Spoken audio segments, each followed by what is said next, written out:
of the above is invited to help out.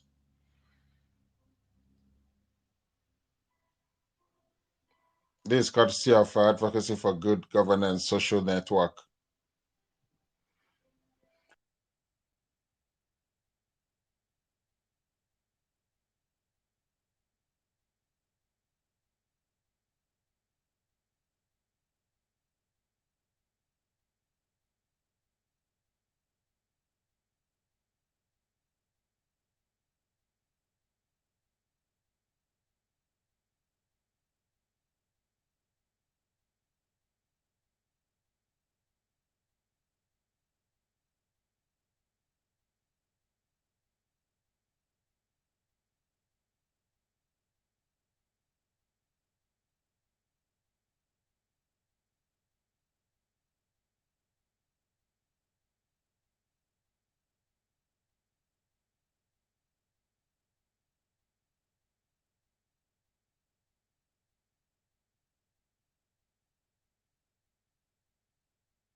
July 24th, 21 dead, scores injured, and several Christian homes destroyed by militants. July 19th, 19 people killed when assailants armed with guns and machetes attacked a wedding reception. And the list goes on. Leading human rights groups say what's going on in Nigeria is a genocide. If you look at what's happened on the last 20 years, George, it's just massive number of attacks against Christians. Look, 50 to 70,000 have been murdered.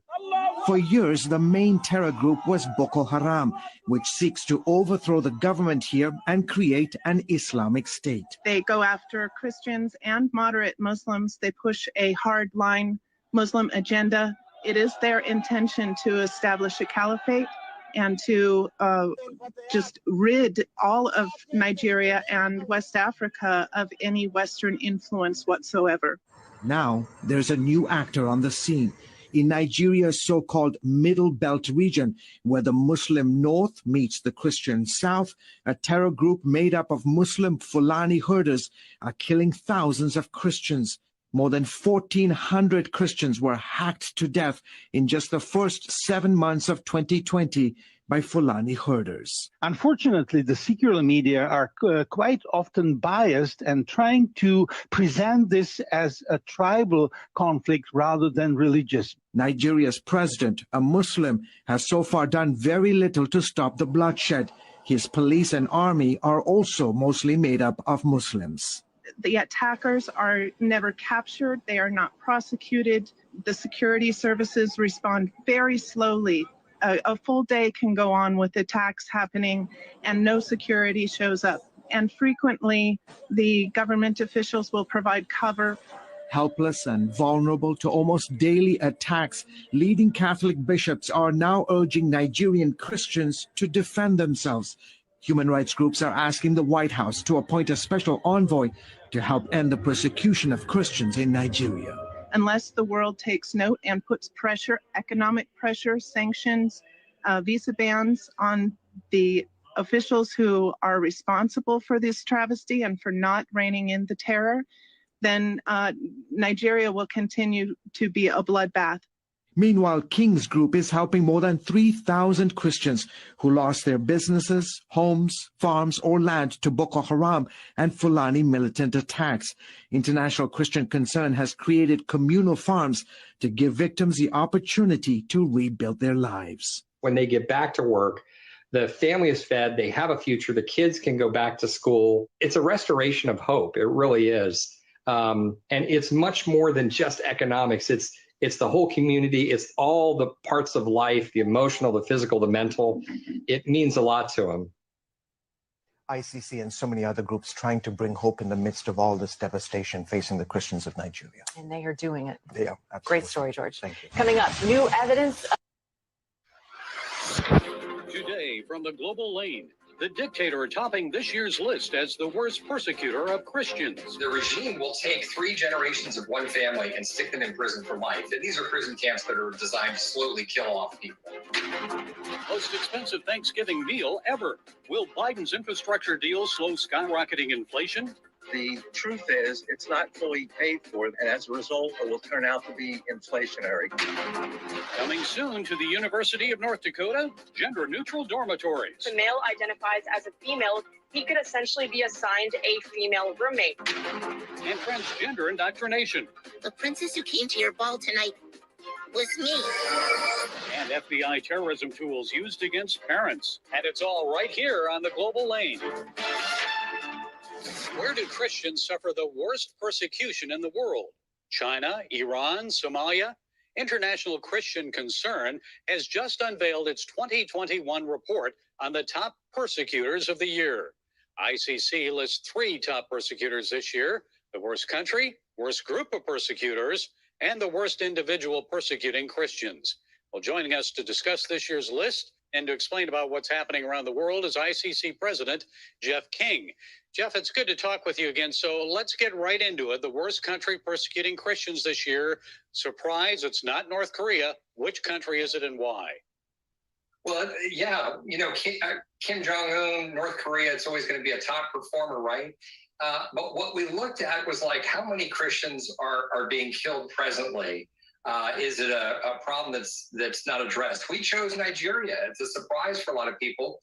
But Gary, in the last 20 years, 100,000 Christians have been killed. 3 million plus Christians have had their lands, farms, homes stolen from them.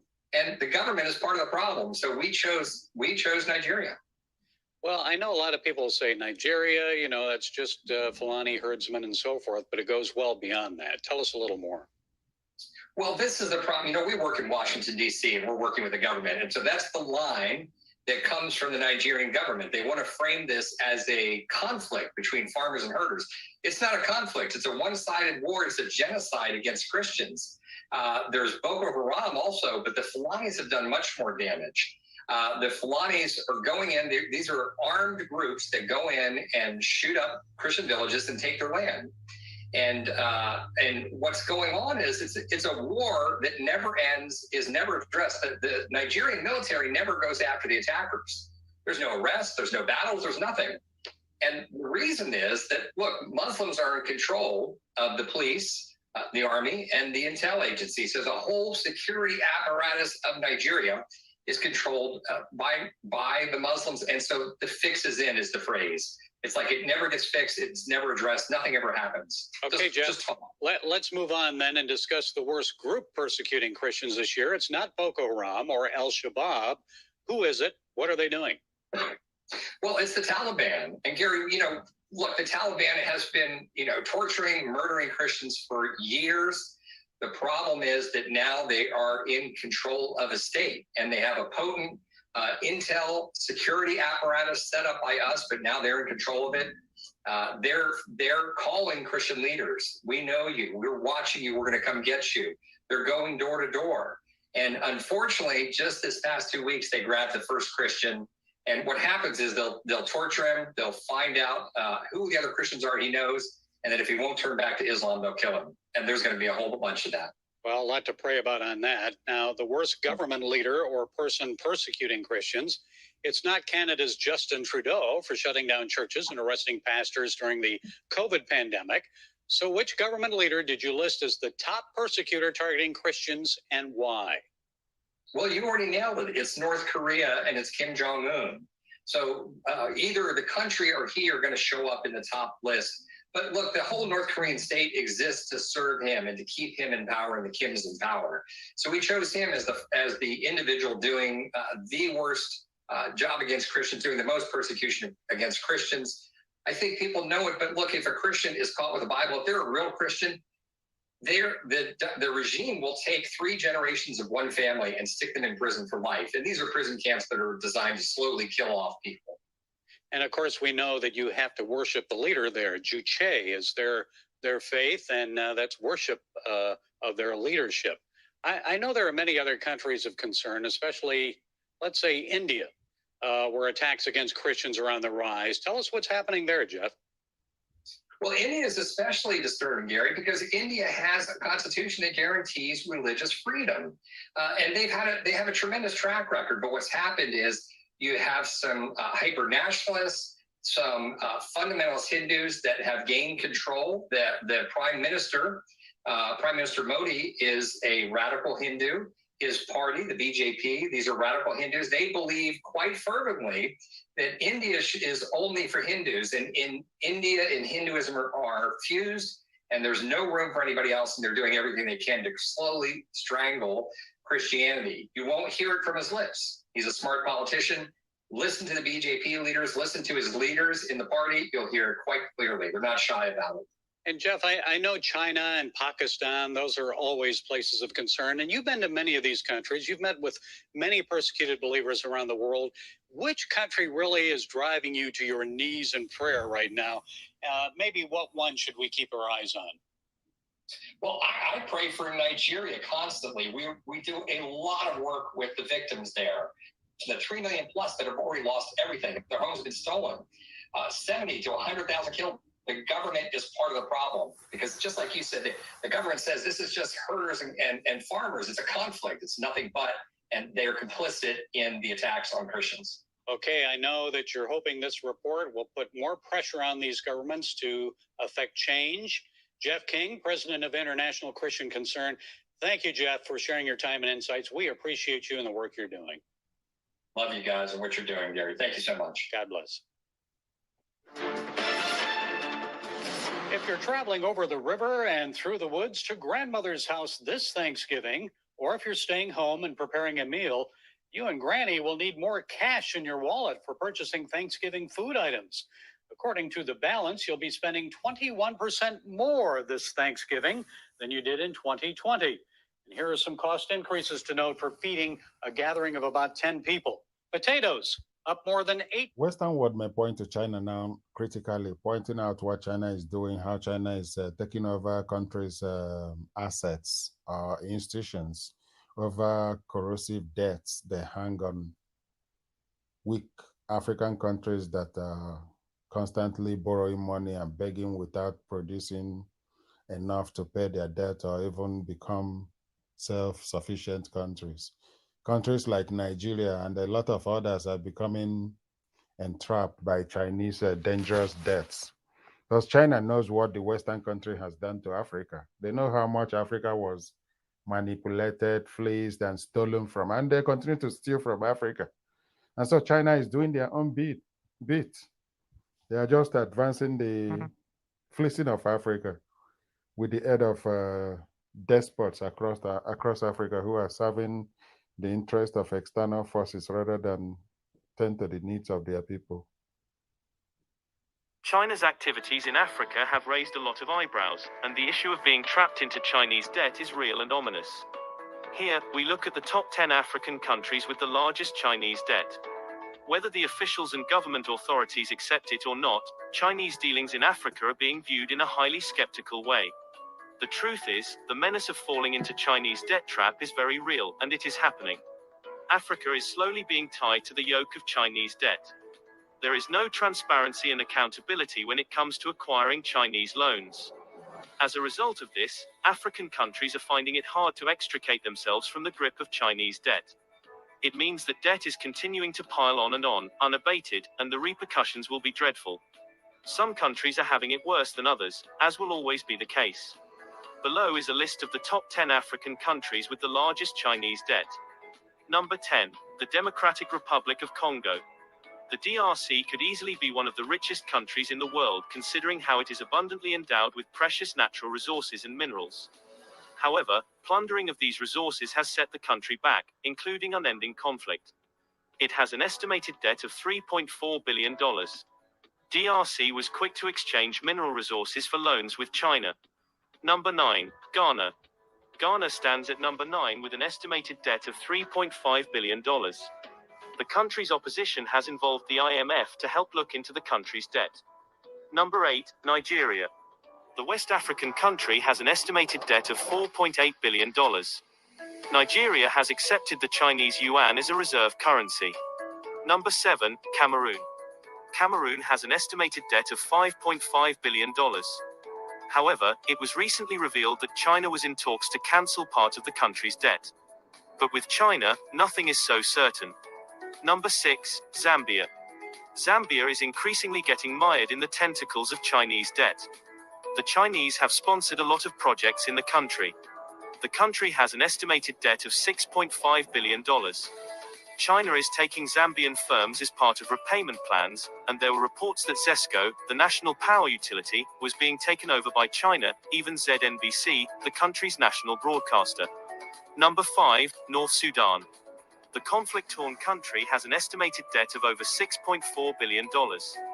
Although China has written off the country's debt incurred in 2015, it still has a long way to go. Number 4, the Republic of Congo. Congo, which may be popularly known as Congo-Brazzaville, has an estimated debt of $7.5 billion. Again, corruption has played a major role in ballooning the debt to such egregious levels. Number 3, Kenya. Even after the discovery of oil in the northern part of the country, nothing in essence is working towards cutting down the levels of debt to China. Kenya has an estimated debt of $7.9 billion. The country has been taking money to facilitate the fruition of its infrastructural projects. But as lack of transparency and accountability come into play, a lot of money has been lost to corruption. Number 2, Ethiopia.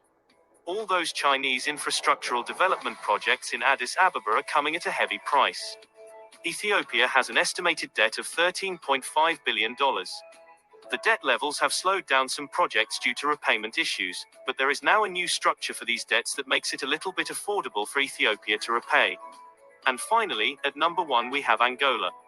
Angola is the most indebted African country to China. It has an estimated debt of over $25 billion. Shocking, but that's the reality at hand. Most of Angolan oil is going towards the repayment of Chinese debts, despite Angola being the second largest producer of oil in Africa. That brings us to the end of this video. Share your comments in the section below. Remember to support China's activities in Africa. So Ethiopia used part of the money they are owing China to build the railway that stretched from Djibouti to Addis Ababa upon the departure of Eritrea out of Ethiopia, because Eritrea is what used to give Ethiopia, the old Ethiopia, access to the sea, to the Nile. And so once Eritrea left Ethiopia through one referendum and the eventual referendum about 2 decades plus ago, Ethiopia became a landlocked country, and they had to build that rail track that traveled from Addis Ababa to Djibouti. That's how they get their containers and other shipments, through the rail, just like Uganda, that is equally landlocked, that gets her containers through the ports in Kenya. One of them is Mombasa. And so countries can survive even when they are landlocked.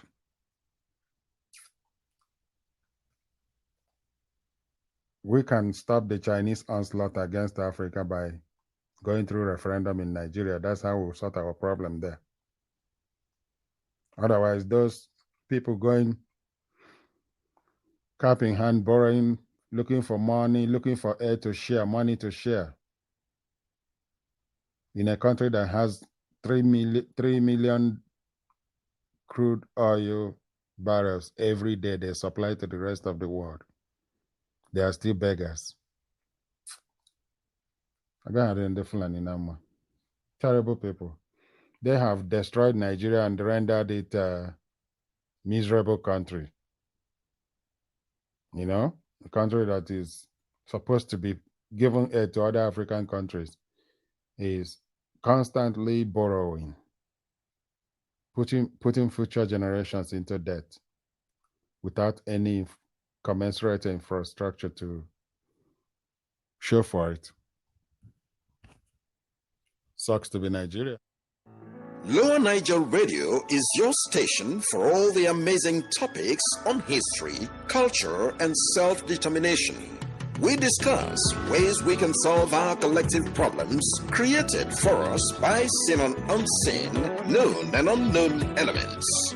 We take you from the starting point to your destination. We promote and uphold our cultural, social, and moral values. Tune in today and listen to amazing personalities and be entertained as well. Lower Niger Radio is your voice of liberation for the peoples of Anang, Bini, Eshan, Efik, Ibibio, Ibo, Ishekiri, Ijo, Igede, Kalabari, Ubolo, Ugoja, Ugoni, Okrika, Urobo, and others. We bring you messages of hope, truth, and trust. Lower Niger Radio, your voice of liberation from slavery. For delivering uncolored report on the EndSARS shooting at Lekki on October 20th, 2020, members of the panel are now getting essentially targeted by agents of Nigerian government. They are being unfairly persecuted already just for coming out with their report that heavily indicted the government of liars. Since the submission of the EndSARS panel report to the governor of Lagos State on November 15th, 2021, members of the panel have become subject of vicious attacks by those suspected to be agents of the government. All manner of allegations have been heaped upon panel members, some of whom have been called unprintable names.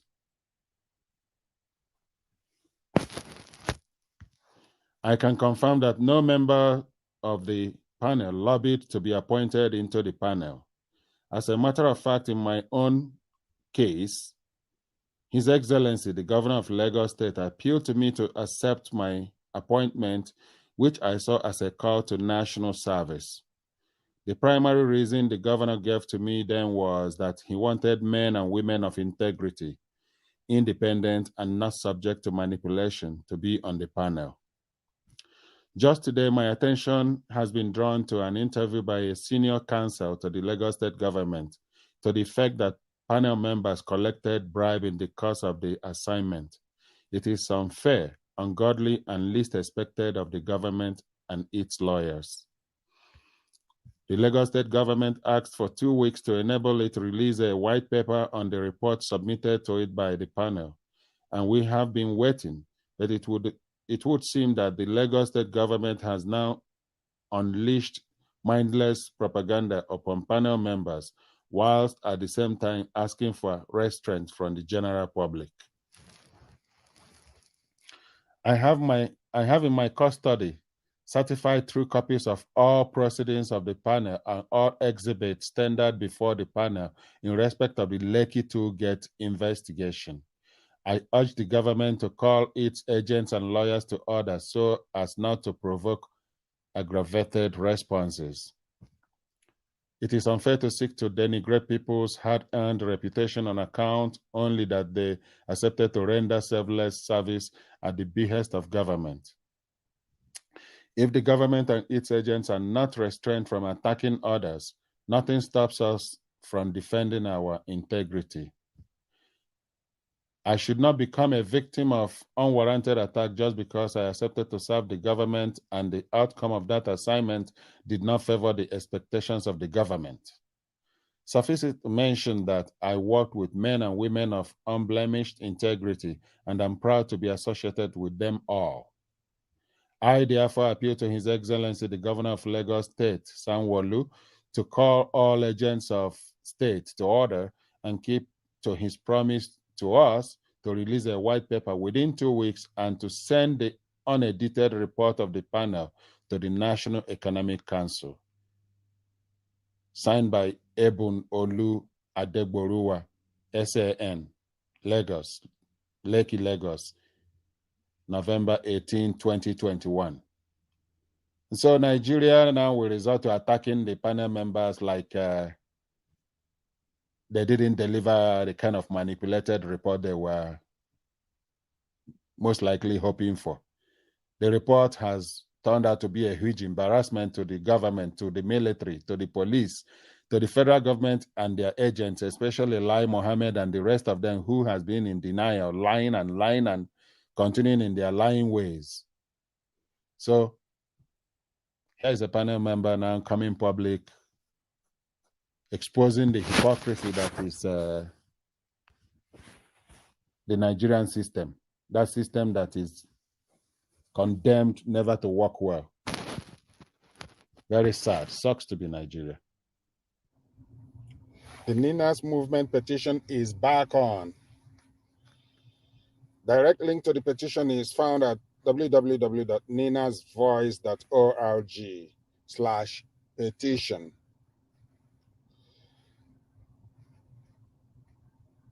The petition can now be found on the official Ninas movement website at www.ninasvoice.org under the petition for referendum tab. As before, you can sign this petition with either your email or your Nigeria phone number. That is very useful in a place like Nigeria where many do not have an email address. It also means that if you have a smartphone, you can use it to access the petition. Then input the phone number of your extended family and good friends in the village after you have explained to them what the Ninas movement is about, and they have given their consent or permission.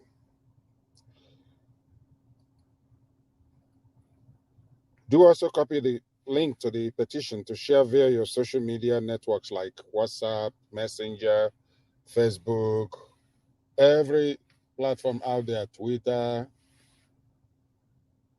whatever. It is to inform the world that we're ready, we're determined, we're focused in gaining our freedom from bondage in Nigeria. Thank you as you join the movement. There's a press statement from Ninas Alliance. Ninas Alliance is intact and focused on its stated mission, despite the resignation of its erstwhile chairman, Professor Banji Akintoye, and the exit of his faction of Ilana Omo-Oduwa. This is a statement by Nina's Board of Conveners issued December 1st, 2021. Gentlemen of the press, an emergency conclave of the Conveners of Nigeria Indigenous Nationalities Alliance for Self-Determination, NINAS, was held today, December 1, 2021, to review, amongst other things, recent developments in one of our alliance organizations, Ilana Omo-Oduwa, the resignation of Professor Banji Akintoye from the chairmanship of NINAS and the exit of his faction of Ilana Omo-Oduwa from the NINAS Alliance. This statement is to address the deluge of inquiries that was poured into the NINAS Secretariat from concerned members of public regarding these developments. 1. Let us record that the Secretariat of NINAS, while reaching out to all sides involved, had on the 18th of November 2021 issued a statement to calm altercations arising from an Ilana Omo-Oduwa press conference addressed November 18, 2021 by the Deputy Chairman of Ilana Omo-Oduwa, Otumba Shade Olukoya, concerning months of lingering difficulties within Ilana Omo-Oduwa, bordering on certain actions and liaisons of the leader of Ilana Omo-Oduwa, Professor Banji Akintoye, that could imperil the self-determination campaign of Ilana Omo-Oduwa, inviting Professor Akintoye, therefore, to step back from his role as Ilana leader in order to abet the many conflicts and controversies emanating from the aforementioned actions and liaisons. 2. While frantic mediation efforts were still being made by the Secretariat to douse tension, Maxwell Adeleye, who described himself as Communications Director of Ilana Omo-Oduwa, issued and massively circulated in the media outlandish falsehoods in which he avoided the well-known issues rocking Ilana Omo-Oduah and claimed, amongst other things, that the sum of $350 million naira was disbursed by Abuja to procure the Ilana press conference of November 18, 2021. Adeleye also deliberately created the impression that Ninas was somehow behind the Ilana press conference of November 18, 2021. 3. Unfortunately, and to our utter shock, Professor Banji Akintoye, who knew for certain that these claims of Maxwell Adeleye were just fabrications, went on to corroborate the fabrications in a virtual meeting of a Yoruba global audience the next day, putting names and motives to Maxwell's falsehoods. In that virtual meeting, Professor Akintoye said that the money from Abuja came from Vice President Yemi Osinbajo and given to Otumba Shade Olukoya for the purpose of dragging him, Akintoye, off the stage. To compound matters, Professor Akintoye went on to allege that Otumba Olukoya had been pressuring them in Ilana to help work Vice President Yemi Osinbajo into becoming the next president of Nigeria. We do hope that Professor Yemi Osinbajo will take up this matter with those who crafted and circulated this tale. 4. The statement issued by Maxwell Adeleye on behalf of Professor Akintoye and 43 others, November 30, 2021, conveying the resignation of Professor Banji Akintoye from the chairmanship of NINAS, as well as the exit of his faction from Ilana Omo-Oduah from the NINAS alliance. Even more egregious falsehoods. I'll go over that 4 again.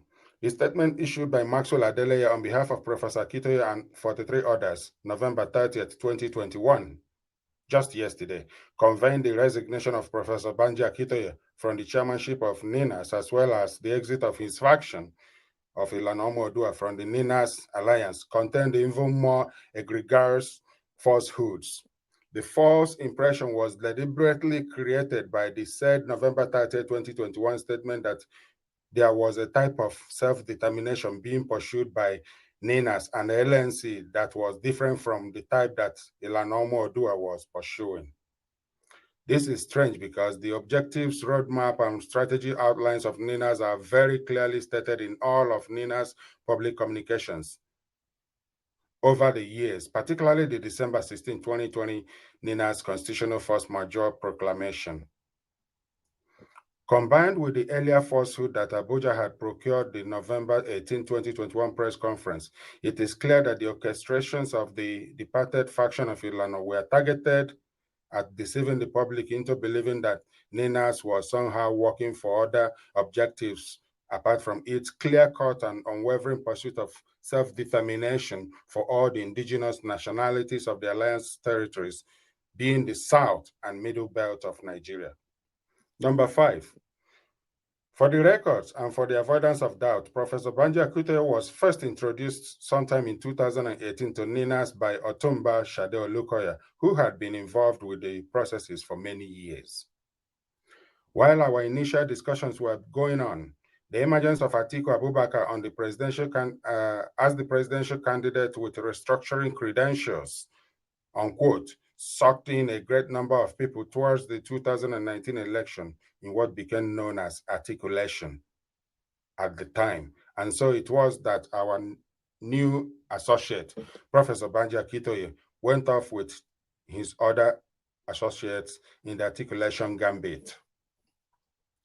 We moved on to the historic NINAS Joint Multi-Regional Freedom Park Proclamation of December 11, 2018, which firmly set the basis for the Constitutional Force Majeure of December 16, 2020.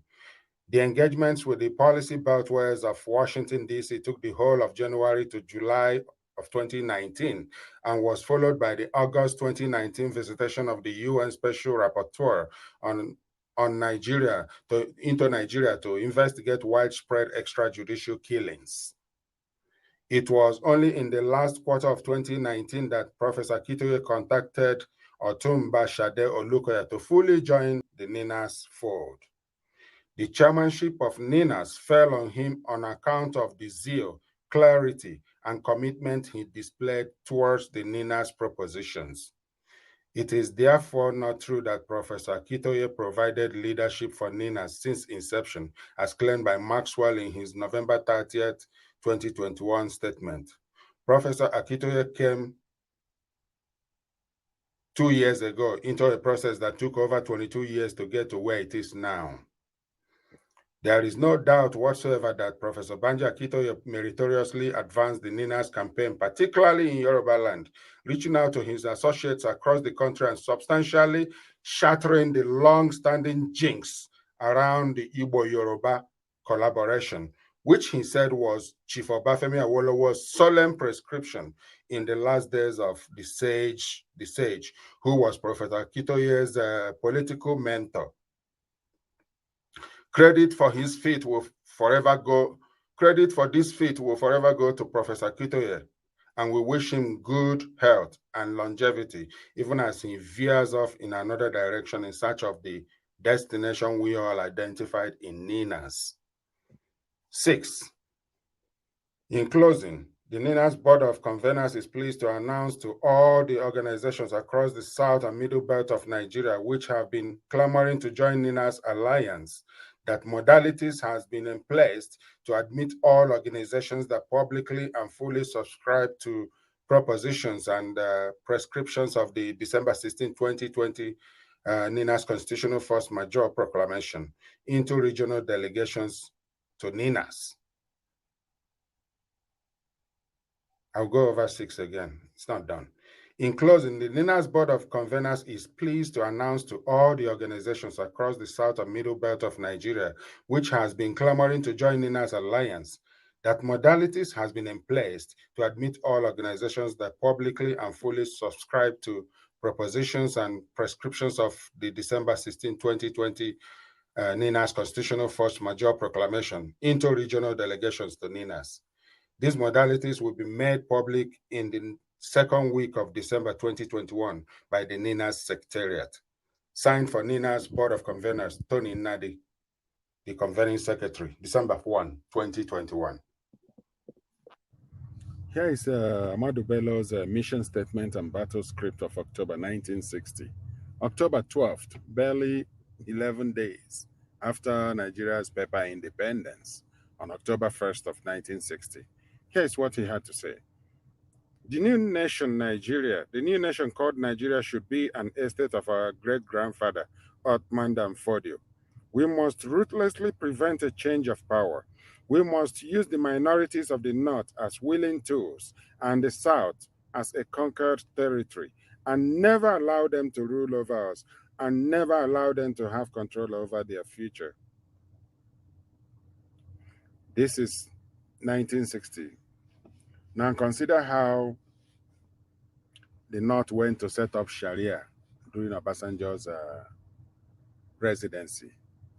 And Obasanjo, who has always been a slave to the Arewa, called it political Sharia.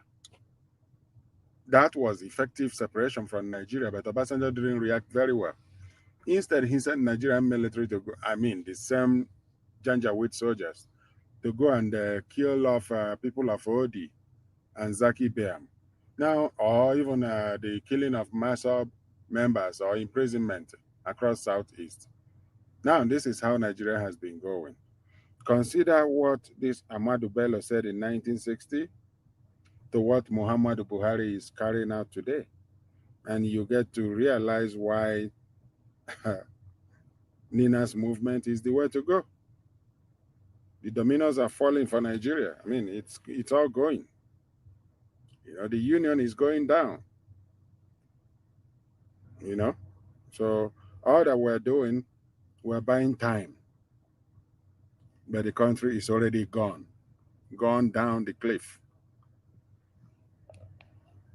Only a multi-regional referendum will rescue the situation. Anything else is merely postponing the evil day. And that's very unfortunate. On the recent call by one of the conveners of Bring Back Our Girls, Aisha Yesufu, that Muhammadu Buhari should be chased out of Aso Rock. Here's Tony Nnadi's reaction to that call. Buhari is merely one of the most poignant symptoms of the deadly element we must find immediate cure for.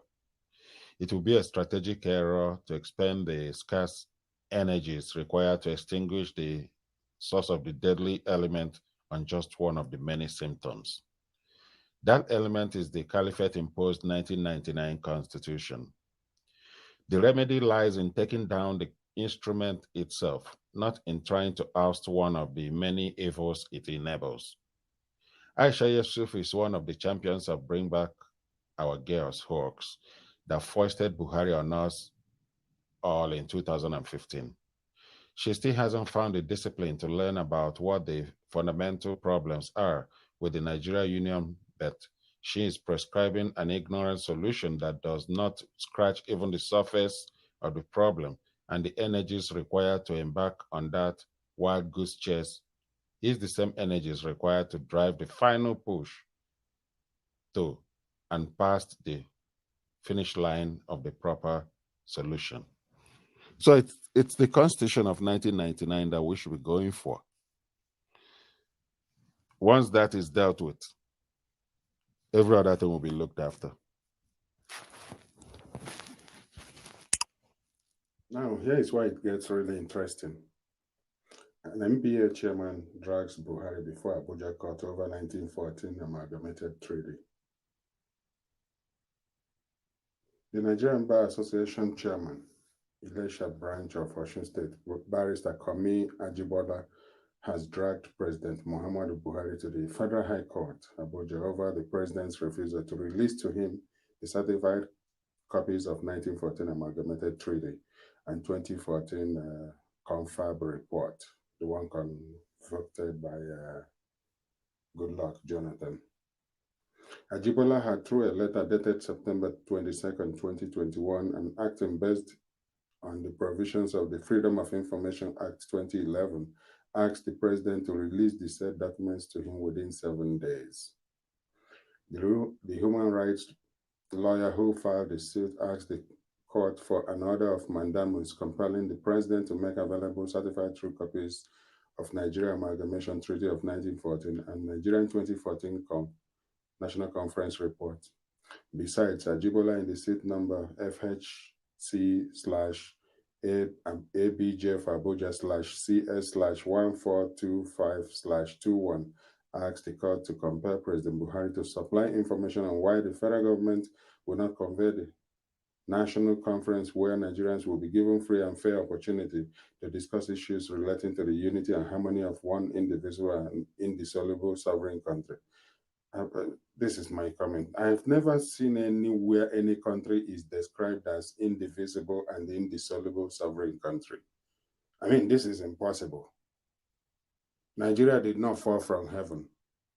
Nigeria is the work of, like, the creation of people. It was a business of the UK. And then we, the indigenous people, are beginning to wake up from our slumber, and then we're asking questions, what's going on? This is not right. This is not the way it's supposed to be. Let's get our people involved. Let's go to our people, ask our people, what do they want? Do they want to be like, do they want Nigeria to continue going this way, or they want something that, do they want a better deal? Do they want to, like, see real change happen to them? In the middle belt, in the lower Nigeria territory, that is the former, the current Southeast and South and like, we need a binding multi-regional referendum, a vote, a very simple democratic demand. It's a democratic process. We cannot just force ourselves, being together when it's not working, it's not going anywhere. According to him, based on the present circumstances where there are breakdowns in the nation's governance with insecurity, nepotism, terrorism, and unemployment, among others, the court should decide if Nigerian people can still continue to live in unity and harmony as one country, and on what terms and conditions. This guy is essentially telling us what Lower Niger Congress, NINAS, Nigeria Indigenous Nationalities Alliance for Self-Determination, has been all about over the years till this moment. and until the mission is accomplished. He also asked the court to compel President Buhari to convene a national conference where Nigerians will have a free and fair opportunity to discuss and resolve issues based on the indivisibility of the country. Again, I reject this word indivisibility. No country is beyond division. Not on this world, not in this planet.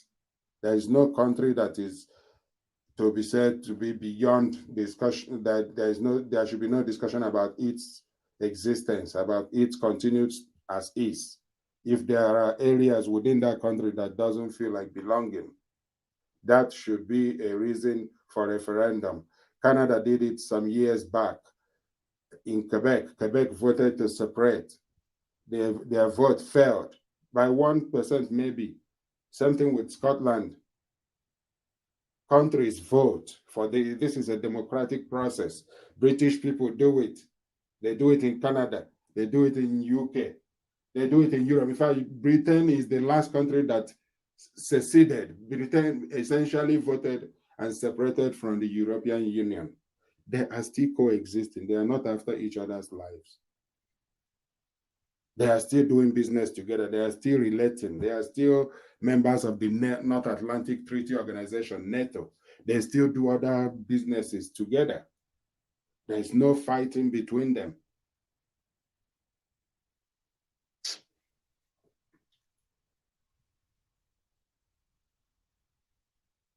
He also asked the court to compel President Buhari to convene a national conference where Nigerians will have free and fair opportunity to discuss and resolve issues based on the indivisibility of the country, rotational presidency, and other acts of governance.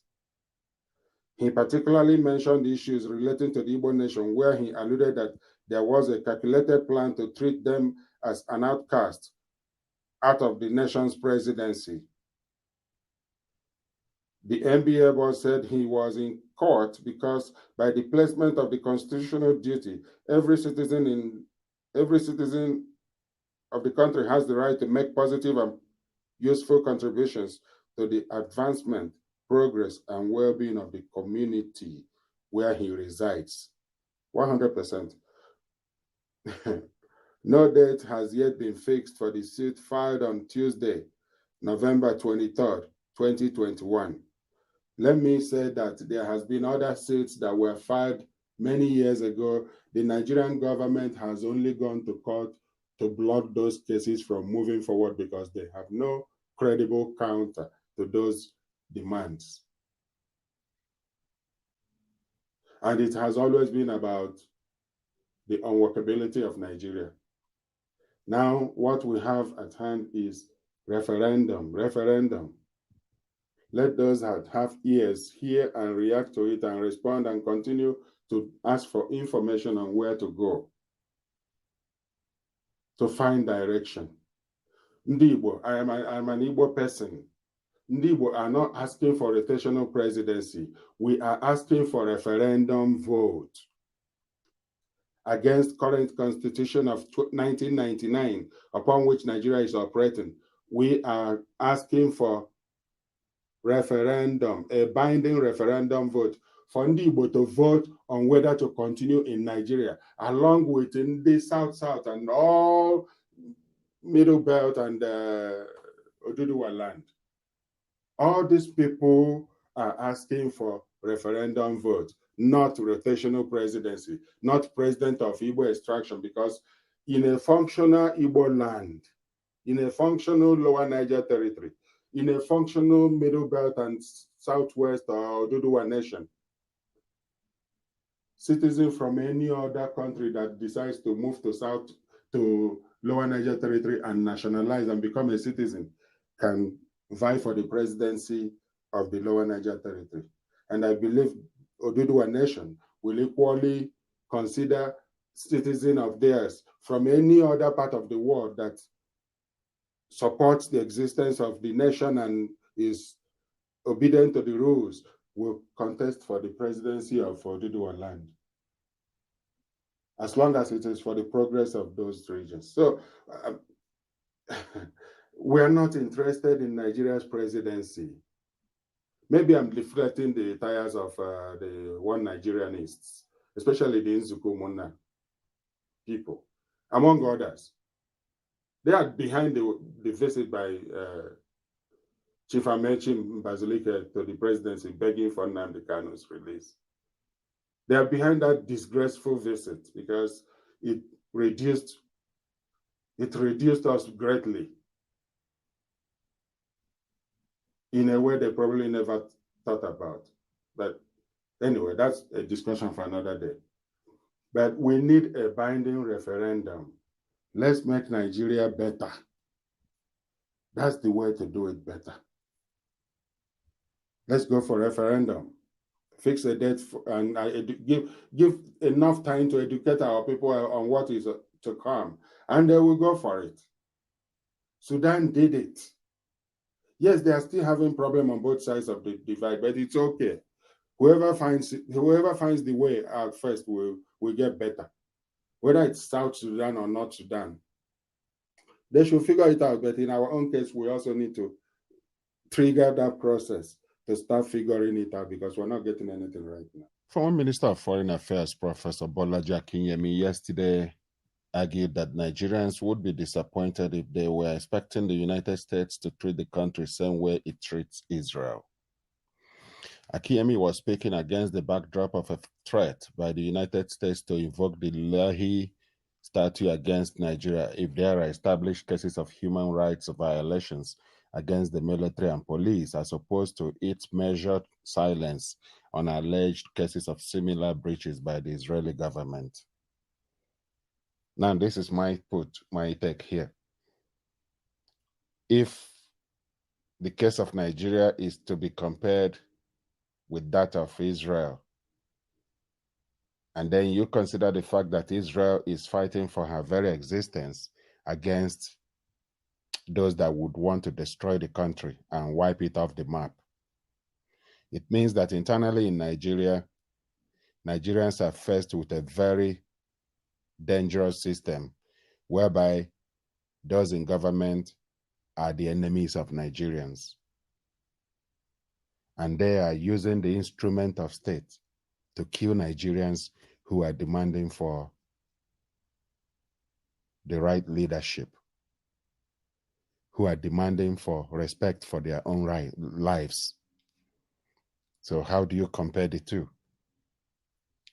Anyway, Bolaji Akinyemi continues. He said this during an interview on The Morning Show, a program monitored on Arise News Channel. This day's broadcast arm. The renowned professor of international affairs stated that the dynamics of the relationship between the United States government and those of Nigeria could not be compared. Some security experts recently described the development as a clear case of double standard, as the United States had said Nigeria risked arms embargo for alleged violation of the laws on armed conflicts in the fight against banditry, terrorism, and other forms of violence in different parts of the Federation. Speaking in an interview with CNN International after a tour of some African nations, including Nigeria recently, the U.S. Secretary of State Antony Blinken had said that his country would apply the laws against Nigeria if the allegations were found to be credible.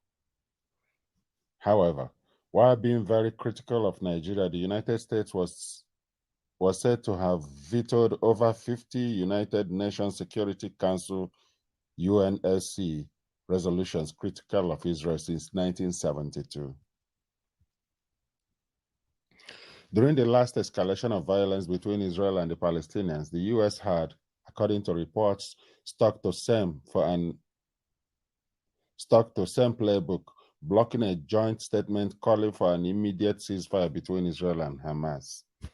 Several resolutions condemning violence against Palestinian protesters and the illegal Israeli settlements in the occupied West Bank were also reportedly thwarted by the U.S.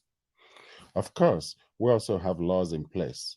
The Leahy Law, for example, that makes sure that if there are units that have committed abuses, we're not going to provide equipment to those units. If there is genuine transparency, accountability, and change that follows from these incidents and these abuses. I think that is very important, not only to our administration, it is also important to the US Congress in making judgments about continuing to assist the security forces, Blinken had explained. But Akinyemi, during the interview, maintained that Nigeria would continue to be disappointed if it expected the same treatment given by the United States to Israel, stressing that the Jewish people in America are a very strong voice to be reckoned with. Again, here is my take. The Jewish people in the United States indeed are a voice to be reckoned with. Are the Nigerians in the United States voice for Nigeria, or they are actually exposing the crimes of the Nigerian government against the people of Nigeria? See the difference? The difference is so clear. The voices that are now coming out, Nigerian voices, are on side with the people of Nigeria, the indigenous people. They are the ones that were protesting in the US, and Nigeria went to recruit foreigners, paid demonstrators to counter the genuine aspirations of Nigerians at the UN.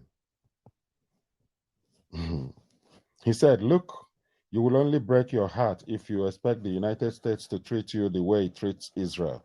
This is not hate speech on my part. I know better than to do that. But Jewish voters in the United States are very, very critical to the electoral success, especially in presidential elections. And there is no presidential candidate and no administration that goes out of its way to antagonize Israel or to do anything that may be perceived by the Jewish voters as being inimical to Israeli interests. They have a powerful voice in the media, which they will be prepared to use. I wouldn't mention names, so there will be no ad hominem attacks on my part, but there are powerful voices. There is one of the global media in the United States which work for Jewish interest, public interest organizations. They won't put it out there. But if you go and look at their profile, which would have been removed, so you would think that they are neutral, whereas they are not neutral. Like hawks looking after its chicks, those voices are looking out for Israeli interests. Akinyemi argued that Israel remained one of the few countries in the world that can afford to be rude to America without serious repercussions. Reason why a former Prime Minister Benjamin Netanyahu was rude to former President Barack Obama, who was perceived as not being pro-Israel enough. So there is no basis for you to try to differentiate between American attitude to Nigeria and American attitude towards Israel. That difference is very, very clear, he explained. He said it was a positive move by the Biden administration to remove Nigeria from the list of countries that muffle religious freedom, in line with the new American government's branding of being seen as highly democratic. He stressed that the State Department of the United States had probably found out that the terrorists were killing both Muslims and Christians in the north, reason the country's name was removed from the list of countries of particular concern, CPC. Everybody can see that that churches, mosques, reverend fathers, students in Christian schools, as well as students in Muslim schools, are all being brutalized, he stated, but added that there's not a doubt that there were religious issues in Nigeria. What the department is probably saying is that we share equally the sufferings of the two religious groups that we have, he posited.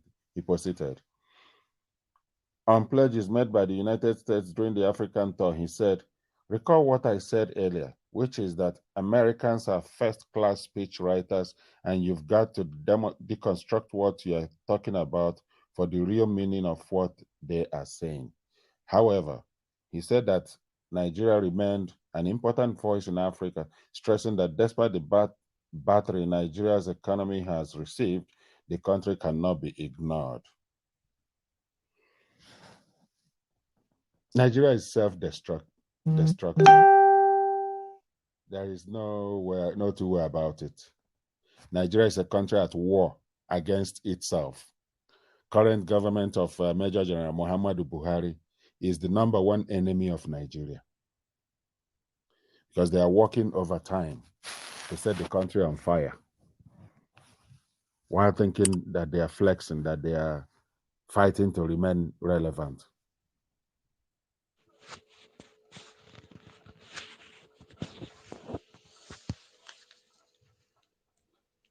Did you know that Peter Afunanya is DSS spokesperson, Onyema Nwachukwu is Army spokesperson, and Frank Mba is police spokesperson?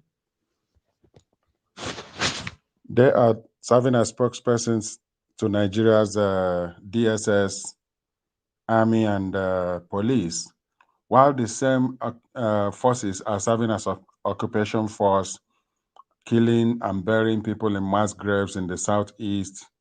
They are joining the Fulani in making sure that the population of the southeast is reduced, and that not just southeast, but in the south, southwest, and middle belt, they are continuing on genocide across Nigeria.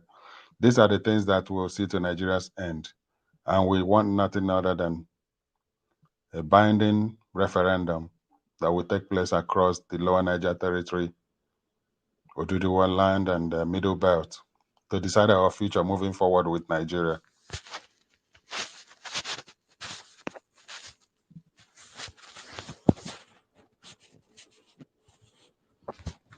are not available anywhere in the world. No church like Redeem, no church like Winners, no church like Mountain of Fire, no church like Chosen, no church like Christ Embassy, no church like Deeper Life in the world. Redeem alone has over 40,000 parishes. Winner alone has 30,000. There are only 10,000 wards in Nigeria where decisions of those who rule these countries are made. So it's not just deliver Nigeria, it should be God, wake up your church. Talk to your general overseers. The church community is an imprisoned community. Our general overseers have imprisoned us. They must release us, mobilize us, encourage us to go to the grassroots. Politics is grassroots. You know, I have done politics before. I have campaigned, I've been voted for, I was a deputy speaker of a state. I know how it works. It's not just prayer. We have prayed, and God has answered the prayers. The answer is that He has given us people. Next to God's power is political power. And I want what I am saying to be carried live. Next to God's power is political power. And political power is people giving. And God has given us people. What else do you want Him to do for us? You want God to come from heaven and be casting vote? You want God to go to the world and become world chairman? No, the 7 ESCO in each ward, they are the one that determine who is the president. We can't change Nigeria except we change the National Assembly. This evil law called Constitution, this is jihadist constitution. This is oligarchy constitution. This is a constitution that put the whole of the country under one tribe. This constitution cannot allow to go. And it cannot change until you change the men at the National Assembly. The men at the National Assembly will not change until you select new people that will replace them. So the church must wake up. And not only church, patriotic Nigerians must wake up in the name of Jesus. And you don't win on social media. You don't win on Facebook. You go to the grassroots. Me and you must be attending world meeting. And we will put our good people there. It is the people at the world that are called delegates. It is delegates that select who will be the president, who will be the governor, who will be the senator. If you are not there, you are at the back of the fence. If you pray from now till next year, and you are not there, you say prayer in vain. Church must wake up. And that's what I'm telling the whole church, and I'm telling you now. I don't know why God sent me to politics when I went. But you see, God has to send Joseph to Pharaoh's house. Joseph has to be raised in the palace to understand the palace culture, and then God returned him to defeat Egypt. By the grace of God, we will take Nigeria back. This country must be restructured. We must go back to true federalism. Nigeria was a negotiated country. Nigeria is not one country. Nigeria is a country of many nations. How can one ethnic group dominate everybody? It will not happen. It will not happen again. This year, God will deliver this country.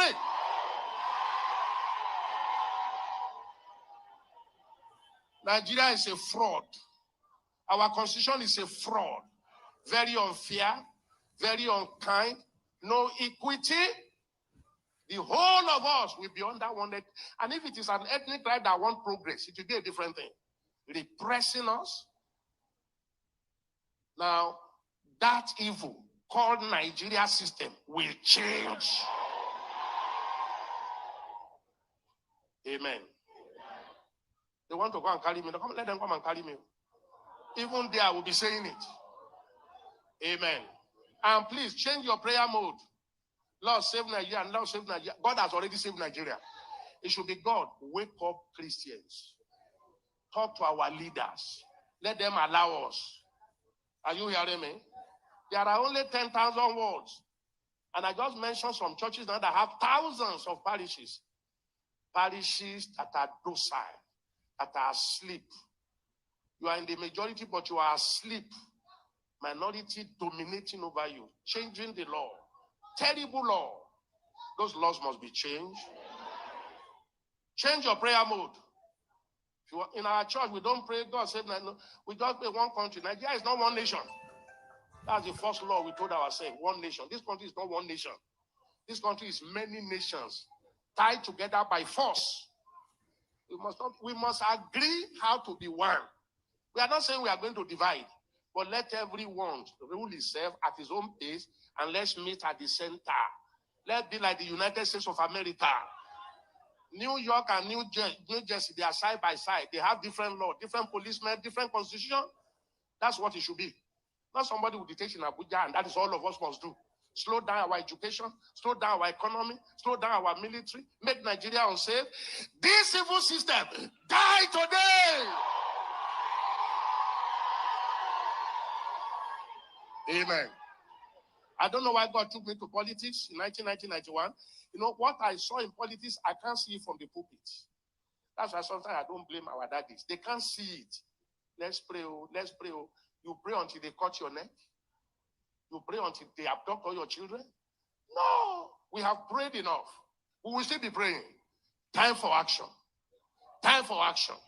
Time for action. I am going to tell you more about it later. I'm writing a book that is circulating all over the country now. And I have been around here for 49 years with you. And some of you are blaming me when I went into politics. God made my eyes to open. Nigeria will not be free until we send away these evil politicians. They must be replaced. And our constitution must be rewritten in the name of Jesus. Do you still like me? All right. Abnormalities and insanities. Thinking Nigeria, but God does not utter confusion. A 14-year-old cannot be admitted into university to study, but a 13-year-old can be married. Former governor actually traveled to another country, Egypt, to marry a 13-year-old. Yerima of Zamfara State. A school certificate holder cannot become a director in the civil service, but a school certificate holder can become president and commander-in-chief of the entire country. The country is among the major oil-producing countries in the world, but it imports fuel it consumes. It imports the fuel that it consumes, an oil and gas producing country, Nigeria. The country has the highest number of foreign doctors in the UK and North America, but its leaders travel abroad for their medical needs, like medical tourists. The country shoots armless protesters, but hold peace parleys with bandits, kidnappers, and terrorists. The country rehabilitates terrorists, but their victims languish in refugee camps. Victims of the terrorists are in fact, they bomb them from the air. The Nigerian Air Force bombs them from the air.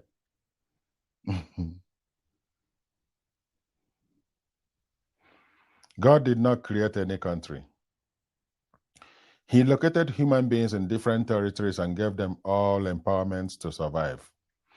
Whatever they turn out to be is entirely their choices and decisions. UAE and Qatar are deserts converted to paradise. Nigeria is paradise converted to hell. Nigeria is the epitome of confusion, and God is not the author of confusion.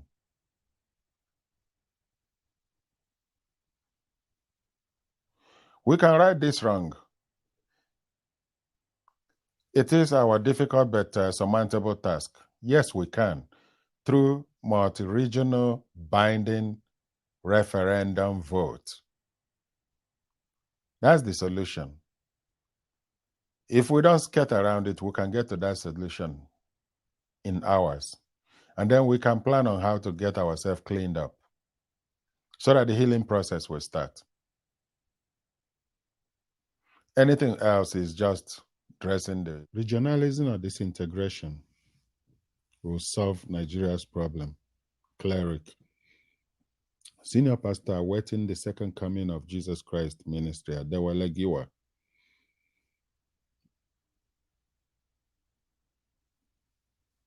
Adewale Giwa has called on all Nigerians to embrace regionalism, saying it would solve many challenges facing the country.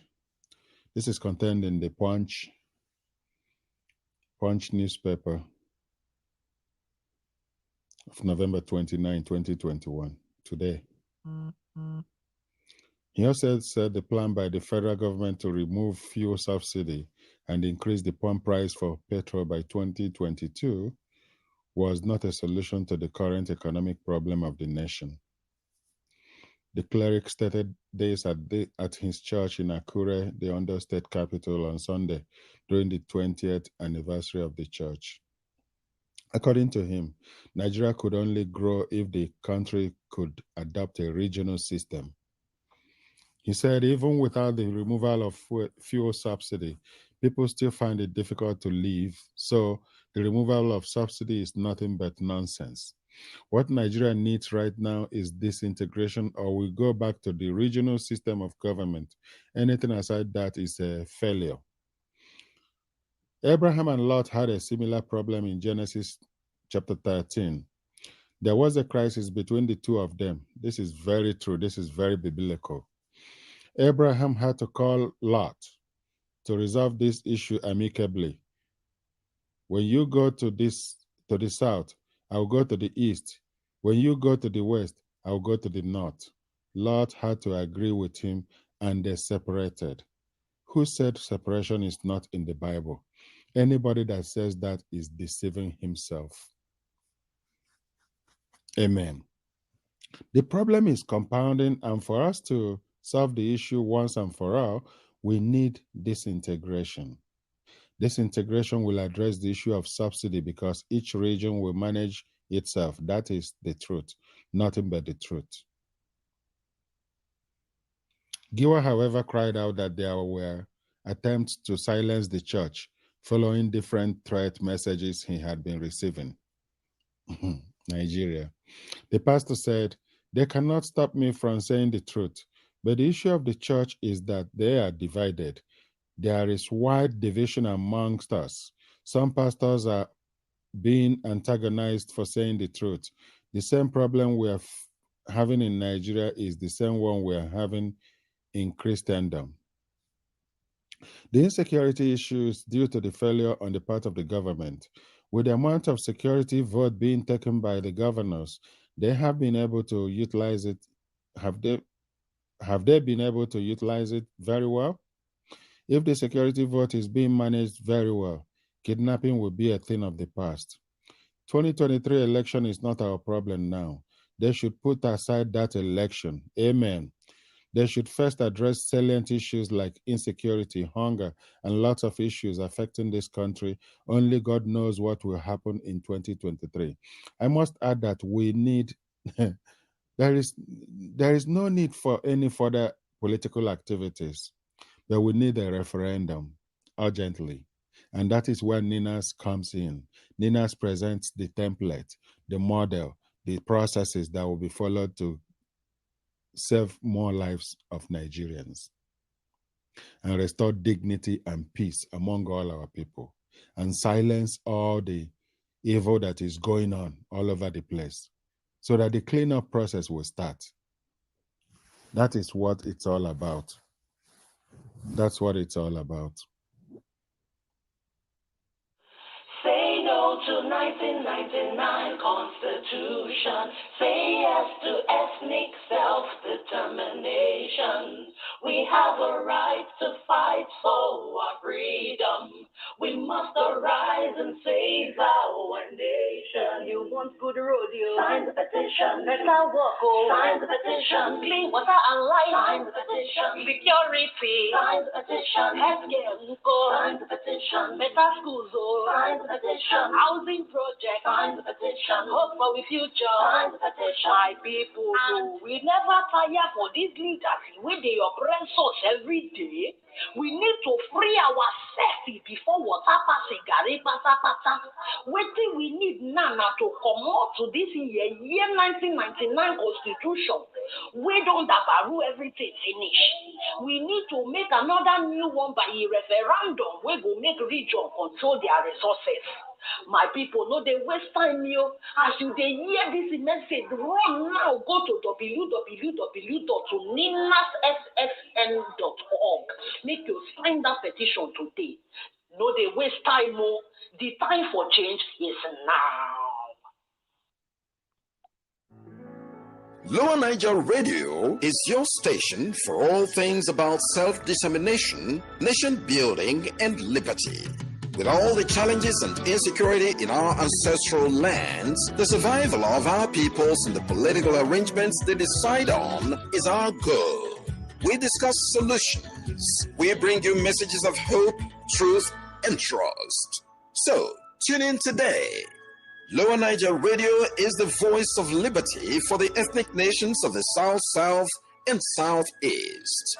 We are here for the peoples of Anang, Bini, Isan, Efik, Ibibio, Igbo, Ishekiri, Icho, Igede, Kalabari, Obono, Ogoja, Ogoni, Okrika, Urubo, and all the others. Lower Niger Radio, your voice of liberty.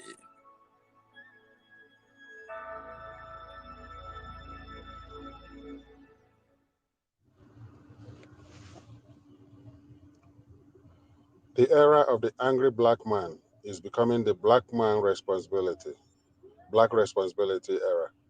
It's about looking within to find reasons for being victimized and addressing them. It has become very imperative for the victims of the catastrophic rape, pillage, plunder, and deprivation currently going on in Africa, especially in Nigeria, to rise up and take charge of their collective destiny.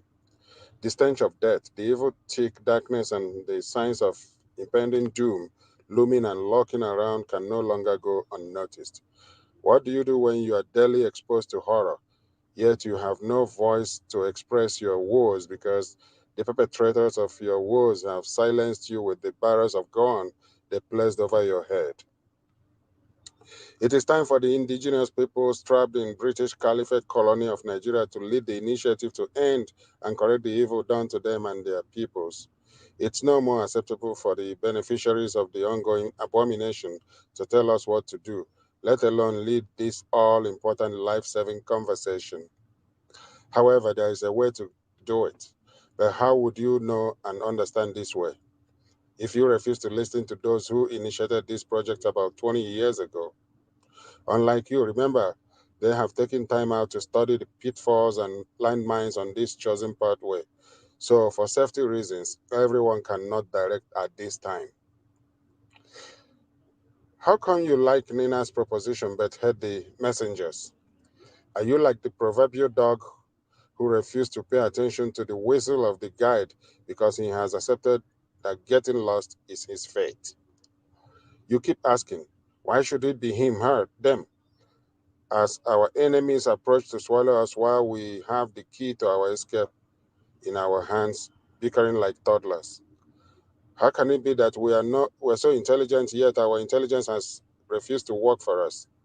How is it that we are so spiritual and religious, yet our spirituality has refused to work for us? Is it the barber that lacks barbing skills, or is the hair clipper that is not sharp? Or could it be both?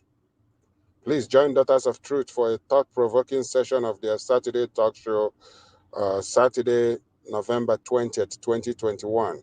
Here are the times from different time zones around the world. Central, 9:30 a.m. Texas Central Time, 10:30 a.m. New York Eastern Time, 4:30 p.m. local time in Nigeria, 3:30 p.m. London, 8:30 a.m. Mountain Time, and 7:30 a.m. Pacific Standard Time, PST, which is Vancouver time. You can also check this out on Lower Niger Radio 24/7. It's there. Or YouTube, or even on Facebook. Thanks for listening.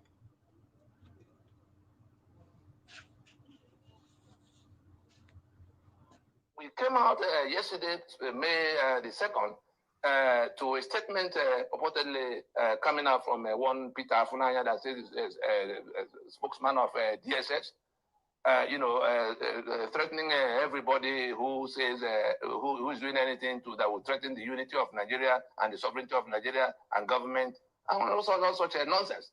Well, I would be surprised if it came from DSS, because one cannot trust what we find on social media these days. But if anybody is still at that mundane level of thought of describing self-preservation actions being taken within the rights of self-determination that's inalienable to the constituents of the disputed Federation of Nigeria, because this Constitution 1999, that is a forgery, that has our signature at the base as authorization. As long as that constitution is in place, Nigeria is a disputed project, because the people who are purported to have agreed to live together have come forward to say we never met, we never agreed on anything. It is a forgery, it is a fraud against all of us. It is in that kind of setting that one will be addressing on behalf of NINAS, addressing that State Directorate of State Services, DSS, to point them, to explain to them, just in case they didn't know.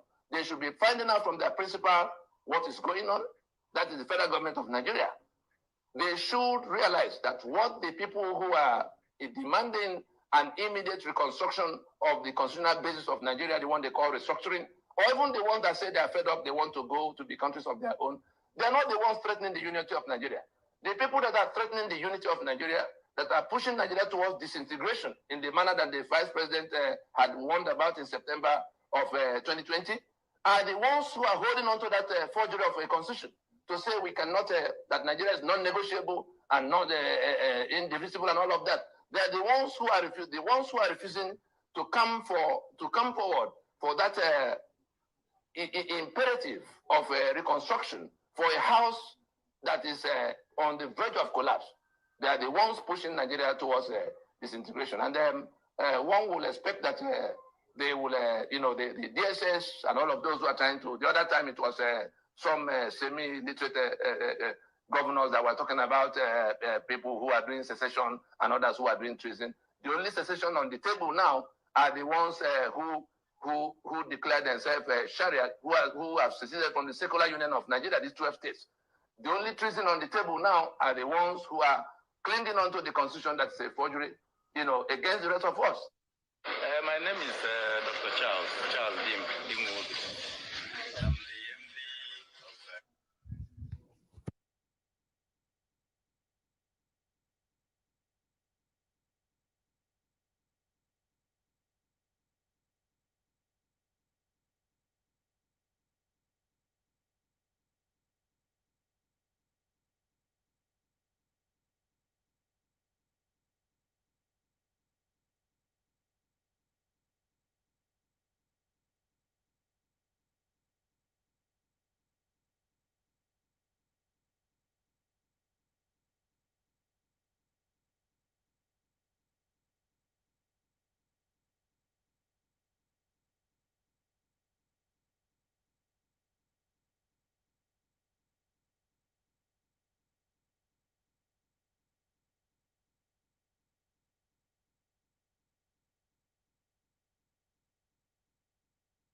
Colonization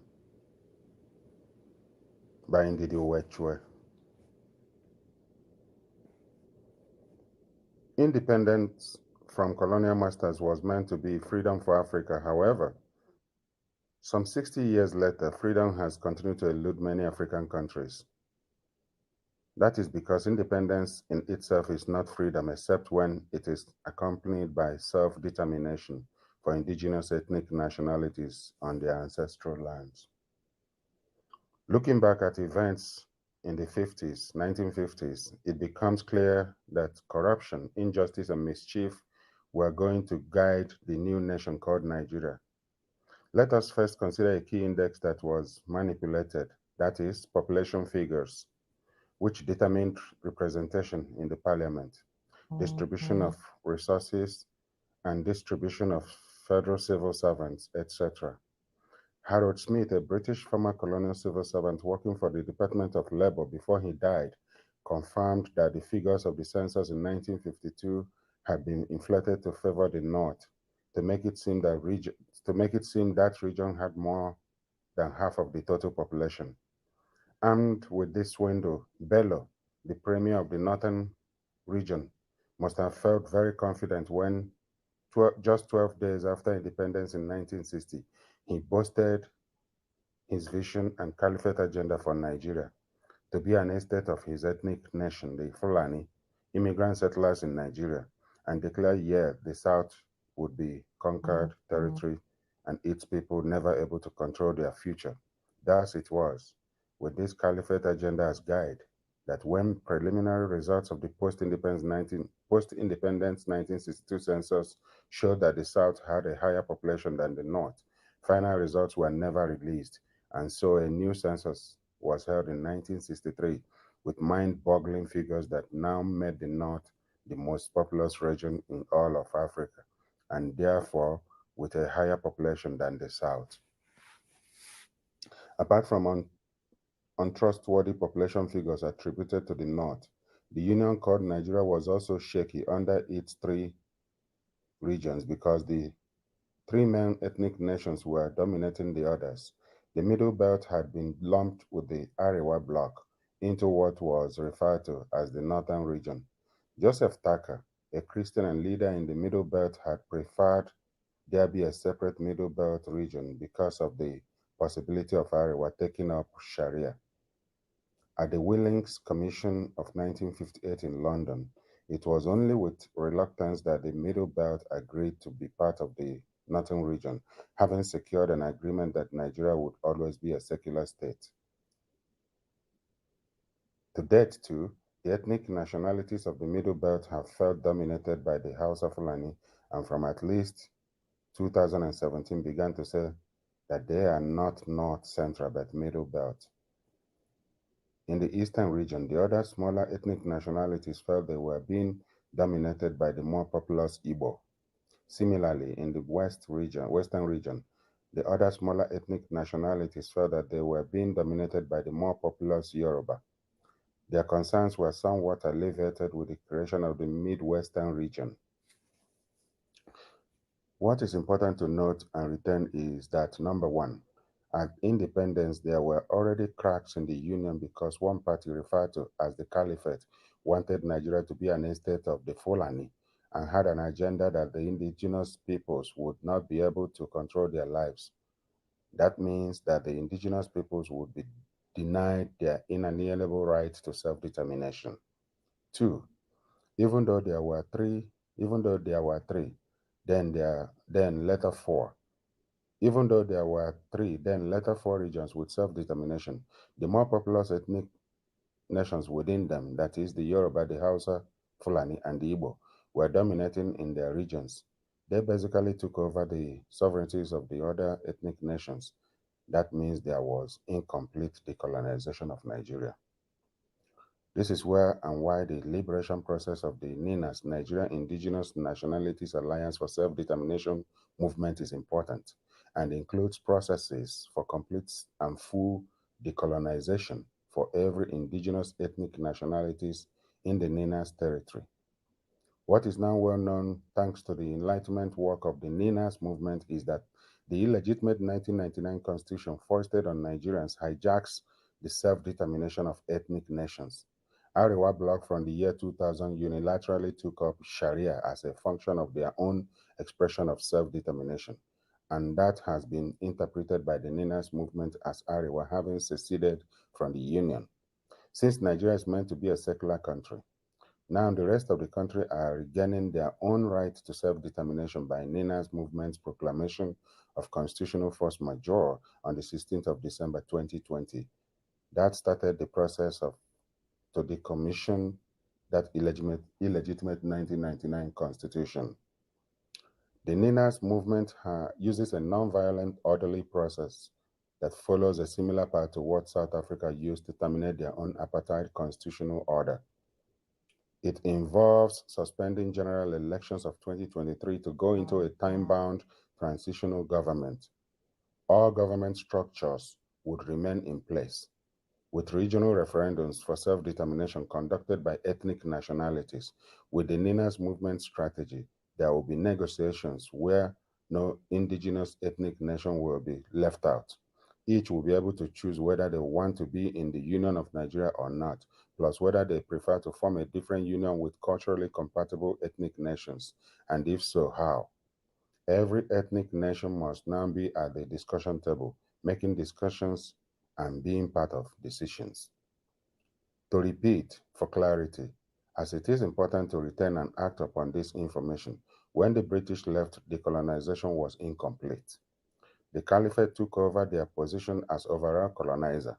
In addition, within the regions, the smaller ethnic nations were dominated by their more populous ones, and their self-determination was being engulfed by them.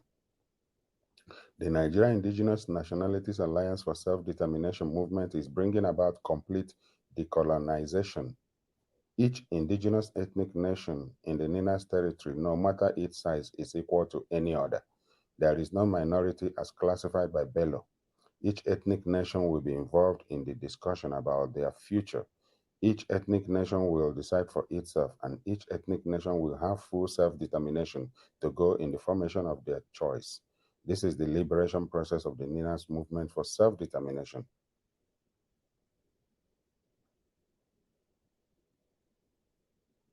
For more information, check www.ninasvoice.org. Thanks for listening.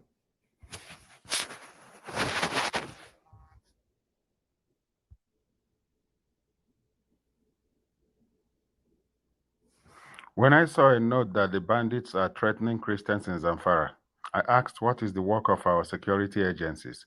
Why would they come out and make such comment when you have not verified it because you are making people be more frightened? I will not stop going to the mosque to pray because I saw in a paper that if I go to the mosque, I will be killed. Let me be killed. I must die. So Christians should not be afraid of going to church to worship because an anonymous person is threatening them. This is the Sultan of Sokoto, a former brigadier of the Nigerian military, speaking.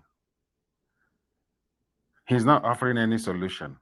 Rather, he's telling people to go to the church or to the mosque and get, if they die, they die. That is not a secured environment. That is not reassuring. Rather, we should be talking about how to secure the lives of our people through a binding multi-regional referendum, not exposing people to harm, to death, to terrorist onslaught that is being powered from the presidency, by ministers, by sympathizers of terrorist activities. The Zala movement. These are people in government and outside government that are fueling crisis across Nigeria. They are fueling the killing in the Benue area, in the Middle Belt, in the South, in the entire South. Everywhere is under siege from the Islamic terrorists. And Sultan of Sokoto is telling us that we should continue to do things like nothing is happening. If we die, it is the will of Allah. God forbid, it is not the will of God that we should be facing terrorist activities, terrorist attacks, but we can go through referendum. And where the referendum passes through, then we should have sovereign authorities to protect the people of those areas in the lower Niger territory, Middle Belt and Oduduwa nations. This is what Nigeria must do now to avoid further escalation of the hostilities across the country. As condemnations continue to trail the killing across the nation, the Sultan of Sokoto has made his reaction known. Speaking on Thursday, December 9, today, the Sultan of Sokoto said that there is no day that passes without people being killed in the northern part of the country. It's not just in the northern part of the country, all over the country. In fact, in the east, people are now playing with severed heads of fellow human beings, which is very barbaric and unfortunate. The Sultan also called on residents of various states across the north never to live in fear of death by bandits' attacks. The Sultan of Sokoto, Said Abubakar, in a report by Tribune, said that majority of the killing spree happening in the country, in the region, is not reported in the media. It's not only in the region. Most of the killings, including police killings and military killings, are not reported. They are all underreported. When they report 5, most likely it's probably more than like quadruple that figure. Everything is toyed with in Nigeria, just like they are playing with the COVID test now that is keeping Nigerians stranded in Europe or in transit. Everything is cooked up. Everything is full of lies. Nothing real. Nothing is real. Everything. Even government, the sitting government, can dabble into terrorist activities while telling the rest of the world that they should consider the plight of the Palestinians. Buhari goes to the UN to preach on the Palestinian cause while actively setting Nigeria on fire by his policies, by funding terrorist activities, using the Miyetti Allah as a front. And sympathizers are in government, and he knows it. He said this at the fourth quarter 2021 meeting of the Nigeria Interreligious Council, NIREC for short, with the team, NIREC, security agencies, and peace in Nigeria. The Sultan, who is also the co-chair of NIREC, said there have been consistent threats by some unknown persons who claim that those found attending churches in Zamfara would be killed. Of course, Christians has been wiped out in states like Borno State, Bauchi, Yobe State. They are either killed or they've been driven into IDP camps within Nigeria or refugee camps in countries, even countries at war like Cameroon has Nigerian refugees in their camps. Chad, Mali, all over the place, including Libya, where people are being traded, auctioned at slave camps, slave markets. The Nigerians are being chased to those places from Nigeria. And Buhari thinks that he's in charge, that we cannot have a multi-regional referendum under his watch. It will be over his dead body. Oh, well.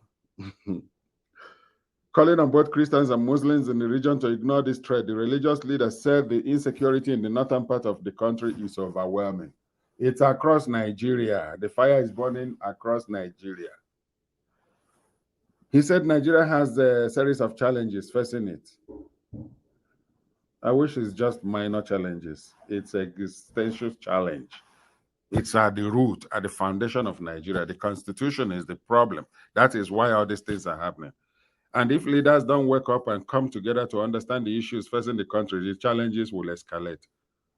I don't know what you're waiting for. It's already gone beyond control. The Guardian reports that the Sultan also urged citizens to embrace peace across the country and love one another. How can we love one another when there is a bigot serving as president, when ministers are all bigoted minds, people who have no love for the country or the people, but rather they are clutching onto their tribe and their religion? That does not make for love of country. There's no love of country for Nigeria.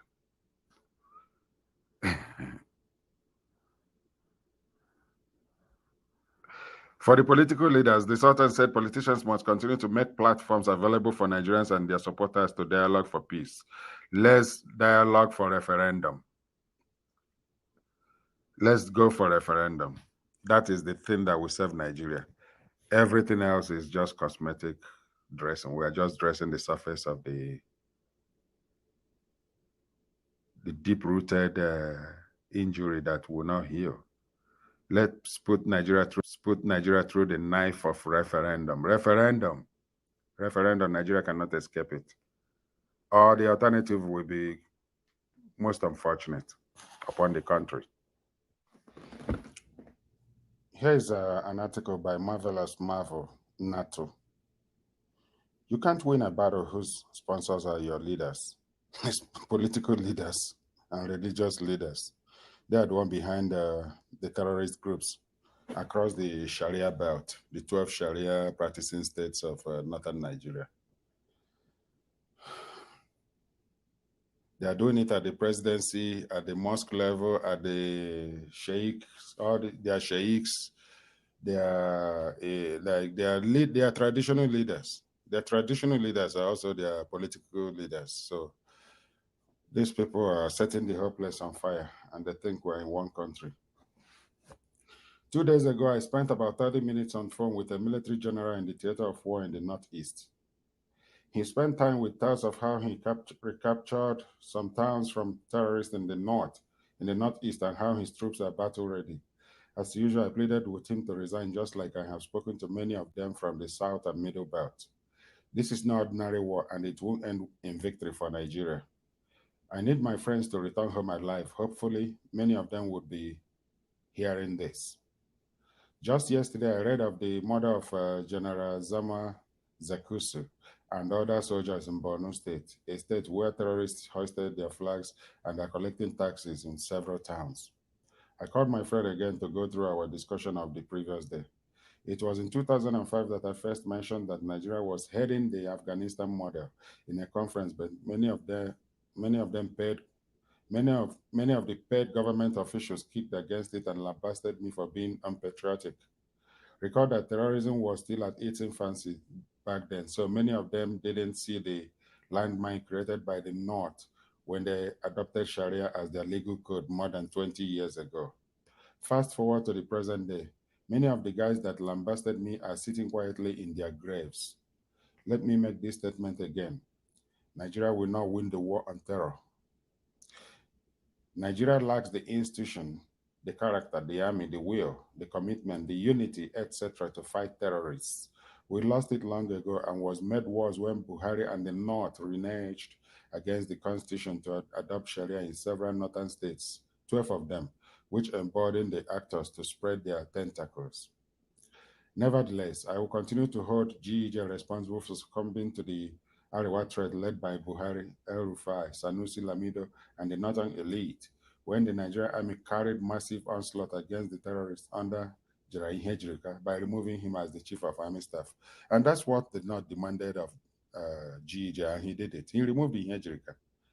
You know, when some of us think that Jonathan was a wimp, we were not wrong. He succumbed to them and even removed the former national security advisor, who was later killed in Bayelsa State by agents of Arewa. He removed him and replaced him with Sambo Dasuki. You know, Azazi, General Woye Azazi. It's unfortunate, you know, what has been happening to Nigeria. You know, it's very sad. Very, very sad.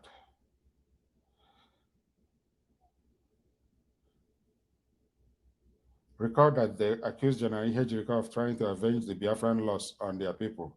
In other words, the North saw the terrorists as their brothers fighting for the same cause of establishing Sharia law, but in a misguided manner, whatever that means, but saw Hejrika as a usurper, and Nyamiri, which must be stopped at all costs. Evidently, they were never happy that GEJ appointed an Igbo man chief of army staff, the first since 1970. Even though General Hejrika recorded success in his push against terrorists, and the Arewa regarded him as an infidel, decimating their Muslim brothers, they never cared that these people were murderers, rather were driven by religious sentiment. It was the North under Buhari that said that attack against Boko Haram was an attack on the North. Muhammad Buhari said it. It was Buhari that muted the idea of treating terrorists as the way Niger Delta militants were treated and suggested paying them salaries, which they are doing already. It was Buhari and the North that fought GEG against branding Boko Haram as terrorists, but they were quick to call flag-flying IPOB members who has never killed any police or soldier as terrorists, and even went ahead to proscribe them and murdering thousands of them.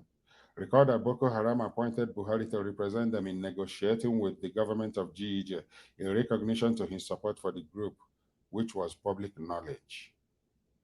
Consequently, on assumption of office, Buhari and El-Rufai started paying their murderous brothers as repentant terrorists and claimed to start a rehabilitation program for them.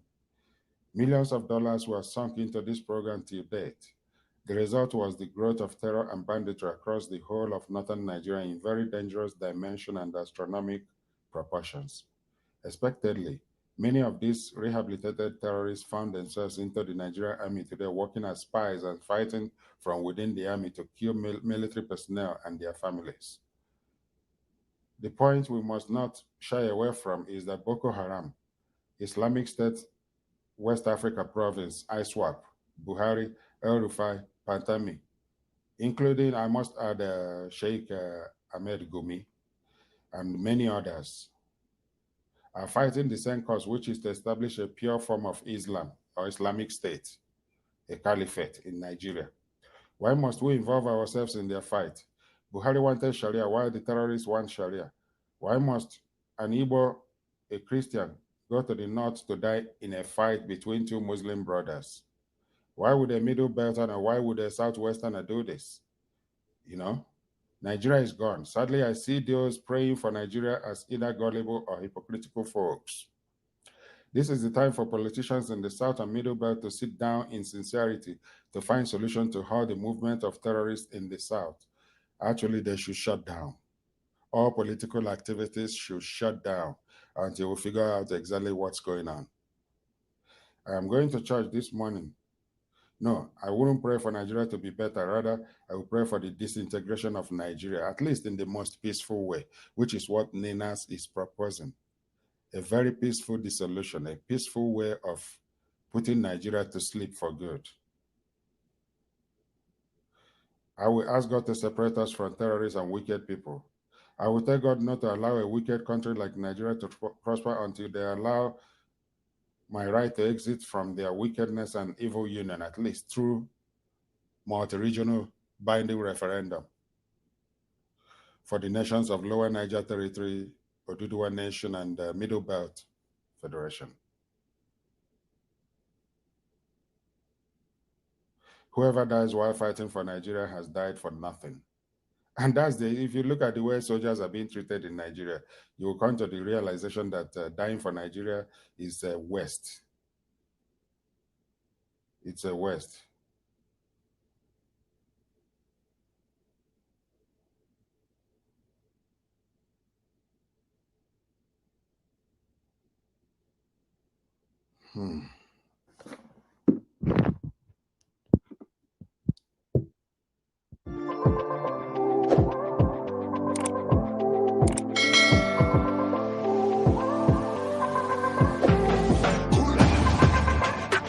Don't told you to die.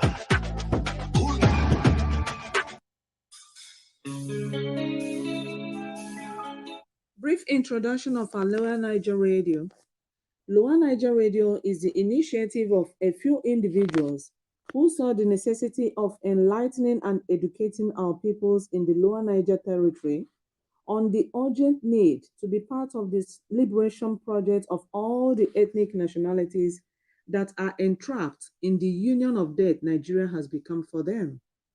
Following the events happening in Nigeria today and always, I am sure nobody is happy with Nigeria as currently constituted. However, the owners of their respective ancestral lands in the South and Middle Belt formed a strong alliance for the single purpose of self-determination. This alliance is called NINAS, the Nigeria Indigenous Nationalities Alliance for Self-Determination, which declared a constitutional force majeure, CFM, on the 16th of December 2020. NINAS has 3 blocks, the Lower Niger, the Yoruba, and the Middle Belt blocks. Ninas cannot be pensioned without connecting it to the Lower Niger Congress. So, seeing and recognizing the enormous good work the Lower Niger Congress had been doing all these years, these few individuals formed a media team to help the Lower Niger Congress bring these messages of hope, trust, and truth to all our peoples in our homeland. These peoples include Anang, Ibibio, Efik, Ishan, Ijaw, Idoma, Igbo, Kalabari, Bini, Itshekiri, Urobo, Obolo, Ogoni, Ogoja, Ugep, and so many others. Join us today and be part of the People's Revolutionary Movement for total freedom from the oppressive and brutal caliphate-imposed document called 1999 Fraudulent Constitution. Power belongs to the people. Lower Niger Radio is your voice of liberation.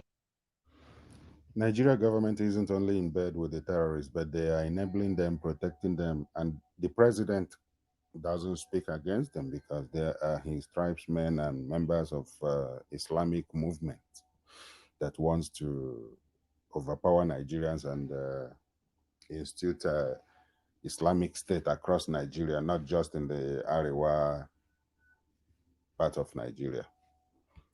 It's unfortunate. Just yesterday, Tuesday, over 30 passengers in a bus got burnt in Sokoto. And these are most likely southern travelers in that state that got burnt. You will never hear the president speak against them. President Buhari fails to describe Sokoto bus burning of 30 Nigerians by bandits as terrorism. This is being reported by AtlanticPosting.com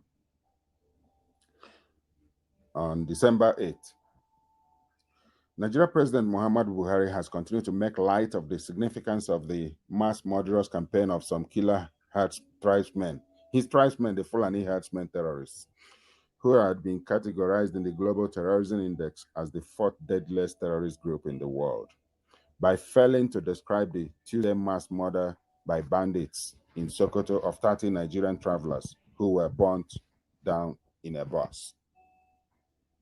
President Buhari said, while expressing sadness on Wednesday, a day after, over the gruesome attack on innocent travelers on Wednesday, I am very distressed at the manner of death visited on these hapless citizens who were undertaking a legitimate journey to another part of the country.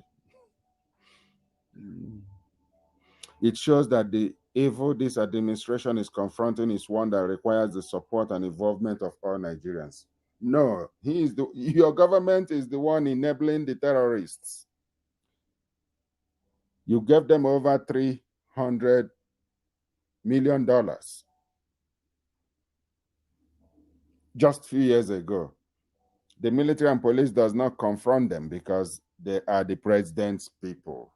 They are doing the work of Allah to kill non-Muslims, especially to kill Southern Christians. I extend deep condolences to the families of the victims as I assure that the security agencies will continue to give their all, yes, to bring to an end the oppression of these despicable people. However, President Buhari should know that only terrorists embark on mass murder of scores of people. Bandits go pillaging and robbing. According to a report by Reuters, at least 30 passengers on a bus in Nigeria's Sokoto State were burned to death when gunmen touched it on Tuesday. Police and residents said, in yet another reminder of growing insecurity in Africa's most populous country. Gunmen, known locally as bandits, have in the past year carried out violent attacks targeting villagers and commuters traveling on highways and kidnapped hundreds of school children for ransom in the north of the country. I must add here also that Benue State, Plateau State, these states in the Middle Belt has been experiencing mass murders, mass killings by the same government, that the same terrorists Fulani group that has even threatened the state governor, the governor of Benue State, Governor Autumn. His life has been threatened by the Fulani. And yet, the maximum ruler in Abuja doesn't see the need for state police. He doesn't see the need for referendum. This is what we're talking about. Referendum is unavoidable in Nigeria to address all these killings, all these extrajudicial killings and state collusion in the act of terrorism against the indigenous nationalities. Sanusi Abubakar, spokesman for the Northwestern Sokoto State Police, said the bus was carrying 24 passengers when it was set alight by armed men and that 7 people had escaped with injuries and taken to hospital. The 2 residents who reached the scene and helped retrieve bodies told Reuters that the bus was overloaded and the bodies were burnt beyond recognition. Nigeria always distorts the facts. Every time, from the top to bottom, the president goes to the UN floor, and right on the floor of the United Nations, he is lying, telling the rest of the world lies, talking about famine as against terrorist activities that his government is supporting. He will be talking about desertification, how people are leaving Libya to go other places, without talking about the fact that he opened the borders of Nigeria to let in terrorists to oppress the people. They counted body parts of at least 30 people, including women and children. The residents said the villagers were ambushed on a road linking the Sabon Bini local government area and the village of Gidambawa in Sokoto State. Bandits move around on motorbikes and are known to hide in forests, where they often keep kidnapped victims while awaiting ransom payment. Now, this is the Nigeria that we are seeking to reset by way of referendum. And this is the message of NINAS. Referendum.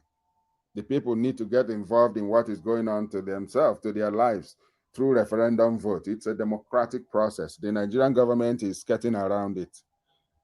The president said that those who are talking about referendum haven't described what they mean. Well, Mr. President, it is a vote. People will vote yes or no.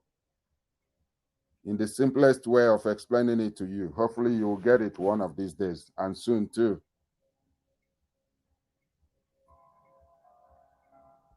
From the various states of the Niger Delta region of Nigeria, they come in honor of the invitation of the Ijaw National Congress to its program titled All Ijaw Summit.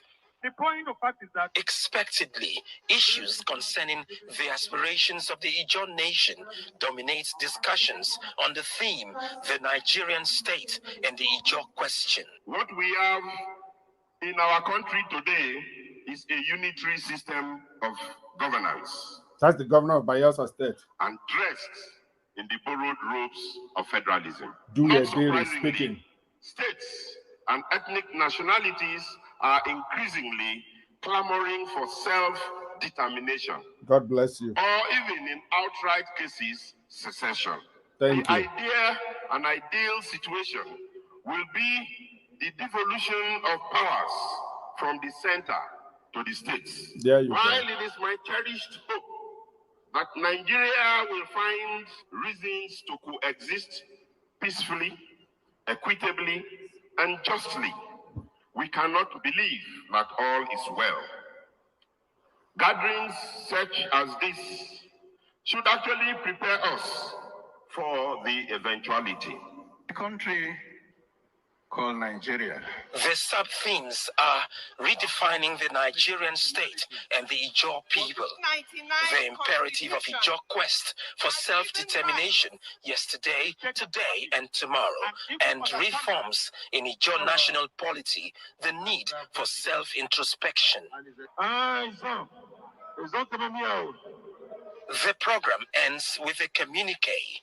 The Ijaw nation and Ijaw people will no longer depend on the Nigerian state. That's solely Professor Benjamin Ogaba, for the protection of their environment. President of Ijaw National Congress. To this end, An autonomous environmental protection strategy is evolved so as to leave behind a sustainable land for future generations. The Ijaw nation takes a stand for self-determination. We have resolved from this summit to employ and engage all peaceful, diplomatic, and non-violent means and pursuits to actualize our right to self-determination as a distinct people of common historical, linguistic, and cultural affinity and geographical contiguity. The Ijaw people shall stop at nothing to drive, to pursue the target of self-determination until it is achieved.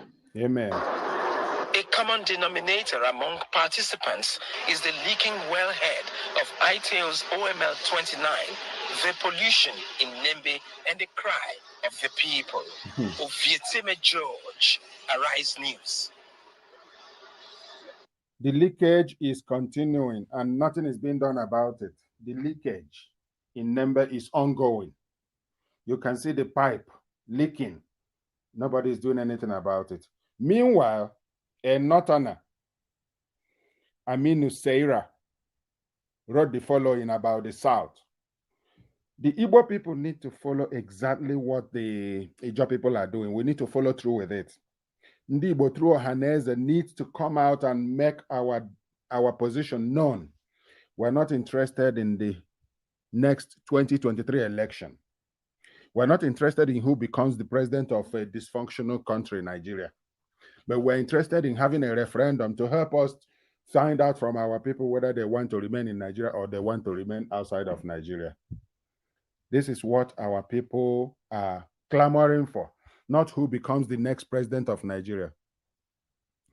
The president of Nigeria would do no Igbo any good. It may make a few people billionaires in Naira or dollars, but that's how far it can go. You will still be in jail under the 1999 Constitution if your neighbor, if your town's guy becomes the president. It doesn't change anything about your future, anchored on the 1999 Constitution. Now, this is what this Northerner had to say against the South. Notice how he addressed it, the Southerners. No Southerner will smell the seat of the president in this country again. Politics is a game of number, not by education or derogatory comments, says Aminu Seira. We're just watching the actions of the Southerners against the Northerners without taking any decision, without taking any decisive action against them, because we know where we are waiting for them. The North is telling the South that they have the population. Maybe they are counting the sons in the desert to outnumber the South, but we're not interested in the election. We're interested in a referendum that will happen before we even get far. That they are focusing on something else. So he says, no Southerner will smell the seat of president in this country again. Politics is a game of number, not by education or derogatory comments. We have the number and we are at liberty to decide who becomes the next president of this country. We've watched Southerners humiliate, insult, abuse, kill, and torture our people, and as well destroy the means of livelihood of our people, doing their legitimate business in the South. In all of this, we never revenge because we know, wow, the Northerners are master of liars. These are the people that has been beheading people, destroying businesses and houses and lives across the North. When something happens in Europe, Christians in Nigeria get killed by Islamic extremists and terrorists in Nigeria, in Arewa, Nigeria. These people killed an old lady in Kano just a few years ago. They killed a teacher in Bauchi for removing Quran in the hands of a student that was using it to cheat in an exam. They killed that teacher, a Yoruba lady. Now they are telling us that they don't do nothing to the South. Wow. Anyway. Any Southerner planning to contest the presidential position of this country will receive the highest humiliation and embarrassment he has never seen all through his life. These people hate us with passion, including our religion, and you don't expect us to allow them rule us. This is in line with Ahmadu Bello's position that the South must be treated as a conquered territory, with the minority in the North as their slaves to do whatever they wish, and never allow the South to have the rule over them. That's what this guy, Aminu Seira, is repeating here. We are meant to be at the top, not beneath, right from the origin of this country. We've not been defeated in an election, and it won't happen in 2023. They should continue destroying their region with sit at home while we are planning ahead of them come 2023.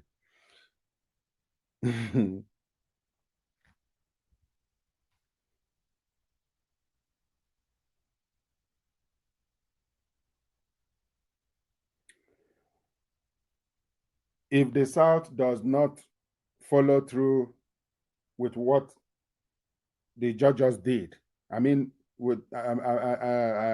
particularly Southeast, Ndi Igbo must follow through and make their position known in Nigeria. Ndi Igbo, we are not interested in any further election about who rules Nigeria. There is future beyond Nigeria. There is future beyond present Nigeria that is not working. There is something better.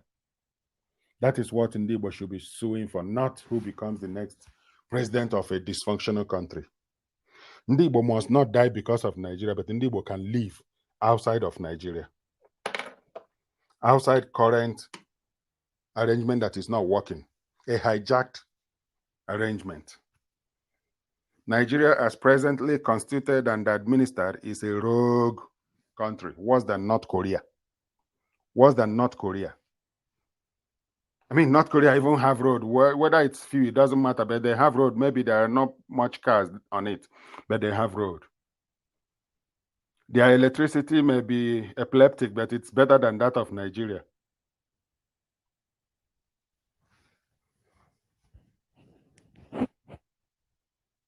Referendum is loading. Referendum, multi-regional referendum is loading.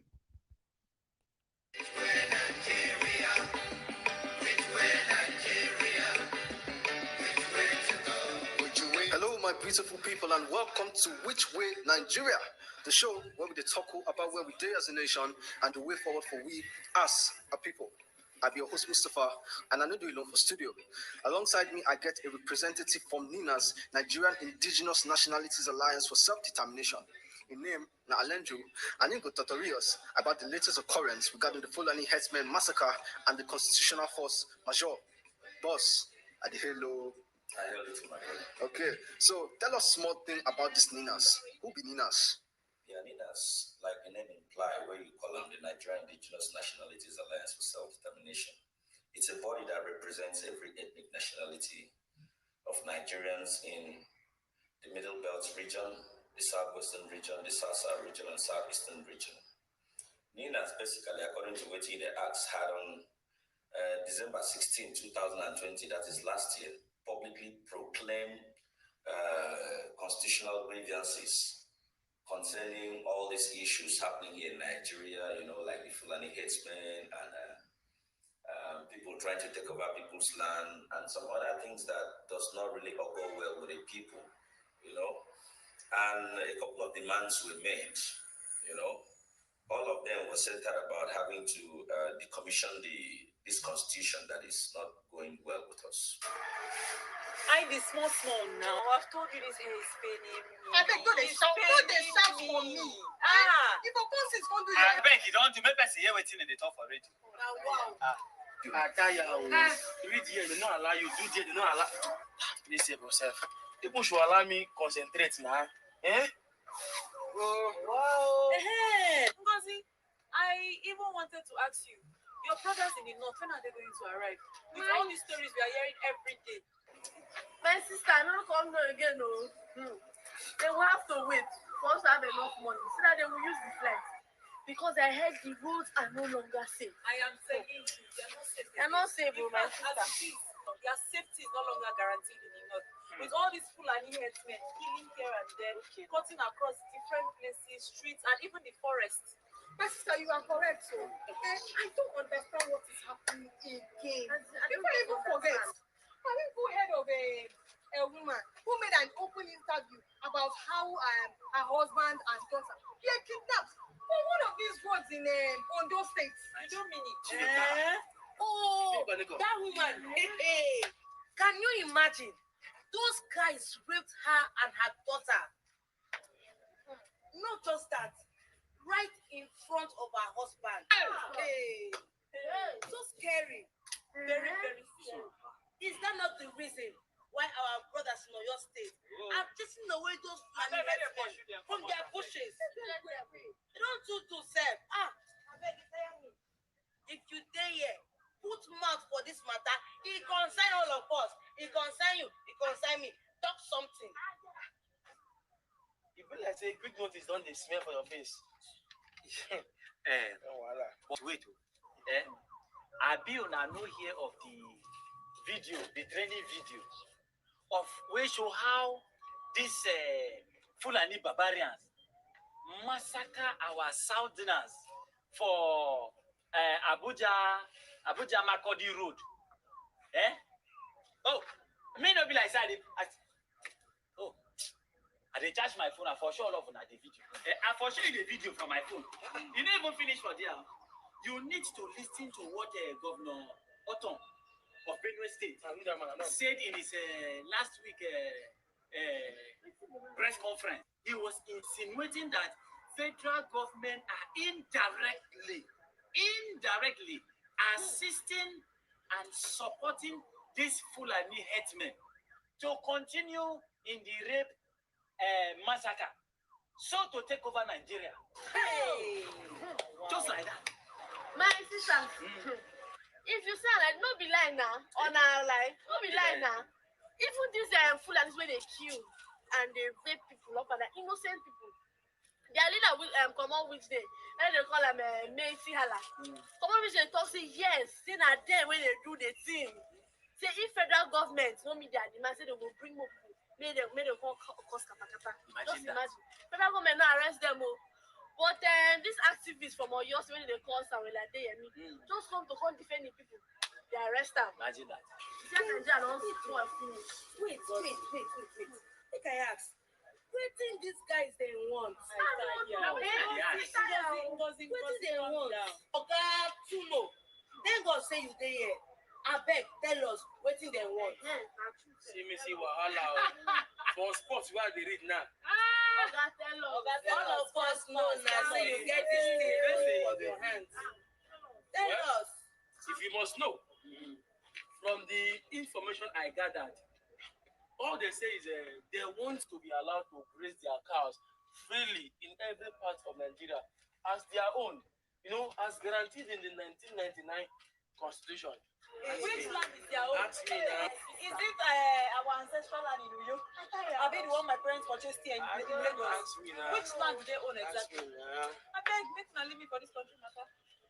What kind of constitution do we have that we cannot change it before it kills every man in this country? Like, who made the constitution? When was it agreed upon? Like, I don't understand. Someone please explain for me. This 1999 constitution was in creation of the 1999 regime military by General Abdul Salam's regime. Was it not that same constitution that is the amendment of Obasanjo's 1979 constitution? I will buy you lunch. So now tell me, how is it expected that this thing is going to be designed or fashioned to totally support the unity or democracy of people with diverse culture, ethnicity, religion? When the military are focused or sees it as a single or a simple command, not even expecting to expect the questioning or accountability of the citizens.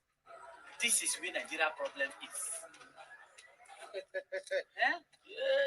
The main problem is Nigeria is structured in a way of no accountability from the government.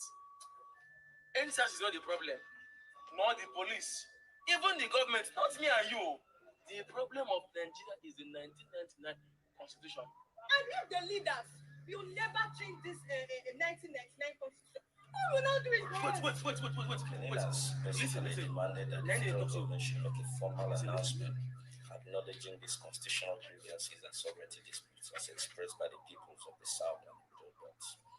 NINAS also demanded that the federal government shows commitment to the total decommissioning of the 1999 constitution as it was done in South Africa during the apartheid era.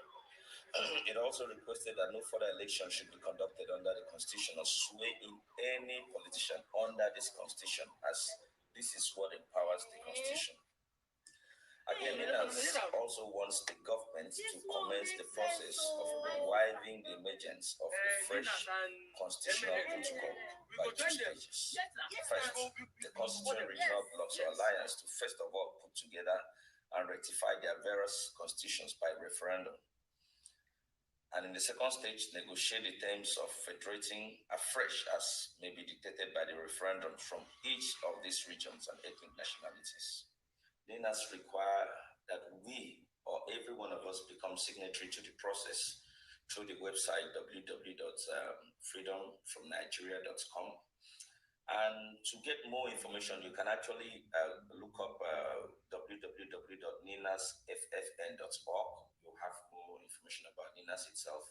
But if you want to have a one-on-one interaction about what we are doing or how you can be part of it, you can call the following telephone numbers: +234 813 425 4584 or 234 705 924 9885.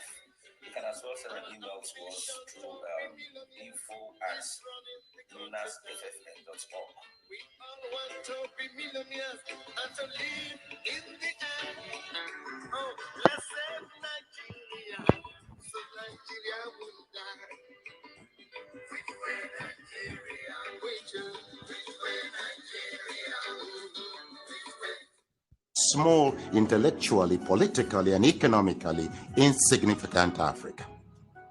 But is that really true? Now, here are the facts.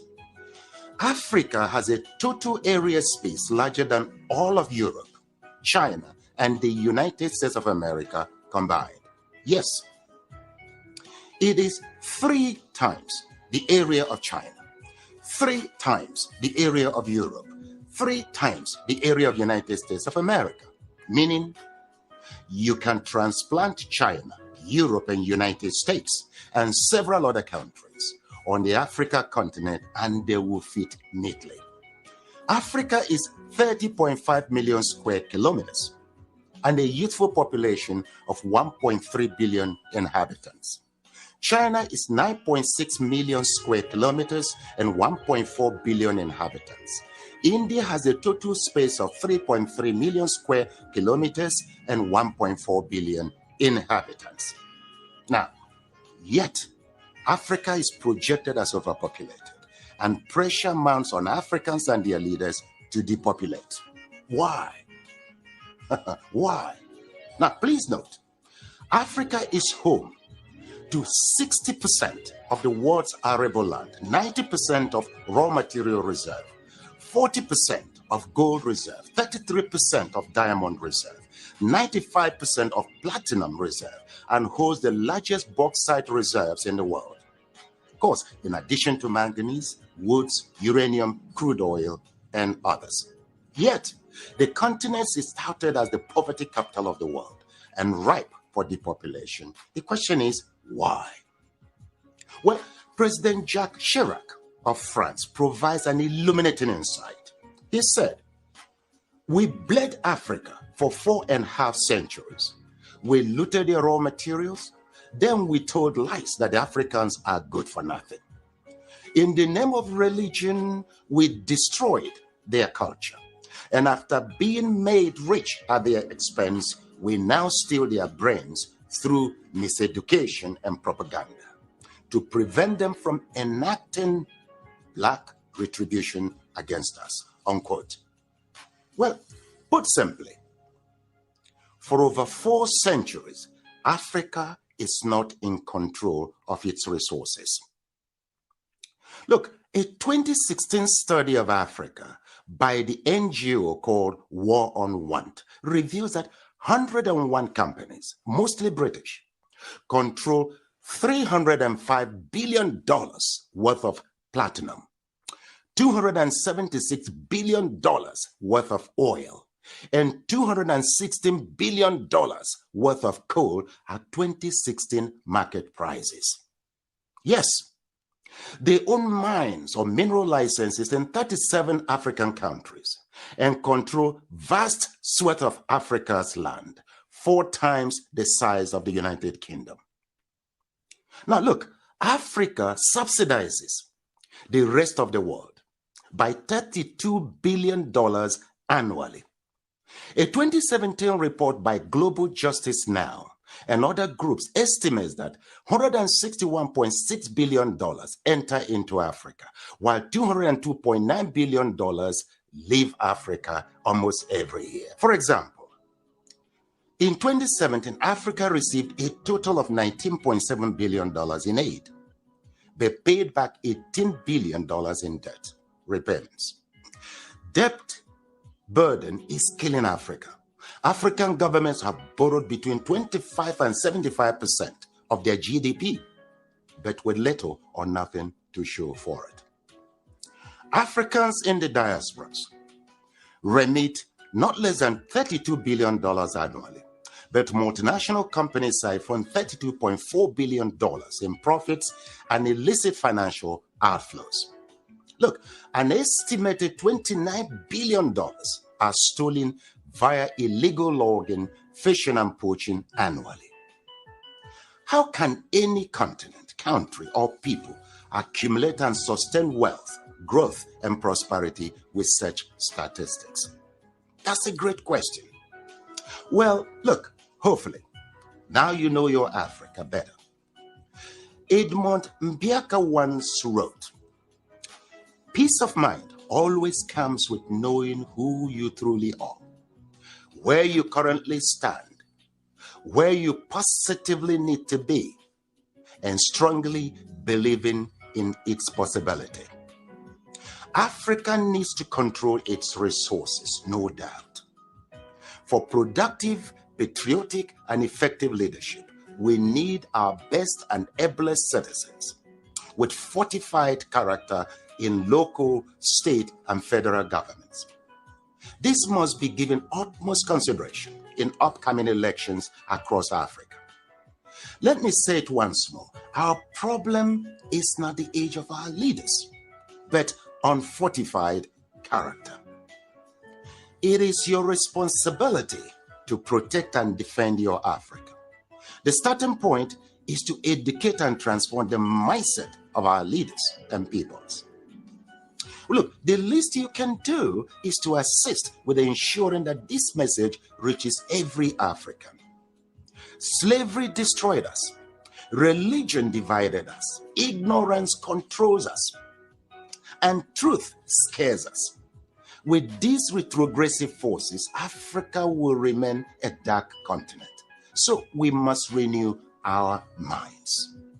Please share this video in support of my efforts at reconstructing Africa through mindset transformation. You see, together, we will reconstruct Africa and take charge of our destiny. For who controls Africa controls the world. I thank you.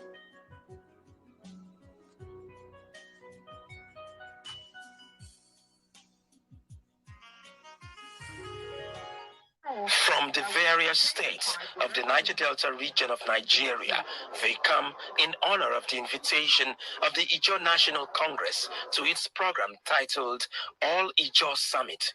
The point of fact is that expectedly, issues concerning the aspirations of the Ijaw nation dominate discussions on the theme, the Nigerian state and the Ijaw question. What we have in our country today is a unitary system of governance. That's the governor of Bayelsa State. And dressed in the borrowed robes of federalism. Julia Not Berry surprisingly, speaking. States and ethnic nationalities are increasingly clamoring for self-determination. God bless you. Or even in outright cases, secession. Thank The you. idea, an ideal situation, will be the devolution of powers from the center to the states. There you While go. it is my cherished hope that Nigeria will find reasons to coexist peacefully, equitably, and justly, we cannot believe that all is well. Gatherings such as this should actually prepare us for the eventuality. The country called Nigeria. The sub-themes are redefining the Nigerian state and the Ijaw people, the imperative of Ijaw quest for self-determination yesterday, today, and tomorrow, and reforms in Ijaw national polity, the need for self-introspection. The program ends with a communique. The Ijaw nation and Ijaw people will no longer depend on the Nigerian state. That's Professor Benjamin Ogaba, For the protection of their environment. President of Ijaw National Congress. To this end, an autonomous Ijaw environmental protection strategy is evolved so as to leave behind a sustainable land for future generations. The Ijaw nation takes a stand for self-determination. We have resolved from this summit to employ and engage all peaceful, diplomatic, and non-violent means and pursuits to actualize our right to self-determination as distinct people of common historical, linguistic, and cultural affinity and geographical contiguity. The Ijaw people shall stop at nothing to drive, to pursue the target of self-determination until it is achieved. Amen. A common denominator among participants is the leaking wellhead of ITAO's OML 29, the pollution in Nembe, and the cry of the people. Ovietime George, Arise News. The leakage is continuing and nothing is being done about it. The leakage in Nembe is ongoing. You can see the pipe leaking. Nobody is doing anything about it. Meanwhile, a northerner, Aminu Seira, wrote the following about the South. The Igbo people need to follow exactly what the Ijaw people are doing. We need to follow through with it. Ndi Igbo through Ohaneze needs to come out and make our position known. We're not interested in the next 2023 election. We're not interested in who becomes the president of a dysfunctional country, Nigeria. But we're interested in having a referendum to help us find out from our people whether they want to remain in Nigeria or they want to remain outside of Nigeria. This is what our people are clamoring for, not who becomes the next president of Nigeria. The president of Nigeria would do no Igbo any good. It may make a few people billionaires in Naira or dollars, but that's how far it can go. You will still be in jail under the 1999 Constitution if your neighbor, if your town's guy becomes the president. It doesn't change anything about your future, anchored on the 1999 Constitution. Now, this is what this Northerner had to say against the South. Notice how he addressed it, the Southerners. No Southerner will smell the seat of the president in this country again. Politics is a game of number, not by education or derogatory comments, says Aminu Seira. We're just watching the actions of the Southerners against the Northerners without taking any decision, without taking any decisive action against them, because we know where we are waiting for them. The North is telling the South that they have the population. Maybe they are counting the sons in the desert to outnumber the South, but we're not interested in the election. We're interested in a referendum that will happen before we even get far. That they are focusing on something else. So he says, no Southerner will smell the seat of president in this country again. Politics is a game of number, not by education or derogatory comments. We have the number and we are at liberty to decide who becomes the next president of this country. We've watched Southerners humiliate, insult, abuse, kill, and torture our people, and as well destroy the means of livelihood of our people, doing their legitimate business in the South. In all of this, we never revenge because we know, wow, the Northerners are master of liars. These are the people that has been beheading people, destroying businesses and houses and lives across the North. When something happens in Europe, Christians in Nigeria get killed by Islamic extremists and terrorists in Nigeria, in Arewa, Nigeria. These people killed an old lady in Kano just a few years ago. They killed a teacher in Bauchi for removing Quran in the hands of a student that was using it to cheat in an exam. They killed that teacher, a Yoruba lady. Now they are telling us that they don't do nothing to the South. Wow. Anyway. Any Southerner planning to contest the presidential position of this country will receive the highest humiliation and embarrassment he has never seen all through his life. These people hate us with passion, including our religion, and you don't expect us to allow them rule us. This is in line with Ahmadu Bello's position that the South must be treated as a conquered territory, with the minority in the North as their slaves to do whatever they wish, and never allow the South to have the rule over them. That's what this guy, Aminu Seira, is repeating here. We are meant to be at the top, not beneath, right from the origin of this country. We've not been defeated in an election, and it won't happen in 2023. They should continue destroying their region with sit at home while we are planning ahead of them come 2023.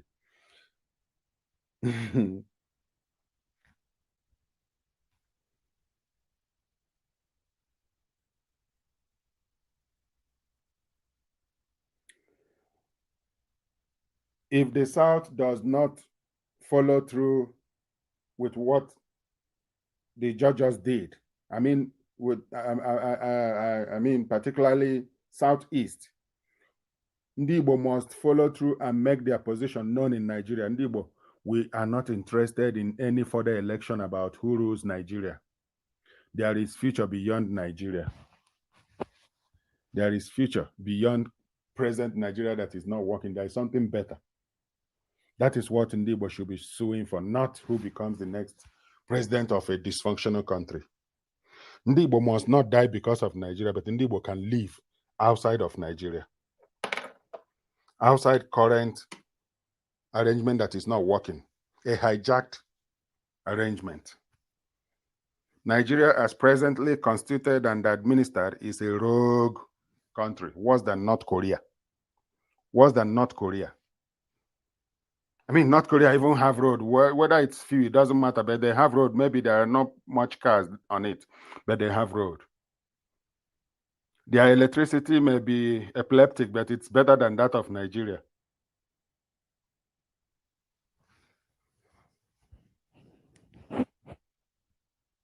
Referendum is loading. Referendum, multi-regional referendum is loading.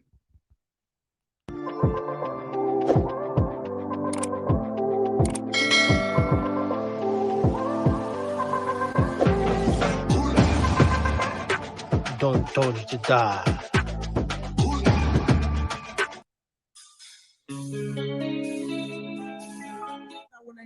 From the various states of the Niger Delta region of Nigeria, they come in honor of the invitation of the Ijaw National Congress to its program titled All Ijaw Summit. The point of fact is that Expectedly, issues concerning the aspirations of the Ijaw nation dominate discussions on the theme, the Nigerian state and the Ijaw question. What we have in our country today is a unitary system of governance and dressed in the borrowed robes of federalism. Not surprisingly, states and ethnic nationalities are increasingly clamoring for self-determination, or even in outright cases, secession. The ideal situation will be the devolution of powers from the center to the states. While it is my cherished hope that Nigeria will find reasons to coexist peacefully, equitably, and justly, we cannot believe that all is well. Gatherings such as this should actually prepare us for the eventuality. A country called Nigeria. The sub-themes are redefining the Nigerian state and the Ijaw people, the imperative of Ijaw quest for self-determination yesterday, today, and tomorrow, and reforms in Ijaw national polity, the need for self-introspection. The program ends with a communique. The Ijaw nation and Ijaw people will no longer depend on the Nigerian state solely for the protection of their environment. To this end, an autochthonous Ijaw environmental protection strategy is evolved so as to leave behind a sustainable land for future generations. The Ijaw nation takes a stand for self-determination. We have resolved from this summit to employ and engage all peaceful, diplomatic, and non-violent means and pursuits to actualize our right to self-determination as a distinct people of common historical, linguistic, and cultural affinity and geographical contiguity. The Ijaw people shall stop at nothing to drive, to pursue this target of self-determination until it is achieved. A common denominator among participants is the leaking wellhead of ITAO's OML 29, the pollution in Nembe, and the cry of the people. Hello, my brothers and sisters. It's showtime. Well, today from Ibom People's Radio, the topic is UK MPs to debate sanctions against Nigeria. Today, Wednesday, December 11th, 2021. As a matter of fact, this is going to happen at 4:30 p.m. UK time. So this is going to start in about an hour or so. So basically, what are we talking about here? MPs from news reports would hold a debate today.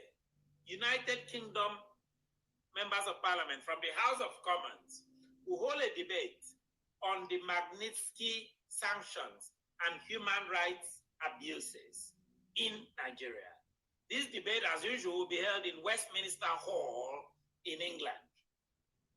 The debate will be led, reportedly from the reports, by Chris Bryant, Member of Parliament. Chris Bryant, Member of Parliament, will lead this debate on sanctions, on how to sanction greedy, inept, and murderous Nigerian officials. So we have a couple of questions to address here. Number one, what is the Magnitsky Act? A lot of people don't know what this is. I'll give a quick background. The second question we're answering, how does it apply to Nigerian officials and UK laws? The third question is, how does it affect Akwa Ibom? We are here to advocate for Akwa Ibom people, for 7 million Akwa Ibom people, for self-determination, for economic independence and political independence. That's what we are here to advocate for. So we take these Nigerian issues and see, does it affect Akwa Ibom? Should Akwa Ibom care about the Magnitsky Act? Should it care that the House of Parliament in London, where a lot of decisions are made on even the very Nigeria, should it matter? Should it matter in London? This is where the president goes to get his health care, gets everything. Nigeria politically depend on their former colonialists in the United Kingdom. Does it matter? The question is yes. I will go on to respond to the 3 questions I posed today. Number 1, what is the Magnitsky Act? Well, this is really a bill that was passed in the US in 2016. It authorizes the US government to sanction other countries where they believe the officials of those countries, not the nation itself, but the officials of those countries are human rights offenders. It allows the government, the US government, and in this case, the UK government, to freeze their assets and ban them from entering the US, in this case, the UK. Because the UK is actually adopting the Magnitsky Act of the US own. So, if you are from a country which the US does business with, and you have human rights abuses, such as what Buhari and his Fulani-led government is doing, so it allows that government, in this case, it will allow the UK, this debate today will allow the United Kingdom to freeze the assets, as you can imagine, all those fancy houses in London and UK, by Nigerian officials who've stolen money. Everybody's aware of this. Essentially, grab the whole of Nigerian oil resources money and packed in the UK. It allows the government to freeze this. If the government can prove, if like what Chris Bryant is doing today, if it can ascertain that that government has human rights offenders, which we do. We have political prisoners today, a lot of political prisoners that Buhari put you in prison. If you say a single thing against the insecurity in Nigeria, against ISWAP, people who Buhari calls his Fulani brothers from Mali, from Niger Republic, coming into the country, if you say anything, you are thrown into Buhari's gulag. You are thrown into his gulag. So those ones, human rights abuses, to freeze the assets. Freeze the assets in England in this particular case, and ban them from entering the UK. I could give them a list. I could help them here. Starting from the Chief of Staff himself, Professor Sulu Gambari, to ministers like Lai Mohammed, which people refer to as Laya Mohammed, because he lies a lot about government policy. In fact, even lied recently about the killing of young people in the NSAS debacle, where young people were murdered at the gates of Lekki Toll. So that's what it allows them to do. So that kind of answers my second question. How does it apply? It applies to Nigerian government officials. It applies to the ministers who have enabled the killing, has enabled the stealing, who own property in England. We have the list of all of them. We are going to submit this to the United Kingdom. We have the list. Nigerian officials should not be allowed. People like Malami, the Attorney General. People like Issa Pantami, who is a terrorist who trained in Sudan, a self-confessed terrorist who trained in Sudan, is running the communications ministry in Nigeria. Basically, is in fact in power to decide who comes into Nigeria and who doesn't. And he has allowed, according to him, not me, his brothers, Fulanis, to flow into the country, causing the serious insecurity in Nigeria today. So how does it affect Akwa Ibom? Simple.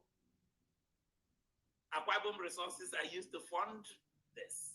Yes. So if you go to Hyde Park in London and see those houses, 30% of the value of those houses belong to Akwa Ibom. Why? Because Akwa Ibom finances the Nigerian economy by 30%. This is accurate. This is simple. I don't mind pushback on this. I welcome it. Feel free to write about this. And I'm very, very ready to respond. So we are waiting the results of this. But we have sent input. I know I've sent input to the House of Commons myself. on behalf of our organization, Quick Import. But we have details. We have let them know that we are ready to supply them details, to give the names of every Nigerian officials who have abused human rights, specifically the Inspector General of Police and all that, and those of them who have stolen money and are parking them in England itself. That is the whole idea of the Magnitsky Act. It has been adopted by a lot of countries now. So if you do what people like Buhari is doing in Nigeria today, you can be stopped. You wonder, why is it a big deal? They are afraid. These people, all their children are in England and the US. All their money is packed over there. They don't love the Nigeria they claim to love. They are all scared and they will run. When the country is about to break up, watch, all these men and women will run away. They don't have anything in Nigeria, so what do they care? So, which is why people like us are calling for self-determination. They're calling for self-emancipation, not restructuring. Self-determination, which means we decide where we want to be. Akwa Ibom is not part of this. Akwa Ibom is not part of the destruction of Nigeria. Akwa Ibom, very, very rarely will any Akwa Ibom people be affected in this, what is being debated now.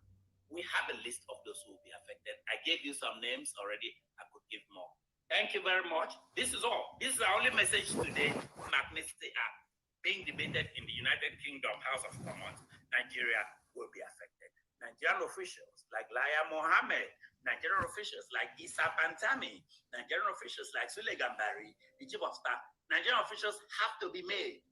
Seize those assets, return them to Akwa Ibom State where they belong. Return them to Akwa Ibom people. Let them decide what they want to do with it. Let them decide whether they want to be part of this country. To be part of this country, which every single day you hear one terrible issue or the other affecting a country in which people are insecure, the education is done, all the doctors are fled. This is all I have to say to you this morning. Thank you very much, and have a nice day. Goodbye. And still nothing. So the question is, the same contradictions in Nigeria also there within Igbo land. We cry of marginalization at the larger Nigeria, but there is also cries of marginalization within. True that. There is the identity question within.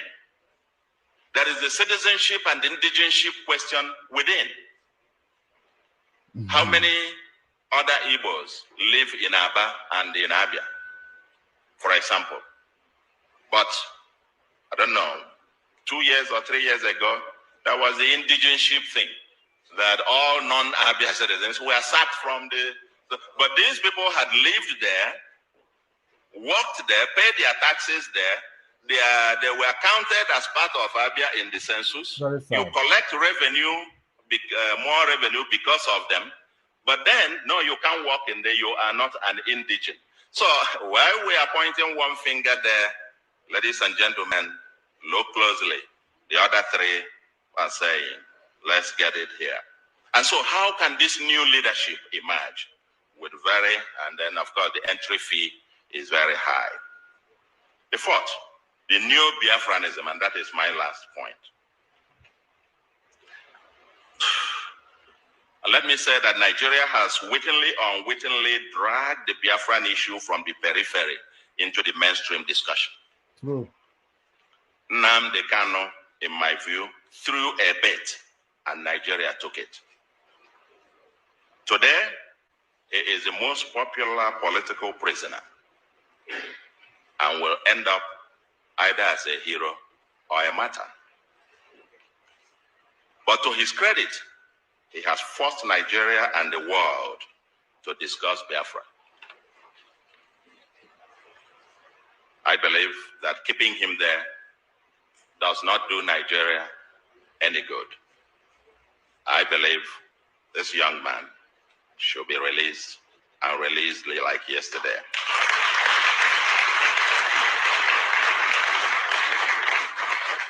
I will not be surprised if he becomes a subject of the next political campaigns.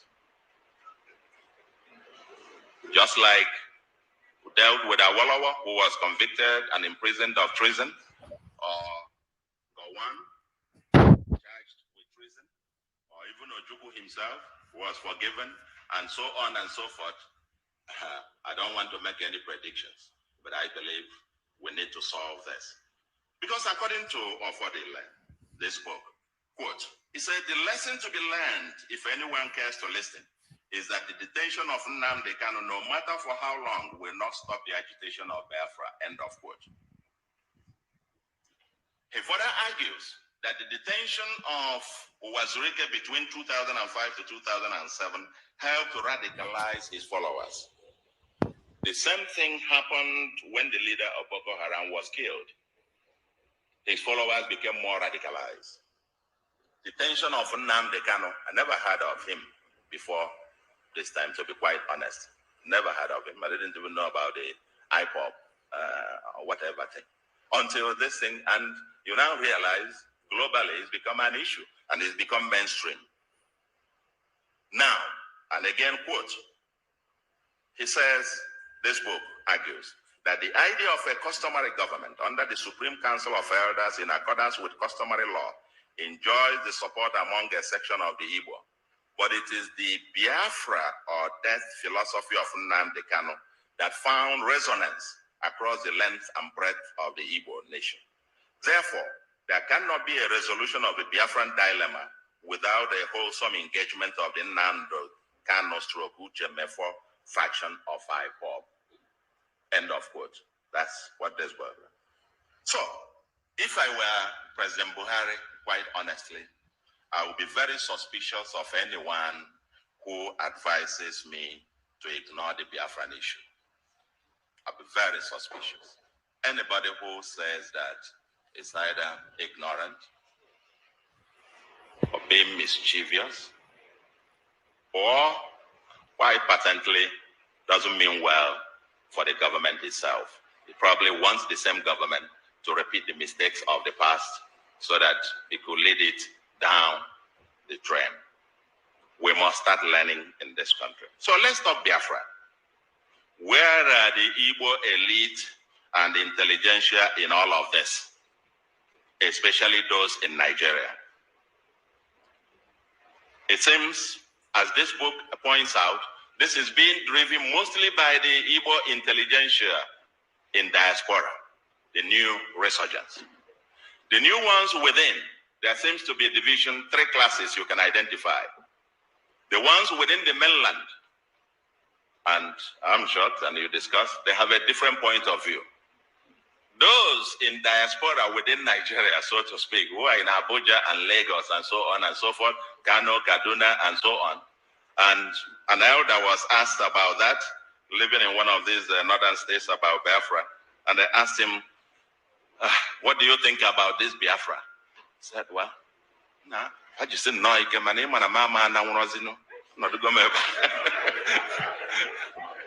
other words, they should keep it up, but you know I can no longer go now. You see all the things I have here, I cannot carry them on my head. So, there seems to be a sense of either denial, and on one part, or people who think, no, it won't be, because we can't just imagine it. And because of some discussion that, oh, okay, if this happens, you will lose your property, you will lose that, and so on. Of course, that is untenable. I mean, I too was wrong on this, because if by any chance you have another state of Biafra, it will be the 16th state of ECOWAS. And that means you have free movement of goods and persons. But the fundamental question, the fundamental issue is that this debate is not happening.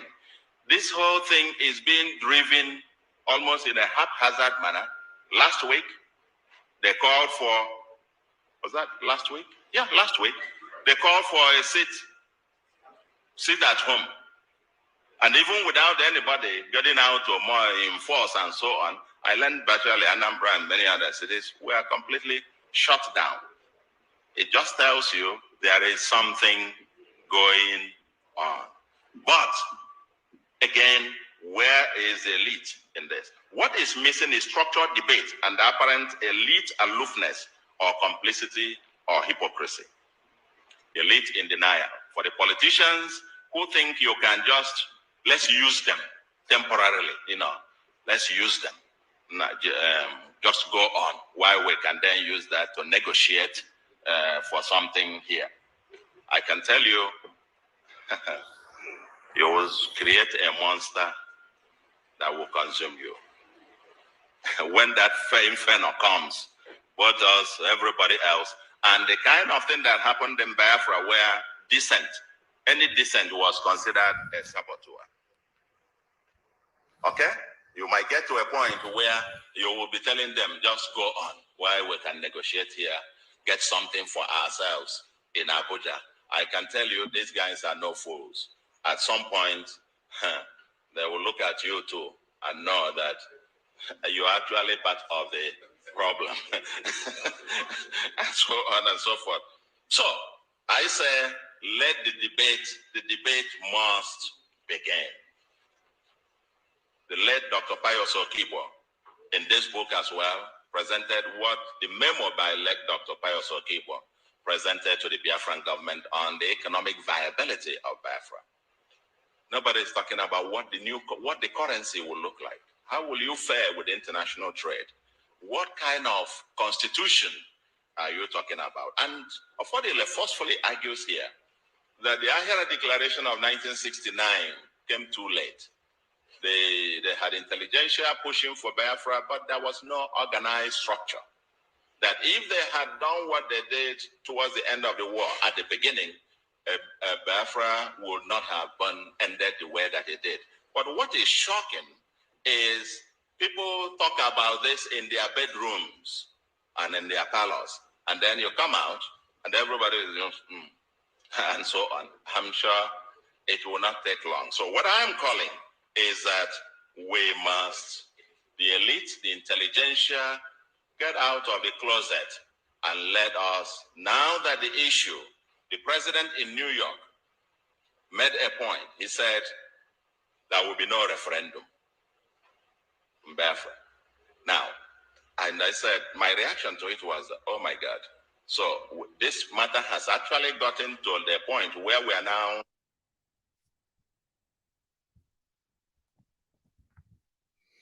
Yes, it has gotten to the point where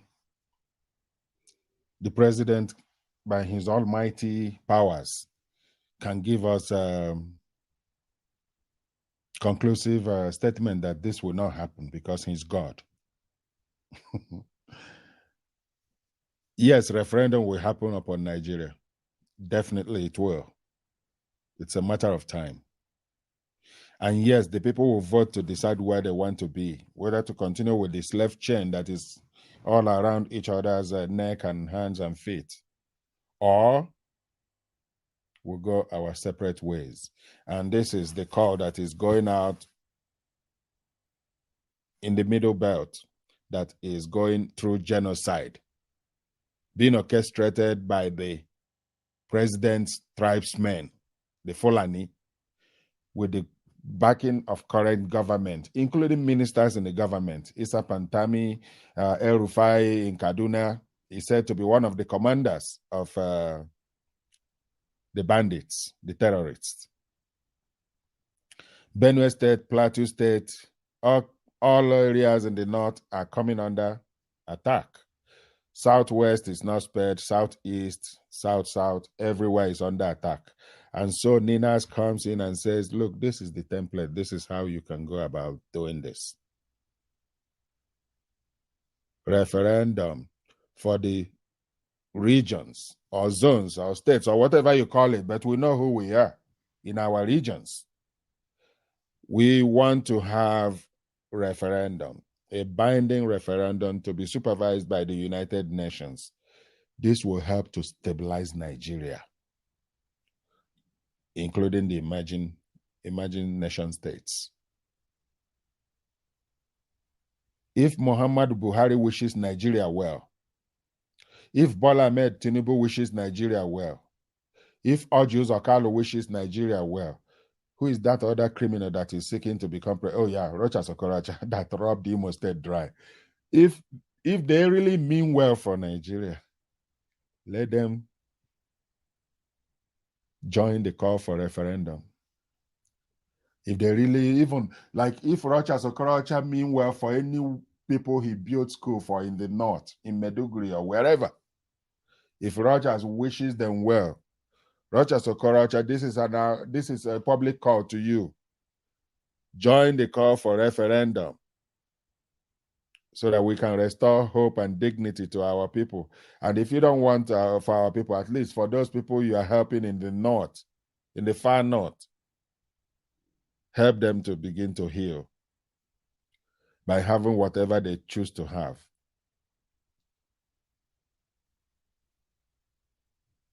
Through referendum.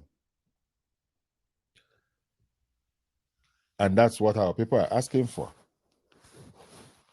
Not the presidency of Nigeria. We don't need the presidency of Nigeria. A lot of people in different countries don't even know who the president of their country or their prime ministers are, as long as the system is working for them. I mean, not just for them, but for everyone. The system must not be discriminatory.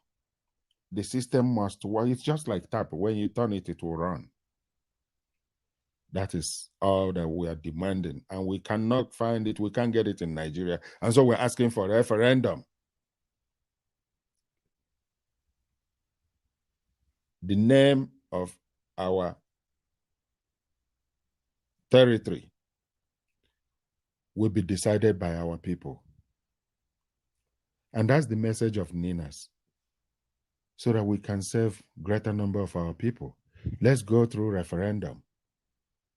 It's not complicated. God forbid that Nigeria should continue the way it is.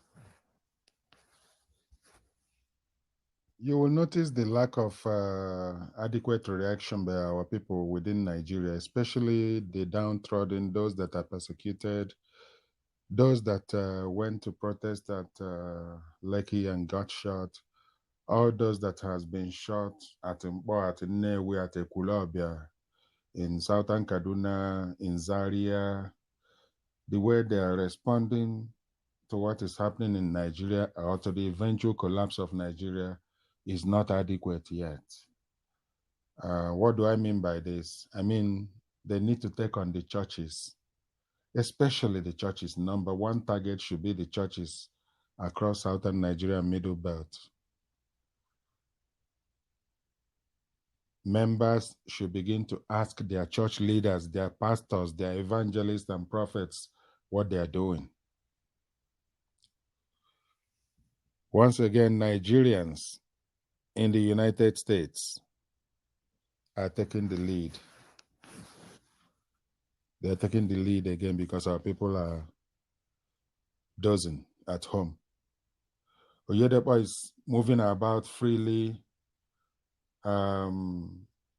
Adeboye is moving about with his convoy, no harassment in church. Nobody stops him to ask him, what are you doing? All of them, many of them are going about, nobody is challenging them because people believe they are men of God. Services are not being disrupted to ask them why they are keeping quiet, why people cannot go to bed and sleep in the Southwest, Southeast, South, Middle Belt, or even the Christian areas of the North. These guys have betrayed the very thing they were called to do, to take care of the flock. Yet, they are called men of God. How could they be true men of God when they are actually watching their flocks being taken by the wolves, by imported murderers, terrorists, by the same government they are hanging out with? When W.F. Kumuyi goes to Buhari, he will be grinning ear to ear, so happy, so excited. Jesus Christ. Protesters disrupt RCCG church services in the U.S. over the silence of the RCCG church authorities on the killings by Fulani militia in Nigeria.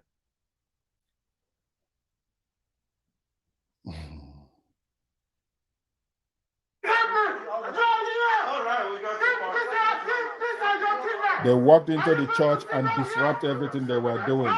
And the church is populated by mostly Igbo. We will take this no more. The church is populated by mostly Igbo and Yoruba members. The Redeemed Christian Church of what is the name? RCCG, Redeemed Christian Church of God. They are politicians. They are playing politics. These are, in fact, Adeboye, by his preachings, is a very divisive character to begin with. I can reference some of his sermons that aren't uniting, but very divisive.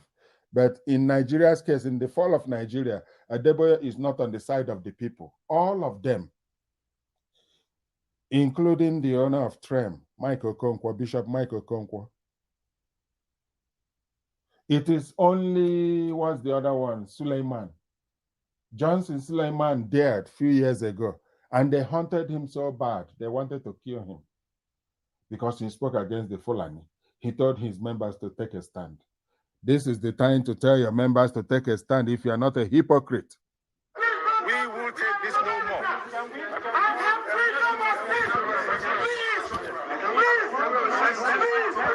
This is exactly what is happening. Many of us here are Igbos and Yoruba. This is what is happening to our people. We don't care. Send it back to your principal. They are being shown pictures of people that are getting killed in Nigeria, and yet they are staying silent. Adesoya is my name, Dr. Adesoya. You will take this no more. It's absolute nonsense. A minute race. We want to wipe out the majority of people in Nigeria. We won't take it no more.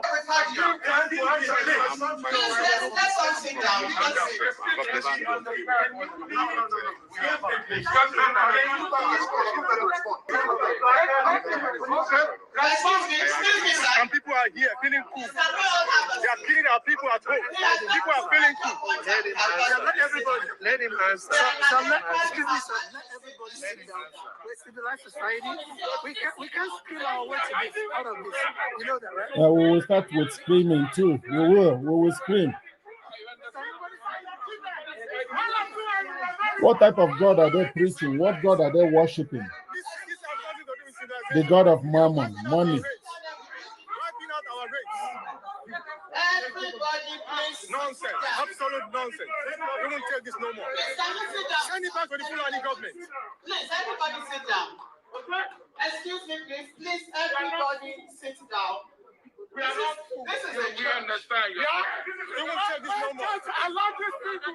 What type of church are you? We won't take this nonsense no more. Which type of church are you? And this may spread all over the world. All these churches will be targeted all around the world. They should get ready. Look at children. You have been heard.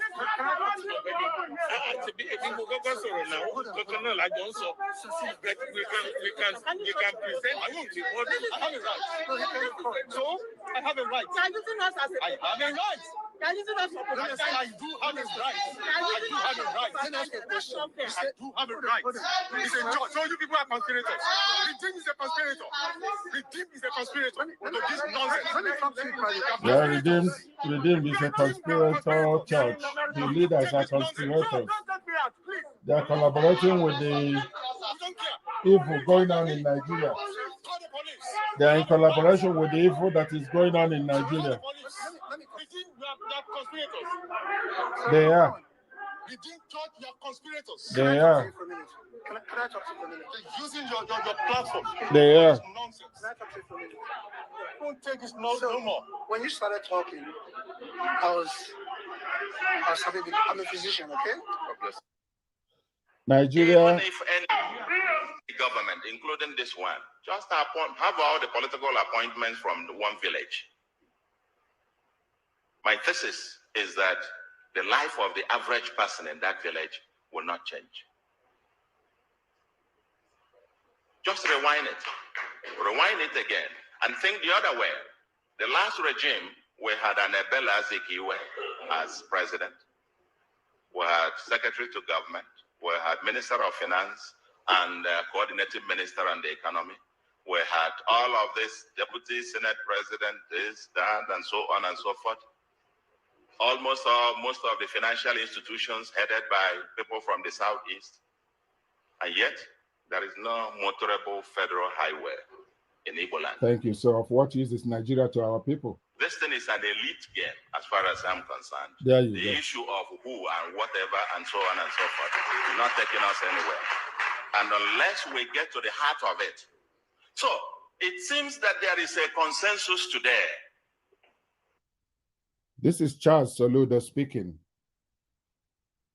Charles Soludo got recently elected as the governor of Anambra State, my home state. He's been among the elite in Nigeria, at least in the last 20 years. The place of our people in Nigeria is what we're trying to figure out through referendum. And I've advised that Charles Soludo should pay attention to what matters to our people. And referendum is one of that. Now here is Charles Soludo speaking. There is a consensus. If you take it much broadly, the North, so-called North, if you calculate the number of years they were in power, but essentially, poverty is still predominantly a northern phenomenon. So, that you control this and a few billionaires are made here and there and so on and so forth means absolute nothing. The ordinary man in Nigeria has not benefited, is getting worse off by the current system that we have. But there is a consensus now on restructuring. Presidency of Igbo extraction does not mean anything to Igbo people. What we want is a Nigeria that goes through referendum. Our people desires to vote in a referendum, along with Middle Belt, Oduduwa, every other people in the lower Niger territory. We are demanding for a binding, not to be delayed, referendum in Nigeria now. Otherwise, the alternative wouldn't be okay. In that case, Fodila would argue that Biafra becomes a metaphor for agitation by oppressed people for justice, equity, and fairness. It hasn't worked for anybody. If you look at President Buhari recently said he also supports amendment of the Constitution or devolution. If you read the APC manifesto, it says, quote, as a change agent, APC intends to cleanse our closet to halt the dangerous drift of Nigeria to a failed state, with a conscious plan for post-oil economy in Nigeria. To achieve this laudable program, APC government shall restructure the country, devolve power to the units with the best practices of federalism, and eliminate unintended paralysis of the center. End of quote. This is the government empower that controls 23 states. This is the APC manifesto. So, and the Southern People's Assembly talk about the same thing. The Afenifere's position on the National Conference, if you read it, talks about the same thing. The National Conference report talks, supported by PDP, the same thing. So what is holding us? I must say the goal of this bit should be political stability and economic prosperity. In my view, a competitive federalism. We can write a book on this aspect of competitive federalism. Compared to the First Republic, when everybody had theirs, they had the resources, especially on revenue, fiscal federalism.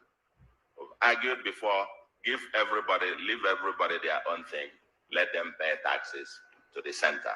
This umbilical cord where Abuja will set wage for everybody all over the country, and so on and so forth. It was for a time when oil money paid for it, not anymore.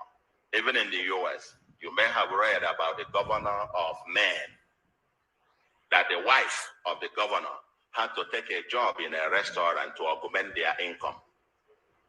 Because given the state of Maine, the salary of the governor was not enough for them to survive on. And the wife had to take a job in a restaurant. The governor of Maine salary cannot be the same as the mayor of New York, and so on and so forth. But here we've done all of this. Abuja controls.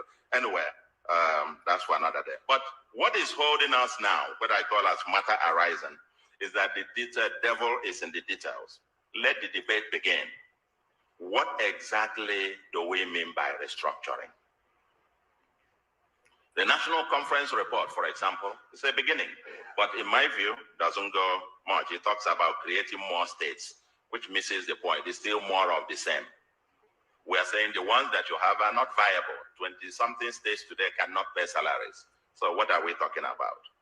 Or should we go back to the EQMS constitution, the proposal of 6 zonal structure as the federating units? What model of federation? Should we use the UAE, United Arab Emirates system, or which one are we going? Let us get to work and begin to think. Some people propose, and I agree, that we need a new constitution negotiated by the people of Nigeria. And my thesis is that if this is the only achievement of President Buhari, he would be the greatest statesman ever in the mold of Abraham Lincoln. But we need to get this done. That the people of Nigeria will have to get together and negotiate a new constitution for themselves. Second, or the third point, is leadership failure in Igbo land. It raises fundamental questions if you read Chude's book on the collapse of failure of leadership in Igbo land and the search for the new one and whatever. It's in that light it agitates your mind when we talk about Igbo presidency. What does that actually mean? Is it to have somebody wearing a red cap in the villa, or what? If all that we say, even within the states, a governor is first his village, his local government, then his senatorial zone, so that he can be Ochelozwa of his own local government or his village, and so on and so forth, then let the others care. Is that the kind of leadership we are talking about Nigeria, or in the new Biafra, as it were? And we have seen it, like I said, about people occupying offices and so on and so forth, and still nothing. This is part one of what Professor Chukuma Soludo had to say a few months ago. And the concluding part will be in the part 2.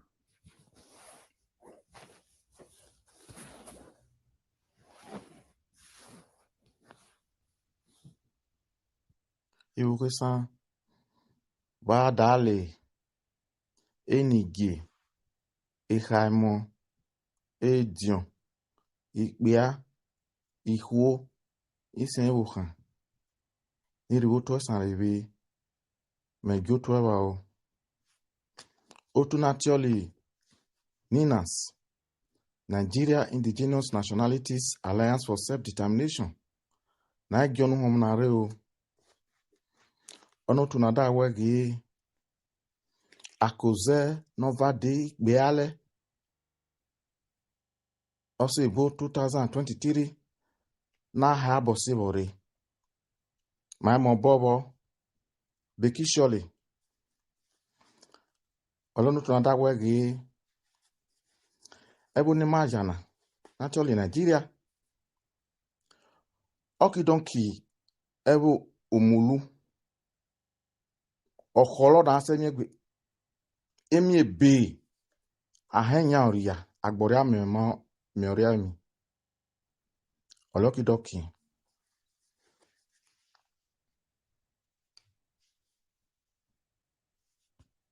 Ono tunani na sida wege Ebare Shabebu Nebotioli Constitution Ole Manisatioli Ebuhi Ye Ebi umulu no Ogi ole vuole Wala esa mata wege era de nyaora Ono kukwone olaka hia sibori So that odia begi Honorana Ole oni constitutional Ole buhina Olaka hia sibori olaka hehe Okwesegi Aze Alwe Akoze Ramde wegi Oge no rivi Onebuhina Made that time aba Pano Onebuhina wegi Mane nyoto naturally indigenous nationalities. Mamwa huni ihe Abuja niria nyama. Ogiva. Geonebu hina.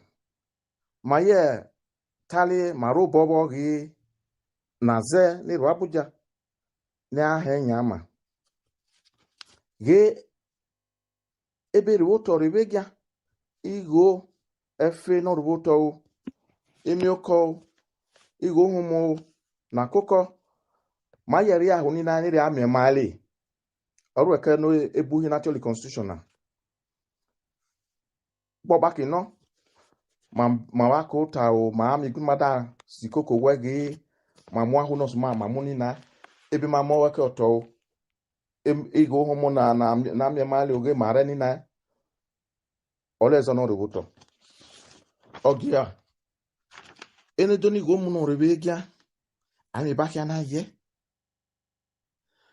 anọrụ eke no buhi na wegi ono gbebere ohi akigbolasa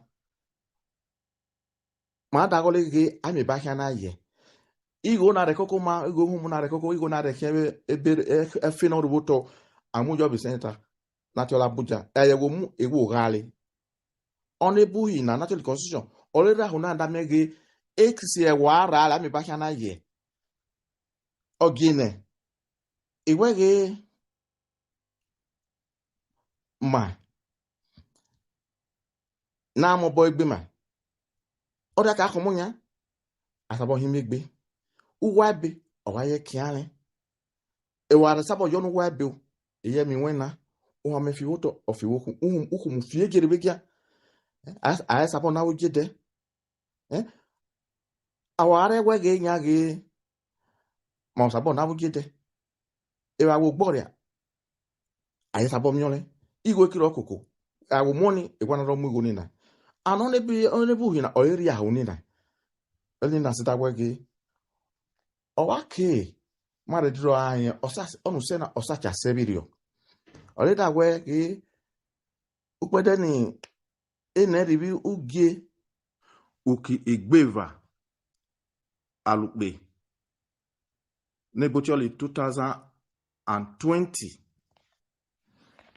onu tunina sunanda wege onebu hina actually constitutional okiki igbugen na abo onu ebo no sma actually Nigeria na igbugon ki na abo abadaki wo hiene na tare ina sabo arigbe na hia da odo ke ahion sole ase me ba lu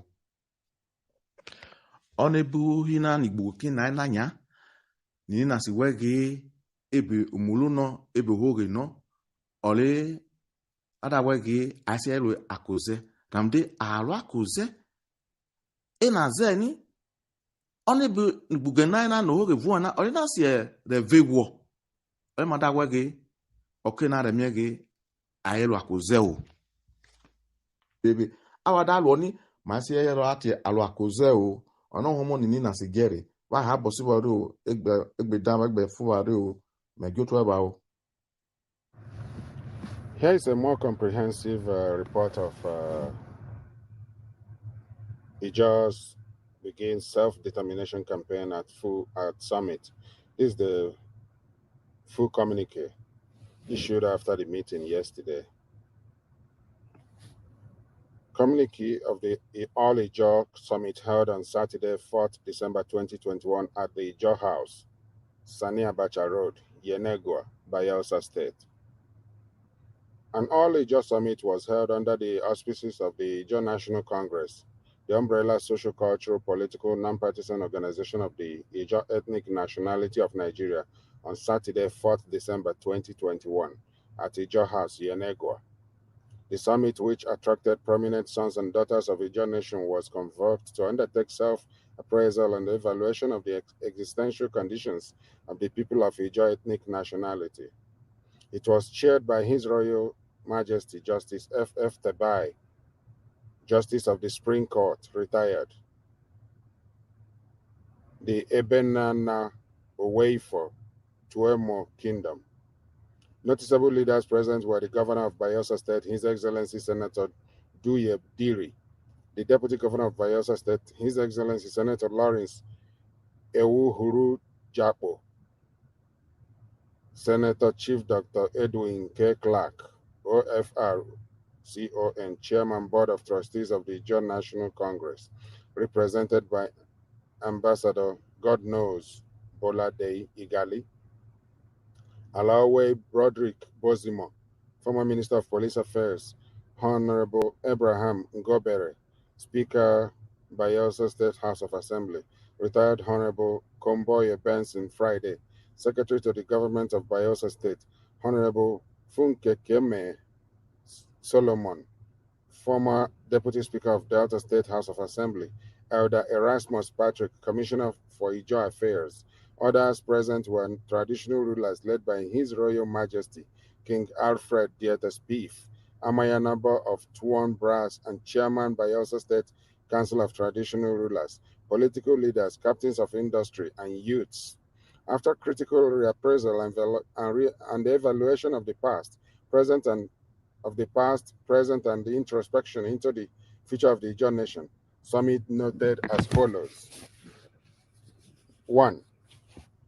That the Aboriginal Ijaws have been the oldest indigenous settlers in Niger Delta area SWAT, deep Republican characteristics that abhors oppression, repression, and suppression.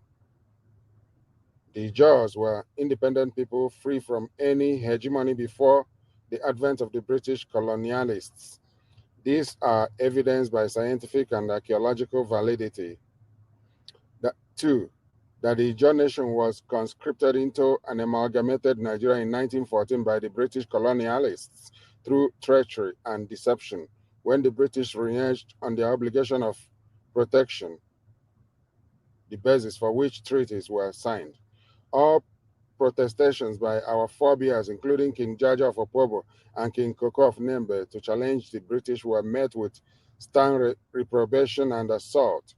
The crude effect of this deliberate, traitorous, and perfidious act of the British over time culminated in the balkanization of the Ijaws into voiceless minorities, and today the Ijaw are relegated to second fiddle roles, and in some cases appear to exist without notice.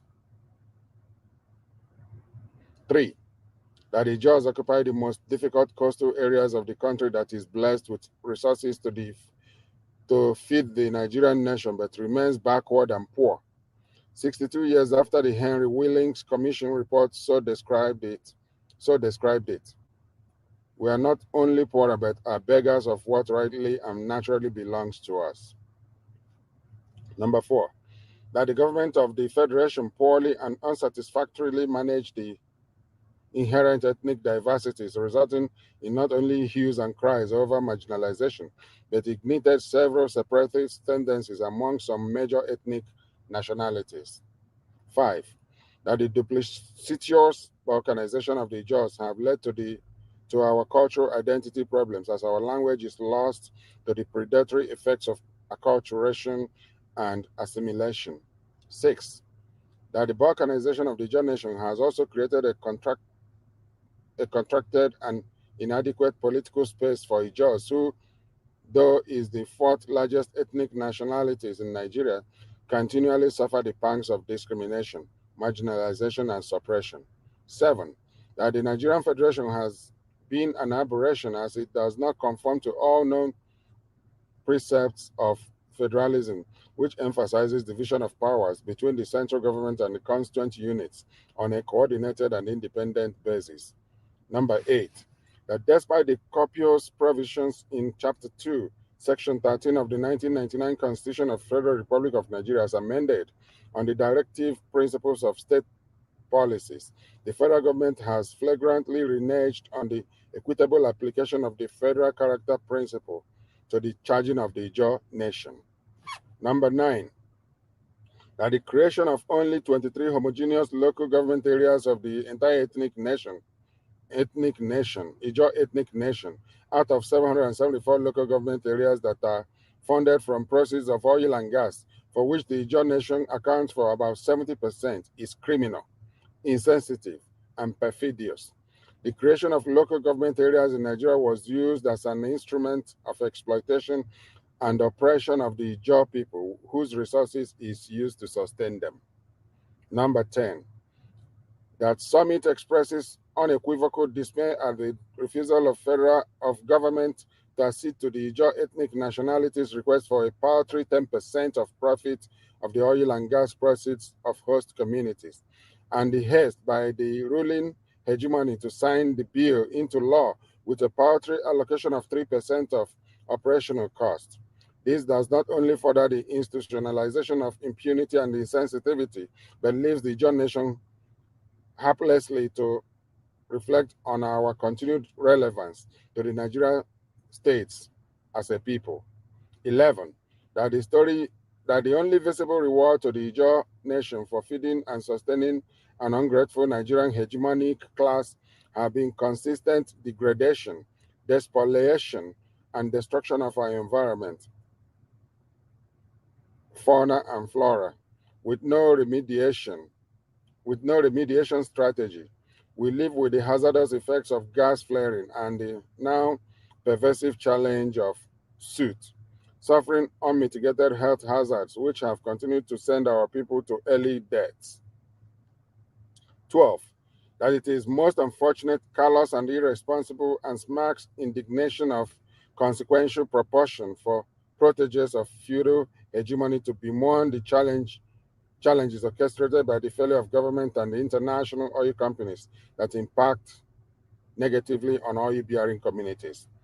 13, that even the 2012 United Nations Environmental Program, UNEP, describes the Niger Delta area, Ijaw Nation, as a disaster and most polluted site in the world. Number 14, that the present national security architecture is skewed towards only protection of the oil and gas assets in Ijaw land as against the people's right to defend and protect their naturally endowed resources. Whereas this is against all known international laws of the inherent right to ownership of natural resources by indigenous peoples. This has resulted in several cases of conflicts and insecurity in Ijaw land. 15, that Ijaw people's quest for political unification has been age-long, as this has been central in all the demand for our forebears to the pre-independent constitutional conferences. 16, that the Ijaw ethnic nationality can no longer bear the grave injustices, impunity, flagrant nepotism, marginalization, neglect, oppression, and enslavement by the Nigerian state. 17, that the right to self-determination, access, and control of our resources is not only inalienable, but but backed by several international laws. Accordingly, the summit resolves as follows. A, that the Ijaws would no longer depend on the Nigerian state for the protection of their environment. To this end, an autonomous Ijaw environmental protection strategy be evolved so as leave behind a sustainable Ijaw land for future generations. B, that the Ijaw people shall explore the various international laws and statutes that offer protection for the enforcement of their right to self-determination and the protection of their God-endowed resources. C, all Ijaws, wherever they are in the world, shall affirm their Ijawness by signing a reaffirmation accord, abide faith and commitment to advancing the quest for united and egalitarian Ijaw nation. D, the Ijaw nation shall continue to engage the federal government of Nigeria on its critical challenges, as well as the enthronement of a new federal constitution, and this is without prejudice to our resolve to seek self-determination. E, that Ijaws resolve from this summit to employ all peaceful, diplomatic, nonviolent, and other tools of civil disobedience to pursue and actualize our right to self-determination as a distinct people of common historical and cultural affinity and geographical contiguity. F, that Ijaw people shall stop at nothing until self-determination is achieved. Summit salutes the vision of all those patriotic Ijaws who initiated the idea of an all-Ijaw summit now and commended the leadership of the INC, Ijaw National Council, for taking every practical step to actualize it.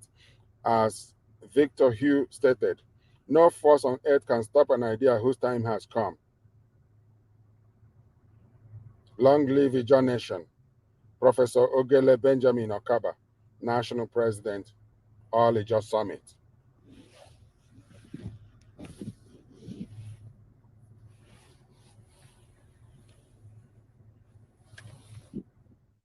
Iwukesan ba dale enige ehaimo edion ikpea ihuo isen ewokan niriwo to sanrebe mejo to eba otunatioli Ninas Nigeria Indigenous Nationalities Alliance for Self-Determination na egionu homunare o ono tunada wegi akoze novade beale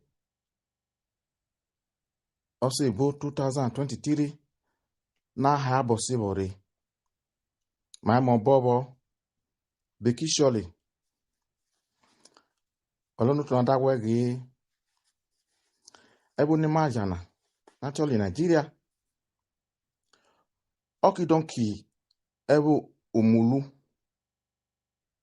okolo da semegbe emi ebe ahenya oria agboria memo meoria mi olokidoki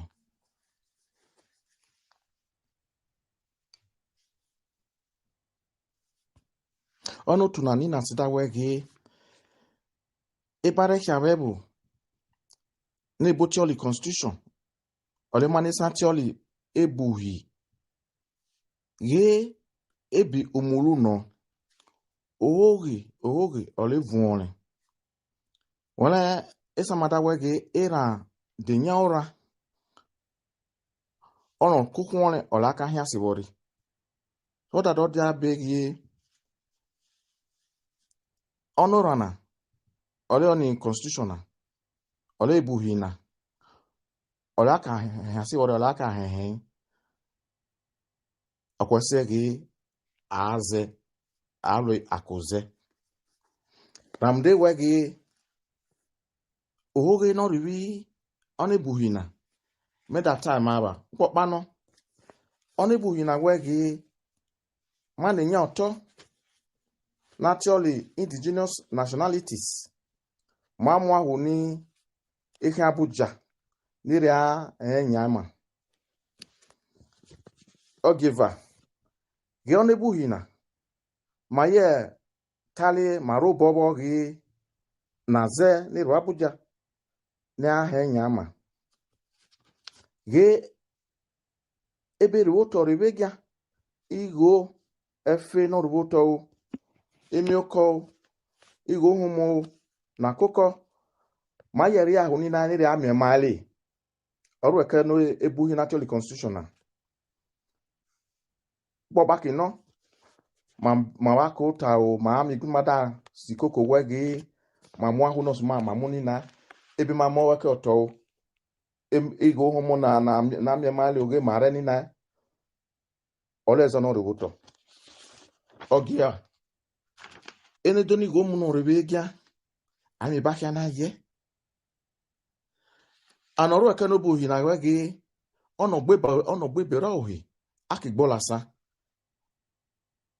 ma dagole ge ami bakia na ye igo na rekoko ma igo humu na rekoko igo na rekebe efe no rubuto amujo bi center natural Abuja eyewo mu ewo gali on ebuhi na natural constitution olera huna ndamege exie wara ala mi bakia na ye ogine iwege ma na mo boy gbe ma oda ka khumunya asabo himegbe uwabe owaye kiane ewara sabo yonu wabe eye mi wena o me fi woto o fi woku uku mu fie gere begia a sabo na wogede awara wege nya ge ma sabo na bugide e wa wo gboria ayi sabo miole igwe kiri okuku awu moni e kwana ro mu igwe ni na ano ne bi one bu hina oyeri ahụ ni na eli na sita wege owake mare diro anyị ọnụ se na ọsacha sebirio ọlịda wege ukpede ni eneribi ugie uki igbeva alukpe nebocholi 2020 ọnụ tunina sinanda wege ọnụ ebuhi na actually constitutional okiki igbugen na abụ ọnụ ebe nọ sima actually Nigeria na igbugon kiya na abụ abadaki wo hiene na tari ina sabo arigbe na hia da ododo ki ahion sole ase me ba lu ọnụ ebuhi na igbo ki na nanya ni na si wege ebe umulu no ebe hoge no ole ada wege ase elu akoze ramde alo akoze ina zeni ọnụ ebu igbugen na no hoge vuana ole na si revegwo ole mada wege oke na remie ge ayelu akoze o bebe awada lo ni ma si yero ati alo akoze o ona homo ni na sigere wa ha bosibo ro egbe dama egbe fuwa ro mejo to eba o. Where do Christians suffer the worst persecution in the world? Nigeria. China, Iran, Somalia? International Christian Concern has just unveiled its 2021 report on the top persecutors of the year. ICC lists 3 top persecutors this year: the worst country, worst group of persecutors, and the worst individual persecuting Christians. Well, joining us to discuss this year's list and to explain about what's happening around the world is ICC President Jeff King. Jeff, it's good to talk with you again. So let's get right into it. The worst country persecuting Christians this year. Surprise, it's not North Korea. Which country is it and why? Well, yeah, Kim Jong-un, North Korea, it's always going to be a top performer, right? But what we looked at was like how many Christians are being killed presently. Is it a problem that's not addressed? We chose Nigeria. It's a surprise for a lot of people. But Gary, in the last 20 years, 100,000 Christians have been killed. 3 million plus Christians have had their lands, farms, homes stolen from them. And the government is part of the problem. So we chose Nigeria. Well, I know a lot of people say Nigeria, that's just Fulani herdsmen and so forth, but it goes well beyond that. Tell us a little more. Well, this is the problem. We work in Washington, D.C., and we're working with the government. And so that's the line that comes from the Nigerian government. They want to frame this as a conflict between farmers and herders.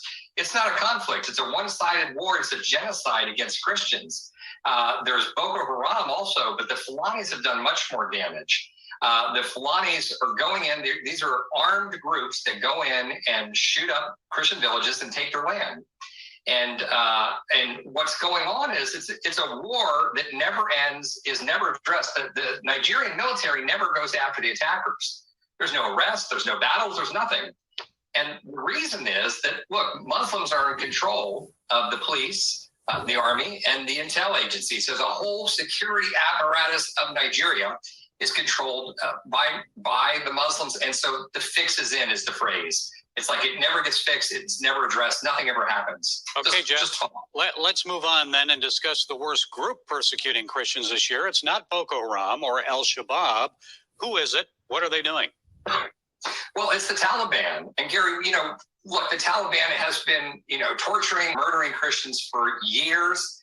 The problem is that now they are in control of a state and they have a potent intel security apparatus set up by us, but now they're in control of it. They're calling Christian leaders. We know you. We're watching you. We're going to come get you. They're going door to door. And unfortunately, just this past 2 weeks, they grabbed the first Christian. And what happens is they'll torture him. They'll find out who the other Christians are he knows. And then if he won't turn back to Islam, they'll kill him. And there's going to be a whole bunch of that. Well, a lot to pray about on that. Now, the worst government leader or person persecuting Christians, it's not Canada's Justin Trudeau for shutting down churches and arresting pastors during the COVID pandemic. So which government leader did you list as the top persecutor targeting Christians and why? Well, you already nailed it. It's North Korea and it's Kim Jong-un. So either the country or he are going to show up in the top list. But look, the whole North Korean state exists to serve him and to keep him in power and the Kims in power. So we chose him as the individual doing the worst job against Christians, doing the most persecution against Christians.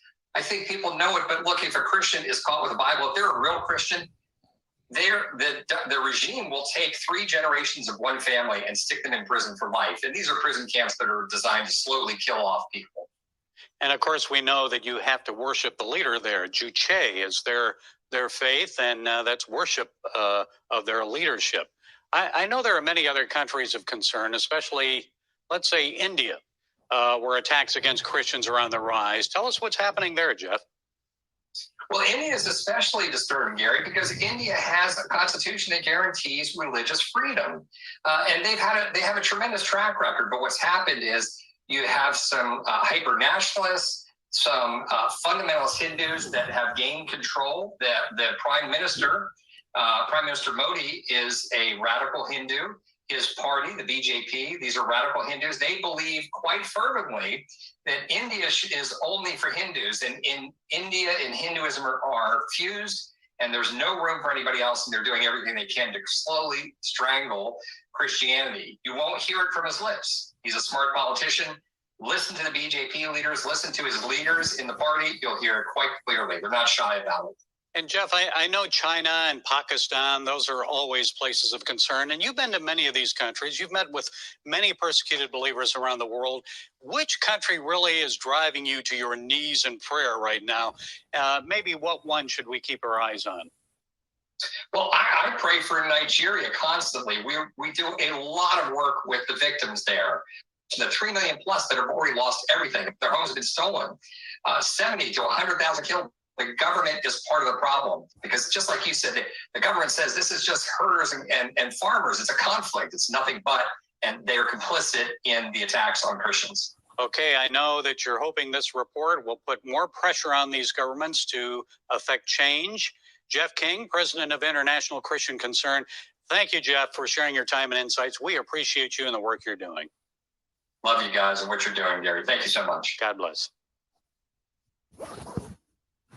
Yeah, Nigeria is holding the country award, at that level for persecution of Christians due to the involvement of government, the coalition of government in protecting the Fulani terrorists who are going across Nigeria, killing, sacking communities. Even government policies is designed to favor them. The government tries to take over, build forest reserves, cattle routes, Ruga, shoreline takeover, all sorts of programs the government have tried to put through in order to spread these terrorists across the country.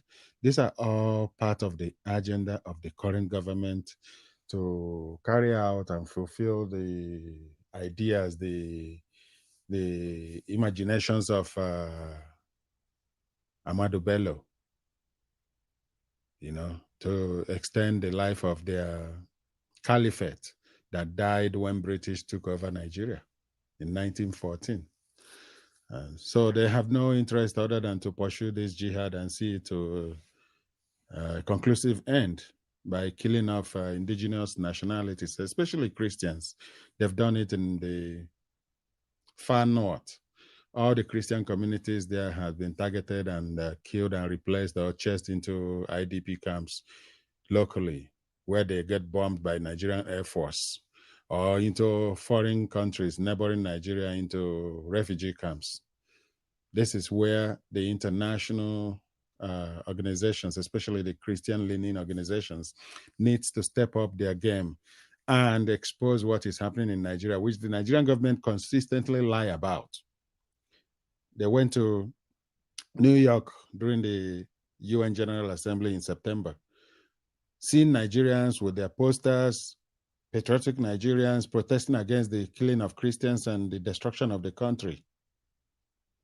Nigerian government actually goes into New York, Bronx, to hire homeless people and other foreigners to counter-protest the expose from Nigerians. against government collusion in terrorist activities in the country. I don't know what these people are thinking, but we know that there is no way Nigeria can recover except to go through multi-regional binding referendum. That's what will save the day. If not, if this joke continues, we're only delaying the inevitable. And that is a very terrible thing that will happen to Nigeria. To not arrest this situation now through a referendum, call for referendum to, calm nerves and let things, go very well for every section. Failing to do this is only going to cause more problem, more pain of separation.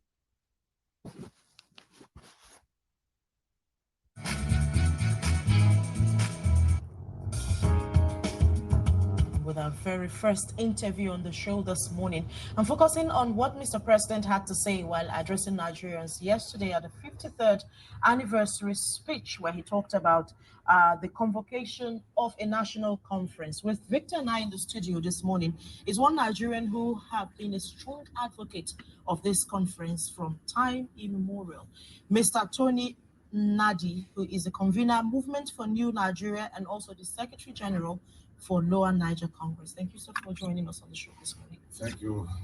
Thank you very much, Mr. Nadi. You have severally spoken about the convocation of a conference to discuss some of the most burning issues in Nigeria today, and how the decision of the president to raise an advisory committee to set out the modalities and procedures for a national conference. How did that news get to you?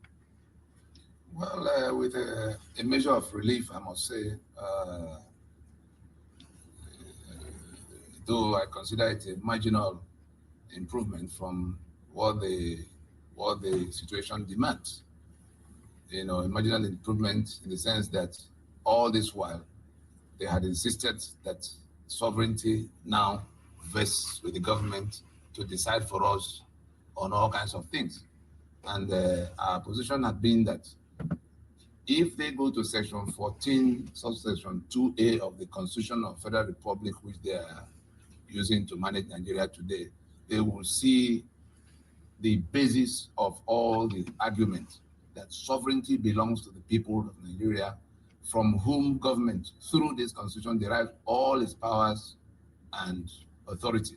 There's no other way. They know that that is the truth. Yet, Absalom Abubakar and a chain of other military presidents since 1966 took it upon themselves to usurp the sovereignty of the people and impose the constitution exclusive, to the people. That is to say, they became the sovereigns by stepping into the, almost as if stepping into the shoes of Britain that had governed us for almost 70, 80 years up to that point, to impose a constitution that starts with the preamble, we the people. That is a forgery. That's a secret. Okay, let me get you correctly now, Mr. Nadi. So you say that this is not necessarily a solution to what we have. The discussion we are asking for is that originating discussion amongst the ethnic nationalities that the British locked in here and called Nigeria. From that time in 1914 to now, it had not been their decision to be together. And the terms of that decision, of that being together, had always been imposed. Let's ask you this question, because it's coming at a time where everyone is saying, yes, it is very timely to have a national dialogue. Yes. For some people, it's not really whether it's sovereign or not. That is the issue. The issue is we have got things to talk about, and there comes a time, thank goodness, the president is talking about it. Some would describe you as a pessimist. Isn't it too early to predict that this might not lead to the outcome we all desire as a people?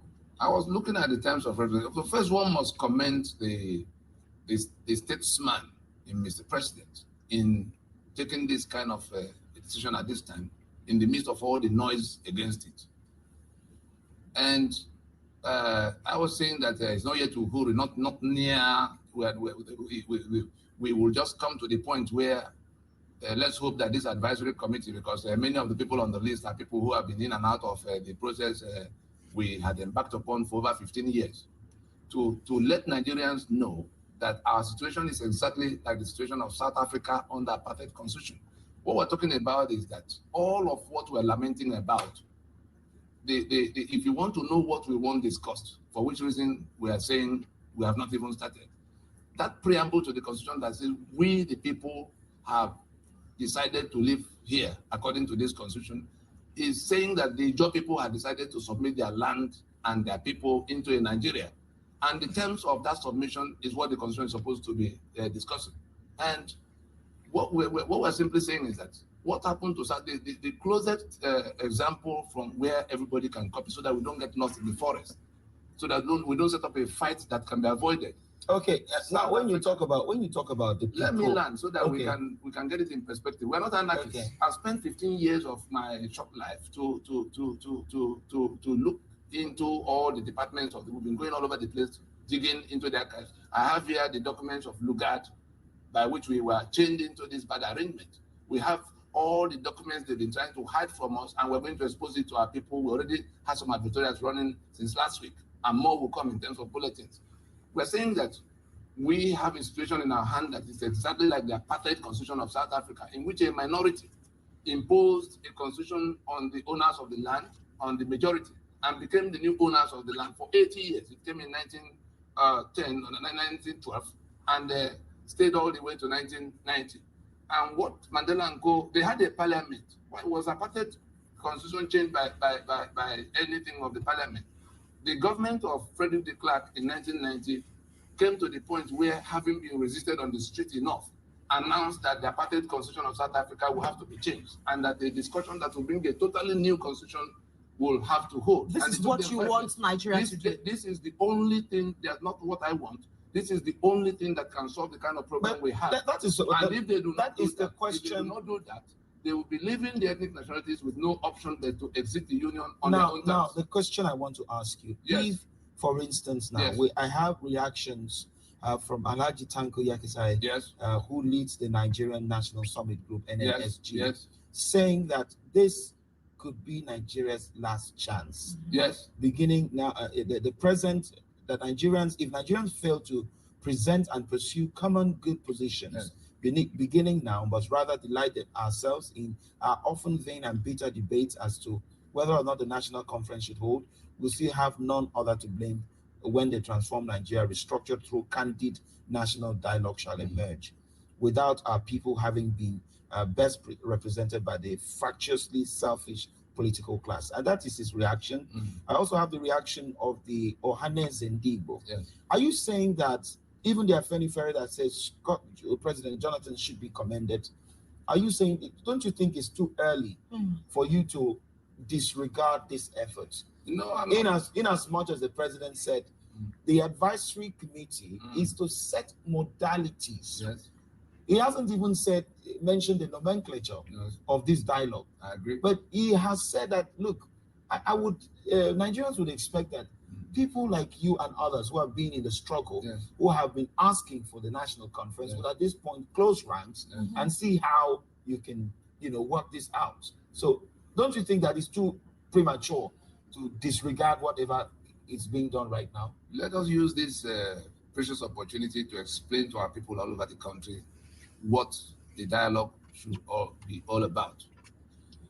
Our quarrel, if you go to the terms of reference, item 6, as I was looking at it this morning, the item 6 on the thing says all of what they were. If you read it out, it may fit into. Just read it out, please. To advise government on legal procedures and options for integrating decisions and outcomes of the National Dialogue Conference into the Constitution and laws of the nation. That thing, what you just read now, defeats the entire essence of calling any conference, and it tallies with what David Mark was telling us the other day, that the conference will hold, but that nobody is going to discuss whether we live together or not live together. And that is the only question 75% of the country wants answered, uninhibited. No, this 75%. Let me tell you how I arrived at 75%. How did you arrive at it? Tambuwal, Speaker of your House of Representatives, said My that house. all of the politicians, our House of Representatives, as long as this is the basis of Nigeria, I tell you that more than 3/4 of the people trapped here do not want to have anything to do with that country. If you take a referendum today, that is what you will find. The only people who insist we must keep it, including some people I see on this list. You saw Mabeza and his patriot, how they are talking about Nigerianism. That is, they do not imagine that it is possible for anybody to say he will not be in Nigeria. They say nobody has a right to suggest that there be no Nigeria. Whereas, unless we go to agree on the basis of submitting our lands into a new union, the fraud that Lugard put in place in 1914, and we have evidence of it, has come to an end. It will expire naturally 31st December 2013. That is the full 100 years. The current fraud of 1999, in which Absalom Abaka and his confederates in the PRC made a constitution and lied that we the people made it, renders this entire document. Okay, so Mr. Nadi, we are sitting on a tell us how Nigeria you plan to achieve Nigeria is what you are technical saying. dissolution. Okay.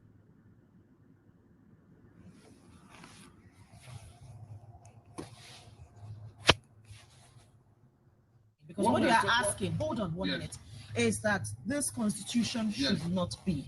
And you expect that a total overhaul. Let me finish. You want a total overhaul of this constitution, and you liken it to the South African appetite.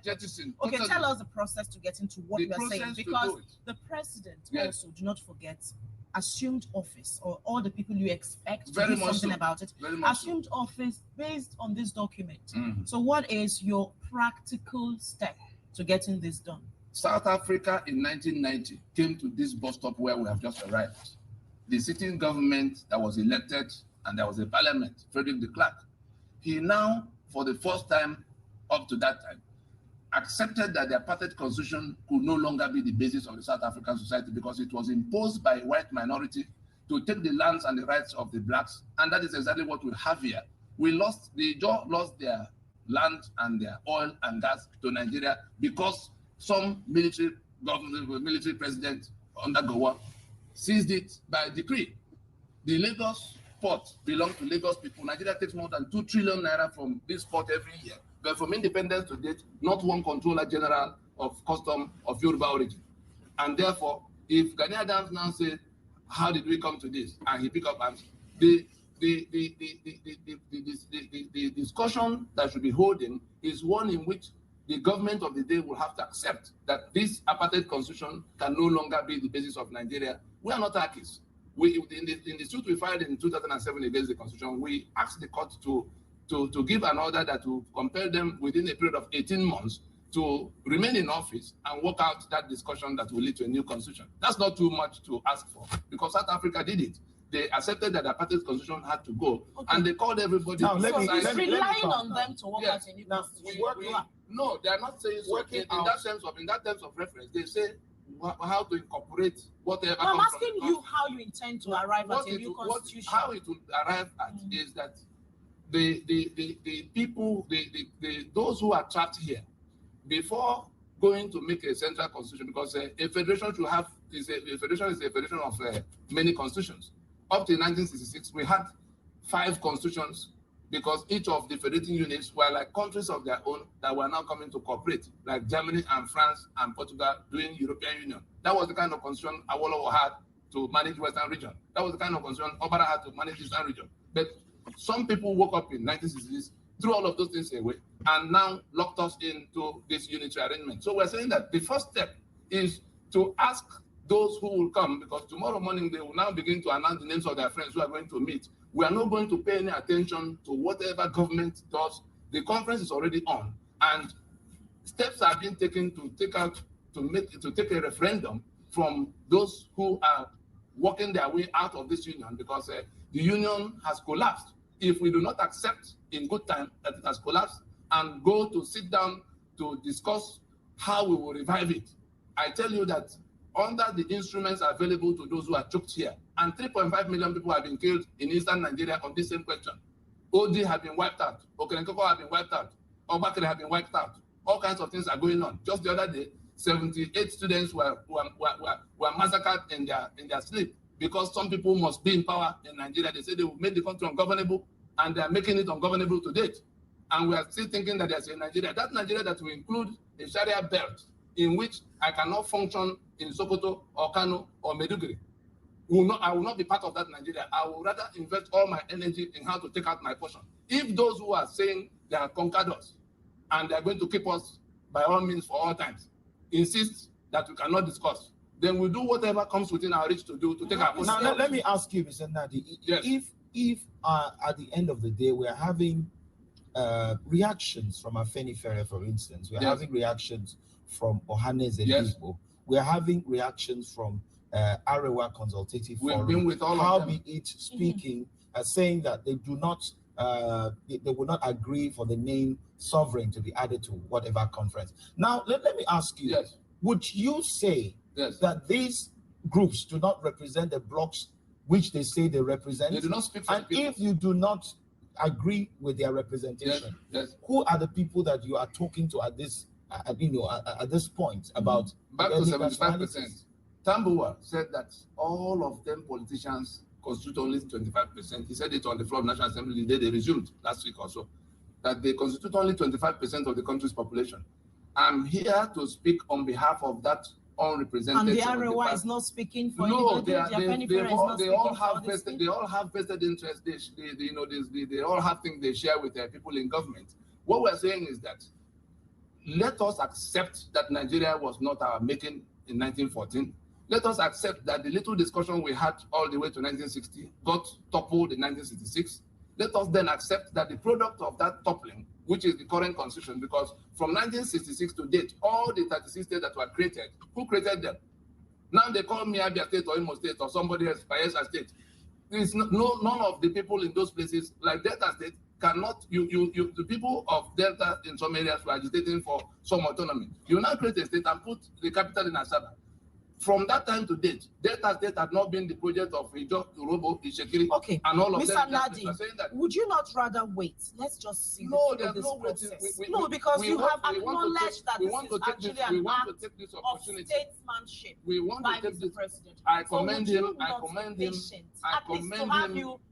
To prove you right or wrong, is it not a bit too early? I was actually expecting to see your name in that list. Of course, they know they will not put my name on any list of people who are going to be discussing, who are going to a meeting in which Nigeria is held sacrosanct, in which somebody will write in the terms of reference that the outcome of the conference will be integrated into a constitution, meaning that they want to preserve that constitution by all means. And we are saying we will not touch one alphabet from inside this constitution. So these are the two grounds, these are the two positions that will have to be married through the next few days. But in the event that this conference is convoked, yes, in the event that the different nationalities meet and do discourse, yes, would you now throw away all of that? Because your view can be seen as extreme. It is either this, it is either all or nothing. Do you think there is no halfway? There's no halfway in the matter of reconstruction. If you want to put a 40-story structure on this ground now, you know it will take it. But the first thing that will happen is that bulldozer has to enter here to level it, to be able to put up a new structure. Anything that is built on this foundation of falsehood, and if you would let us take it down to our people, in saying that we the people, we're saying that we have submitted by ourselves. So it's a forged signature by which Nigeria is selling 3 million barrels of crude oil every day and sharing the money, $250 million every single day in Abuja to the exclusion of the owners. If you come to the provisions inside the Constitution, you then begin to see a chapter 2 that provides for all the good things of life, but a clause in section 6C, and shame on the lawyers in Nigeria, including the justices of the Supreme Court, that will hold this document up and say it's a constitution, because those who wrote it had taken all of the content of the Treasury as their own by that provision, to say that nothing is for the citizen except as they deem fit. That is the unjust. Mr. Nadi, before we let you go on this segment, like Victor asked, and it's the heart of the matter. The thing to do is to allow the ethnic nationality and have this discussion without what you are saying, and this scales through. If somebody, Abata held a conference, but Obasanjo held a conference, what happened to them? Because somebody sat in Abuja, like David Mark is sitting, to tell us that it is how they do it that we have to accept. What we're saying is that they must accept that sovereignty belongs to the people and let them organize themselves and send those who they will truly wish to discuss their future for them in a conference that will end in a referendum. Thank you, sir, for coming. Thank you very much, sir, for joining us this morning. Thank you. We have been speaking to Mr. Tony Nnadi, who is the Secretary General of the Lower Niger Congress and the convener Movement for New Nigeria. Thank you once again. The story have never changed. It's the same thing. All the cosmetic measures being applied on Nigeria to make Nigeria, to get Nigeria going is not working, because everything that is being done by the senators, by the members of the House, or even executive branch or the judiciary, they are all skirting around the fact that the foundation is faulty. Nigeria's foundation, rooted on 1999 Constitution, is a fraud, and you don't expect this fraud to fix itself. Nigeria needs a surgical operation. That's the only thing that will work.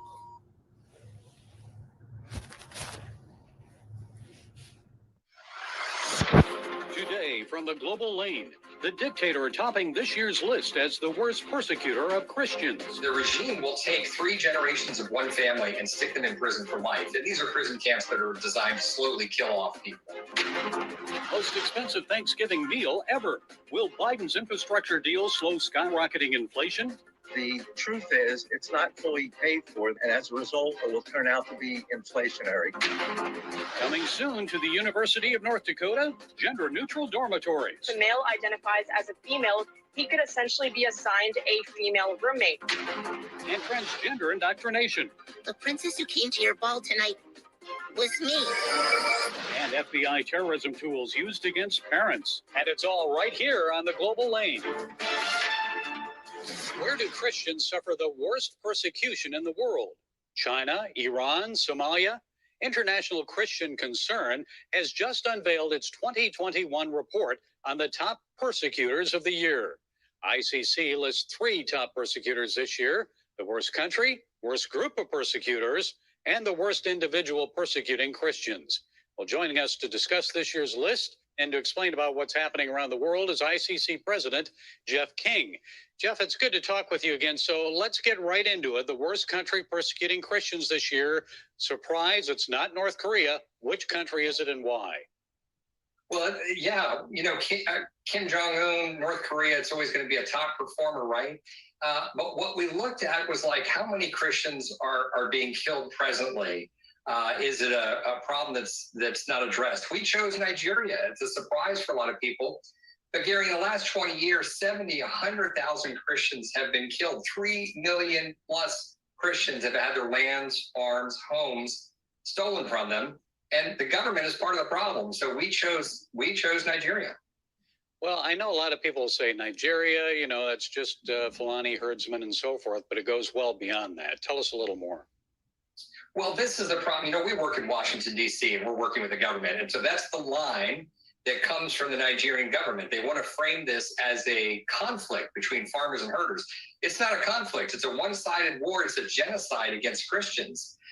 There's Boko Haram also, but the Fulanis have done much more damage. The Fulanis are going in. These are armed groups that go in and shoot up Christian villages and take their land. And what's going on is it's a war that never ends, is never addressed. The Nigerian military never goes after the attackers. There's no arrests, there's no battles, there's nothing. And the reason is that, look, Muslims are in control of the police, the army, and the intel agencies. So the whole security apparatus of Nigeria is controlled by the Muslims. And so the fix is in is the phrase. It's like it never gets fixed. It's never addressed. Nothing ever happens. Okay, Jeff, let's move on then and discuss the worst group persecuting Christians this year. It's not Boko Haram or Al-Shabaab. Who is it? What are they doing? Well, it's the Taliban. And Gary, look, the Taliban has been, torturing, murdering Christians for years. The problem is that now they are in control of a state, and they have a potent intel security apparatus set up by us, but now they're in control of it. They're calling Christian leaders. We know you. We're watching you. We're going to come get you. They're going door to door. And unfortunately, just this past 2 weeks, they grabbed the first Christian. And what happens is they'll torture him. They'll find out who the other Christians are he knows. And then if he won't turn back to Islam, they'll kill him. And there's going to be a whole bunch of that.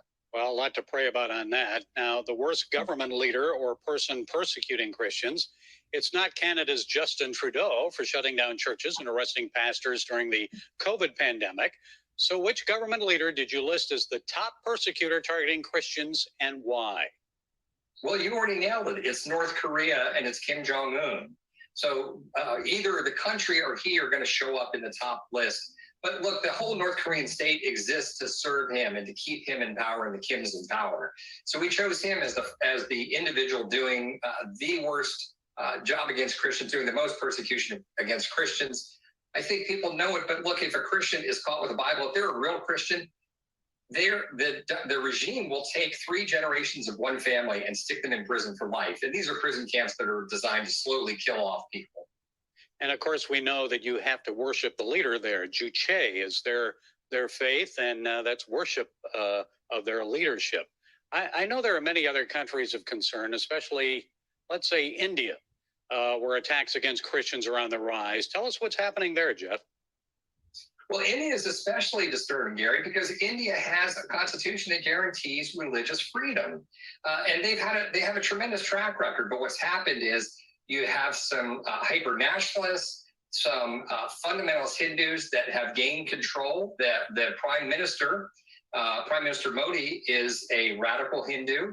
His party, the BJP, these are radical Hindus. They believe quite fervently that India is only for Hindus, and in India and Hinduism are fused, and there's no room for anybody else, and they're doing everything they can to slowly strangle Christianity. You won't hear it from his lips. He's a smart politician. Listen to the BJP leaders, listen to his leaders in the party. You'll hear it quite clearly. They're not shy about it. And Jeff, I know China and Pakistan, those are always places of concern. And you've been to many of these countries. You've met with many persecuted believers around the world. Which country really is driving you to your knees in prayer right now? Maybe what one should we keep our eyes on? Well, I pray for Nigeria constantly. We do a lot of work with the victims there. The 3 million plus that have already lost everything. Their homes have been stolen. 70 to 100,000 killed. The government is part of the problem because, just like you said, the government says this is just herders and farmers. It's a conflict. It's nothing but, and they are complicit in the attacks on Christians. Okay, I know that you're hoping this report will put more pressure on these governments to affect change. Jeff King, president of International Christian Concern. Thank you, Jeff, for sharing your time and insights. We appreciate you and the work you're doing. Love you guys and what you're doing, Gary. Thank you so much. God bless. If you're traveling over the river and through the woods to grandmother's house this Thanksgiving, or if you're staying home and preparing a meal, you and Granny will need more cash in your wallet for purchasing Thanksgiving food items. According to The Balance, you'll be spending 21% more this Thanksgiving than you did in 2020. And here are some cost increases to note for feeding a gathering of about 10 people. Potatoes, up more than 8%. Western world may point to China now critically, pointing out what China is doing, how China is taking over countries' assets or institutions, over corrosive debts they hang on weak African countries that are constantly borrowing money and begging without producing enough to pay their debt or even become self-sufficient countries. Countries like Nigeria and a lot of others are becoming entrapped by Chinese dangerous debts. Because China knows what the Western country has done to Africa. They know how much Africa was manipulated, fleeced, and stolen from, and they continue to steal from Africa. And so China is doing their own bit. They are just advancing the fleecing of Africa with the aid of despots across Africa who are serving the interest of external forces rather than tend to the needs of their people. China's activities in Africa have raised a lot of eyebrows, and the issue of being trapped into Chinese debt is real and ominous. Here, we look at the top 10 African countries with the largest Chinese debt. Whether the officials and government authorities accept it or not, Chinese dealings in Africa are being viewed in a highly skeptical way. The truth is, the menace of falling into Chinese debt trap is very real, and it is happening. Africa is slowly being tied to the yoke of Chinese debt. There is no transparency and accountability when it comes to acquiring Chinese loans. As a result of this, African countries are finding it hard to extricate themselves from the grip of Chinese debt. It means that debt is continuing to pile on and on, unabated, and the repercussions will be dreadful. Some countries are having it worse than others, as will always be the case. Below is a list of the top 10 African countries with the largest Chinese debt. Number 10, the Democratic Republic of Congo. The DRC could easily be one of the richest countries in the world, considering how it is abundantly endowed with precious natural resources and minerals.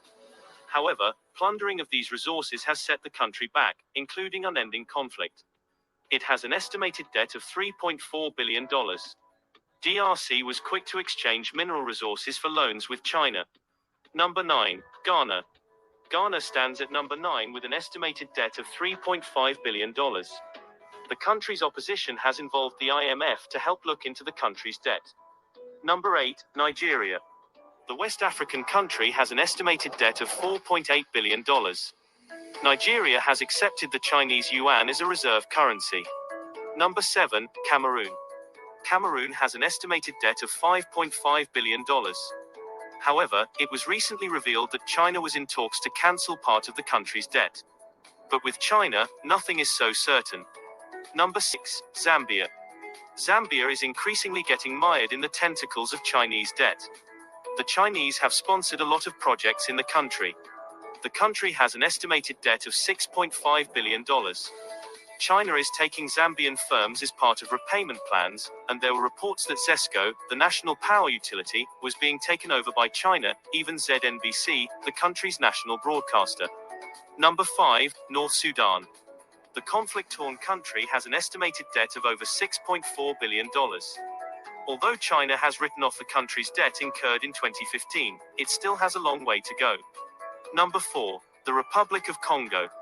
Congo, which may be popularly known as Congo-Brazzaville, has an estimated debt of $7.5 billion.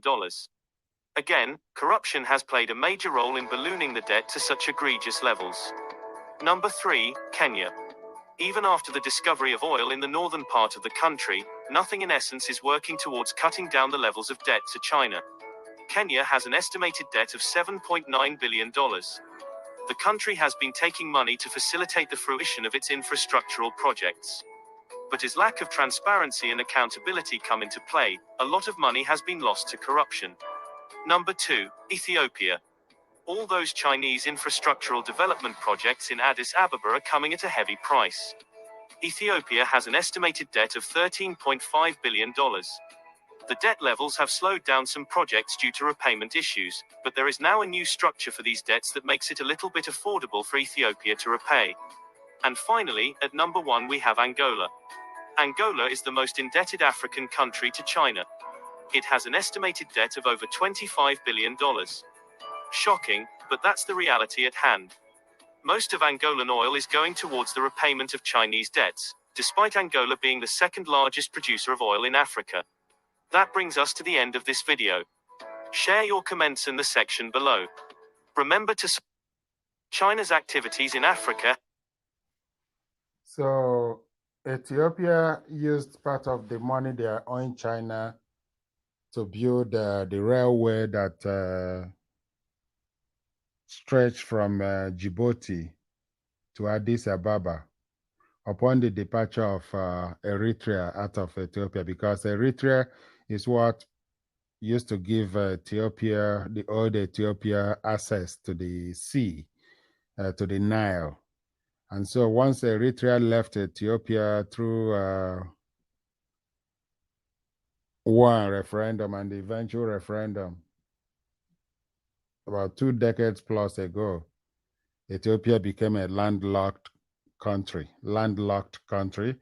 and they had to build that rail track that traveled from Addis Ababa to Djibouti. That's how they get their containers and other shipments, through the rail, just like Uganda, that is equally landlocked, that gets her containers through the ports in Kenya. One of them is Mombasa. And so countries can survive even when they are landlocked.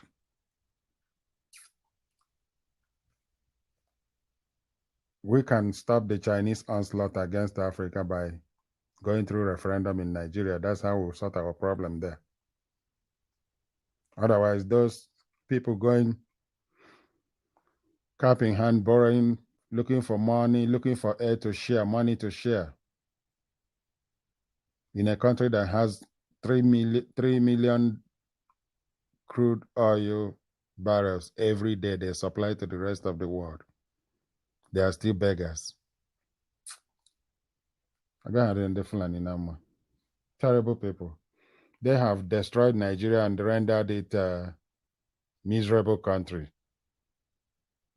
You know, a country that is supposed to be giving aid to other African countries is constantly borrowing, putting future generations into debt without any commensurate infrastructure to show for it.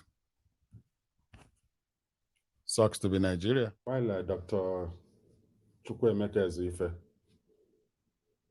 from Ibuku is going telling people that he will go on his knees, prostrate before people, non-Igbos, for an Igbo man to become, or Igbo woman to become president of Nigeria. I keep wondering what is going on. Why is Nzuko Munna doing all this to humiliate Igbo by every means possible in order for one of their own members to become president of Nigeria come 2023? Are they not hearing what is going on, that there's a move for referendum? Like, don't they see the benefits of having a referendum that will not just impact Igbo people, but all other Nigerians, Middle Belt and Southern Nigeria will be positively impacted? Why then humiliate Igbo people all the time, like saying rubbish? When there is a big opportunity, a great opportunity to set all our people free, not just the Igbo people. Constitutional reordering is unavoidable in Nigeria. Why is Ezife, Dr. Ezife or Chief Mechin Bazulike setting us back? Nigeria of 61 years have been nothing but bloodshed for Ndi Igbo, set back. Let's go for referendum and find out from our people where they stand, along with other people in the South and Middle Belt, Southwest. I thought it's supposed to be the interest of our people that counts here, and not a few people in a small organization that wants to produce the next president of Nigeria to the exclusion of all other things that Ndibo want, which is freedom. Let's go for the constitutional change. Let's go for referendums, regional referendums. If Ndibo vote to remain in Nigeria, then we now talk about the presidency of Nigeria.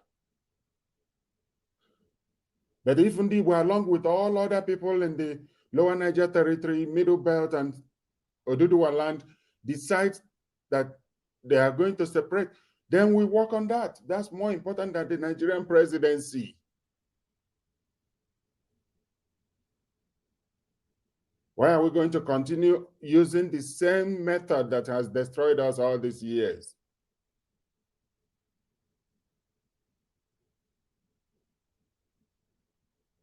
The next president, if we do not deal with the Constitution, will still rule within by the 1999 Constitution that has been completely rejected and rightly described as a fraud, orchestrated by the Fulani Nigerian military with their civilian partners. We have a slave constitution on our hand, and our people are suffering as a result of this. The right of citizenship does not even count in Nigeria. Under current constitution, citizens cannot gather and express their frustration with a system that is killing them, like the NSAS, without getting shot. People cannot gather to say this is what they want, they need a change in the country without getting shot, like they did at Igboho's house.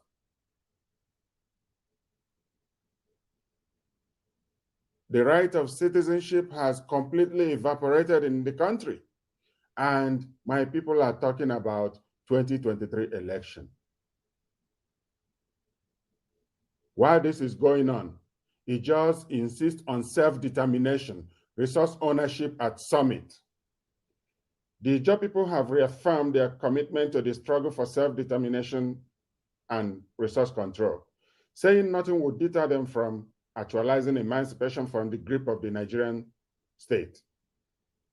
They stated this in a communique issued after the one-day All Ijaw Summit themed the Nigerian state and the Ijaw question, which was organized on Saturday in Yenagoa, Bayelsa State by the Ijaw National Congress, INC. Professor Benjamin Okaba, the president of INC, who read the communique before newsmen at the Ijaw House, said the Ijaw people's right to self-determination, access, and control of their resources is inalienable and backed by several international laws. Okaba said the federal government had poorly and unsatisfactorily managed the country's ethnic diversity, 100%, which had resulted in agitation over marginalization and the ignited separatist tendencies among major ethnic nationalities. You can see that Ndibo are not alone on the quest for reality over Nigeria. Why then do we have a few of our people going cap in hand, begging, talking about 2023, like our salvation lies in it? The same set of people that went to disgrace themselves before Buhari, encouraging Buhari to be doing things like a dictator.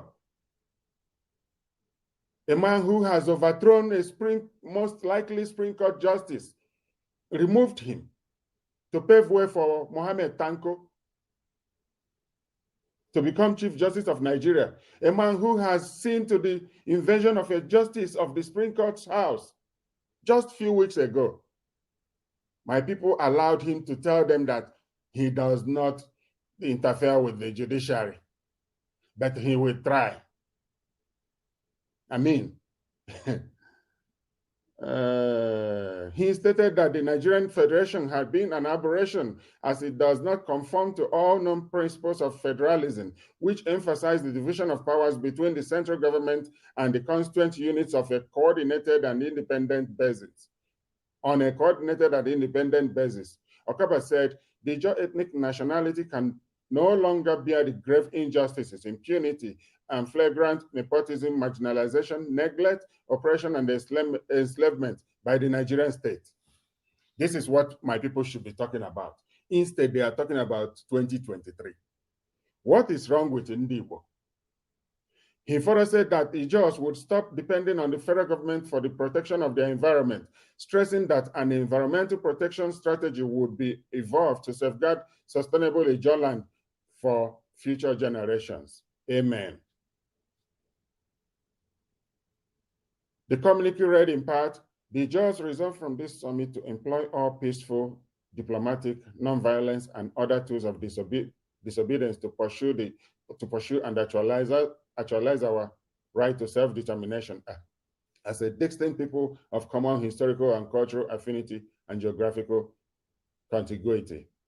The Ijaw people shall stop at nothing until self-determination is achieved. The Ijaw nation shall continue to engage the federal government of Nigeria on its critical challenges, as well as the enforcement of a new federal constitution, and this is without prejudice to our resolve to seek self-determination. Well, the Ijaw National Congress should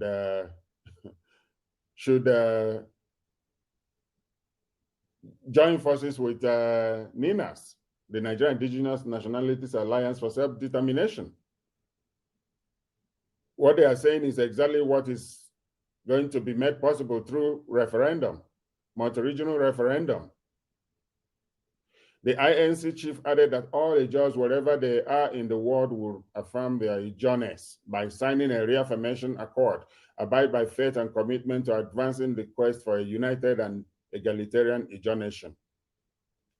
Among notable leaders present at the summit, chaired by Justice Francis Tabai, retired, were the governor of Bayelsa State, Duye Diri, his deputy, Lawrence Ehuru Jakbo, Edwin Clark, represented by a retired federal permanent secretary, God knows Igali, former Minister of Police Affairs, Broderick Bozimo, and former Deputy Speaker, Delta House of Assembly, Fukekeme Solomon. Others included the Speaker, Bayelsa House of Assembly, Abraham Ingobere, Secretary to State Government, Kabowoe Benson, and others. Now you wonder what is going on with Ndigbo. How could you not get it that our people need referendum? How could Dr. Zife or Amechi Mbazulike, Chief Amechi Mbazulike, not get it that our people are clamoring for referendum? That what people in the Southwest said just a few days ago, that they do not support any further election until the 1999 Constitution is dealt with. That's exactly what Southwest did last weekend. Today, Monday, look at what Ijaw is coming up with. And yet, some people think that our salvation lies in 2023 election. This is really embarrassing. It's embarrassing. It's embarrassing that instead of going for the real deal, we are wasting our time with 2023 to enthrone another Fulani agent. God forbid. We're going for referendum. That's what we're going for. All these political goats, all these political Judas goats should just go and rest. And let's go for referendum because a lot is riding on it. And your role in society, you can never make any meaningful contribution. According to the Greeks, there are 3 types of people on earth: the idiots, the tribesmen, and the citizens. My concern early here is that Nigeria may have been dominated by the idiots. Studies show only 10% of Africans are citizens. The remaining 90% are either tribesmen or idiots. When the Greeks used the word idiot, they did not use it as a curse word. Idiots are people who just don't care. If they write exams, they will cheat. If they are in government, they will steal. An idiot does not care at all.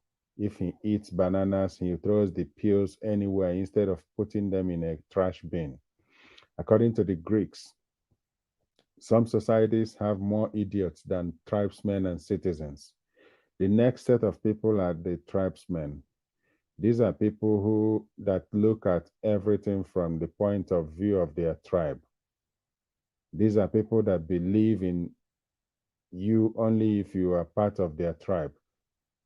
It can be terrible to have a tribesman as a leader who will alienate the rest. This perfectly captures Muhammadu Buhari and his mentality, his narrow worldview.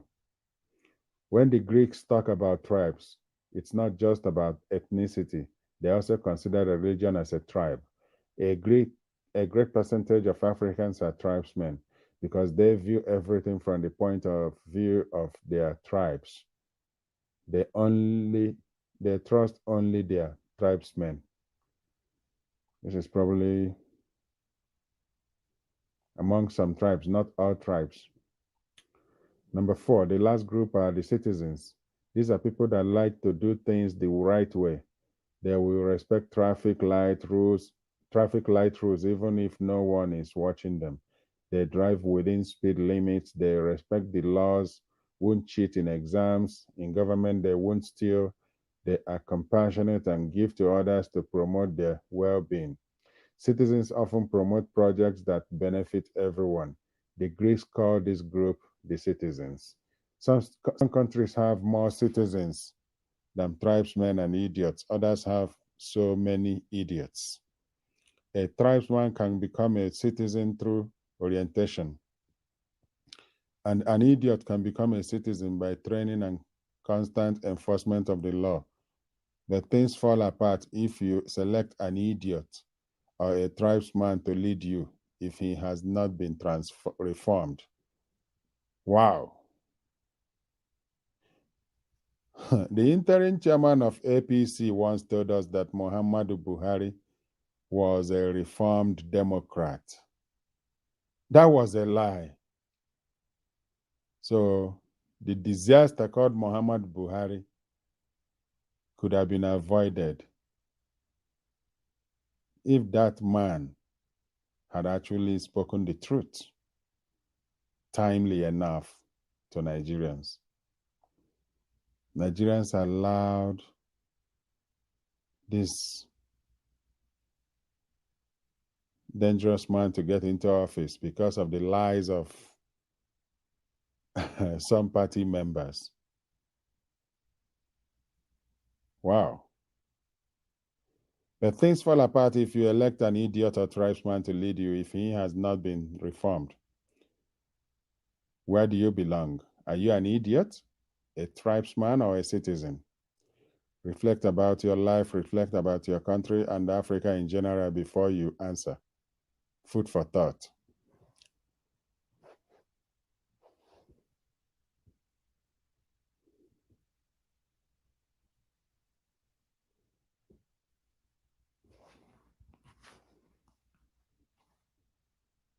Jesus, while speaking of people who hear him and follow him, described such as a house that is built on a rock.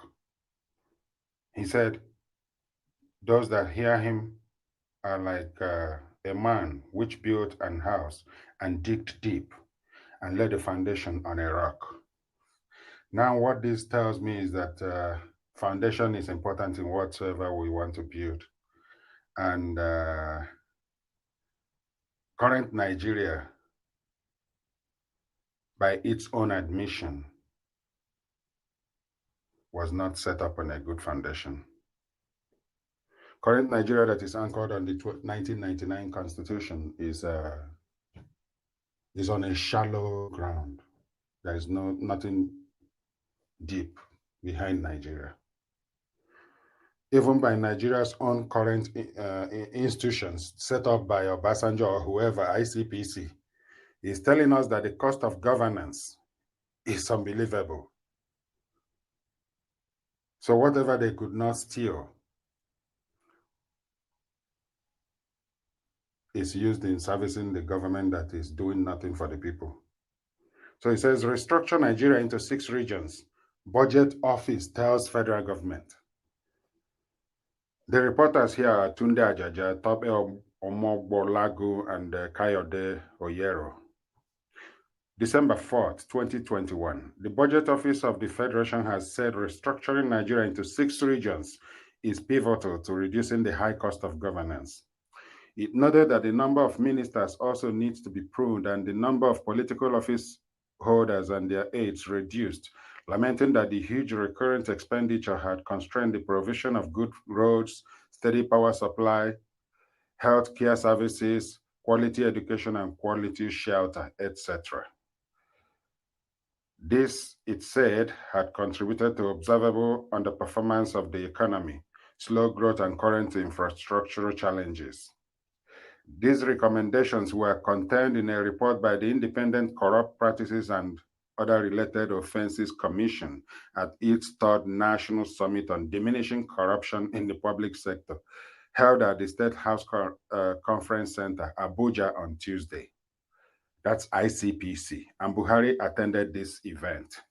The event with the theme, Corruption and Cost of Governance, New Imperatives for Fiscal Transparency, was attended by the President, Major General Muhammadu Buhari. That tells me this is Punch reporting this.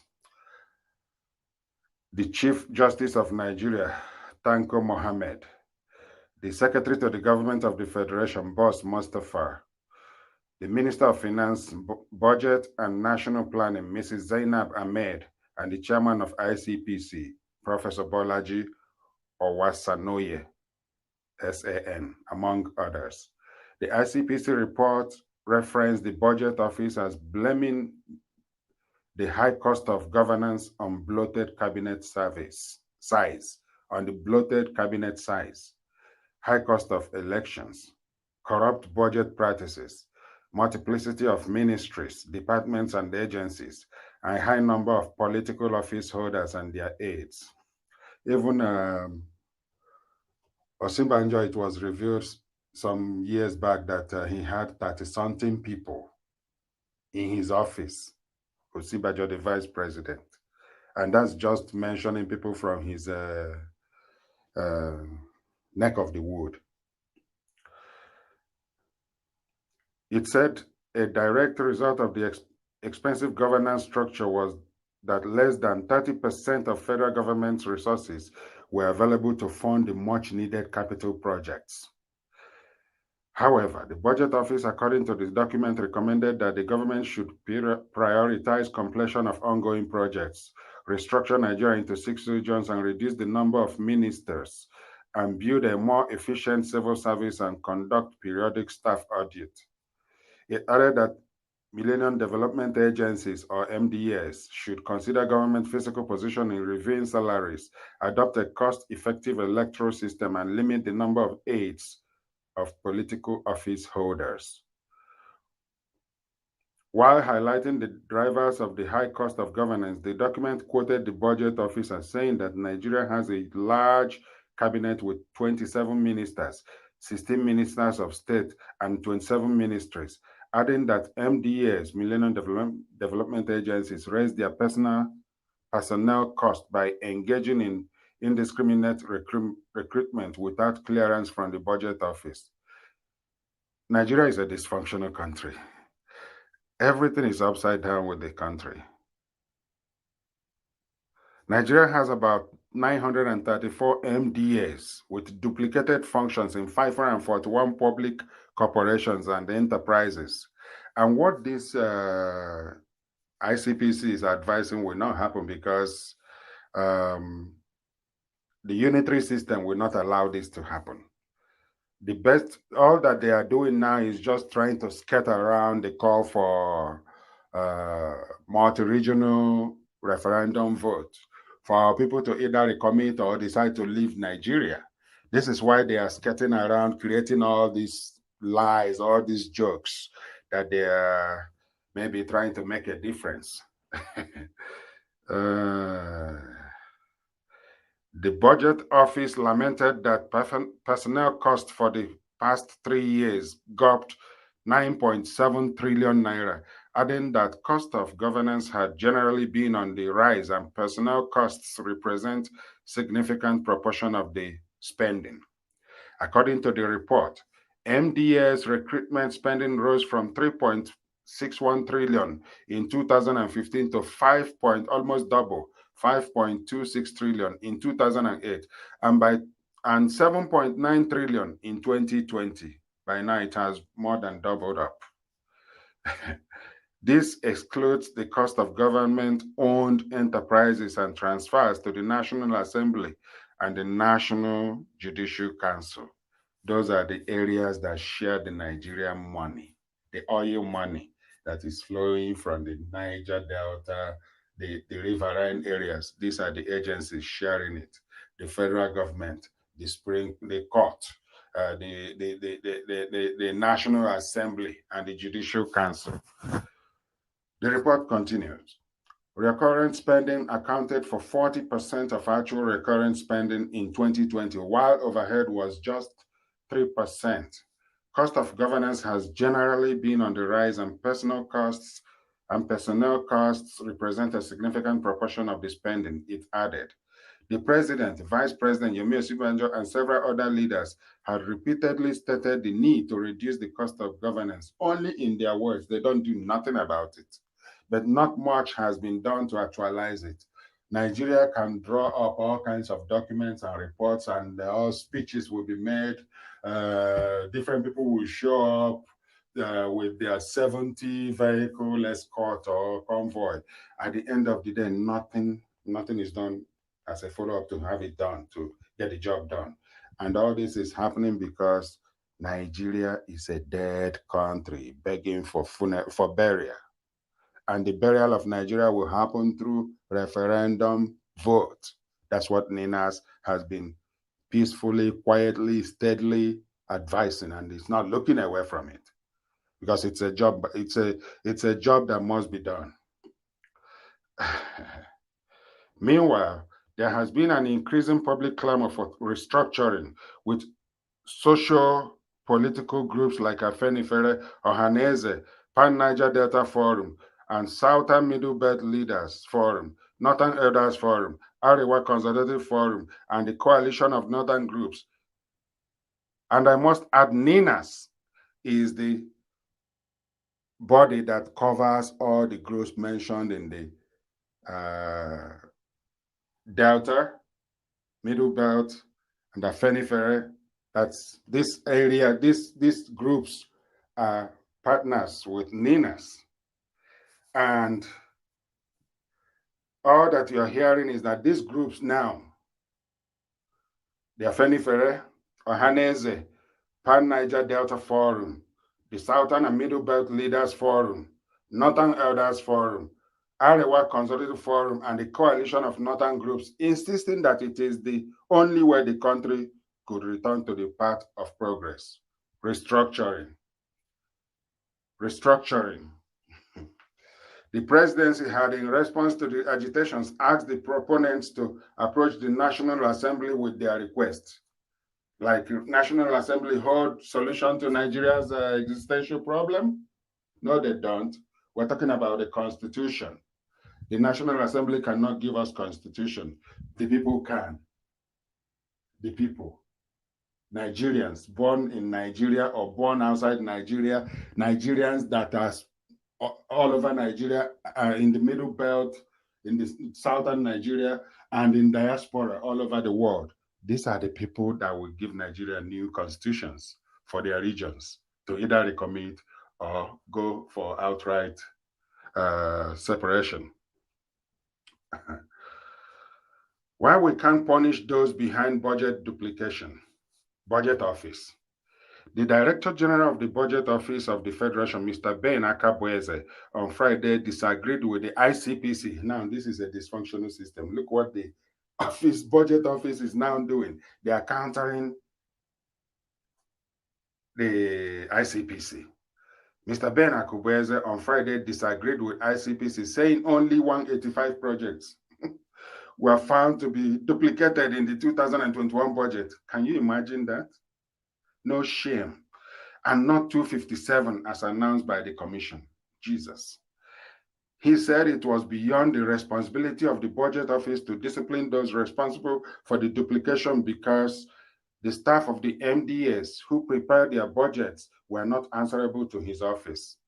Always passing the buck, just like Muhammadu Buhari. He continued passing the buck until 4 or 5 years. Then he started ignoring the people entirely. Otherwise, he was always blaming the other government, the government before him. An Islamist.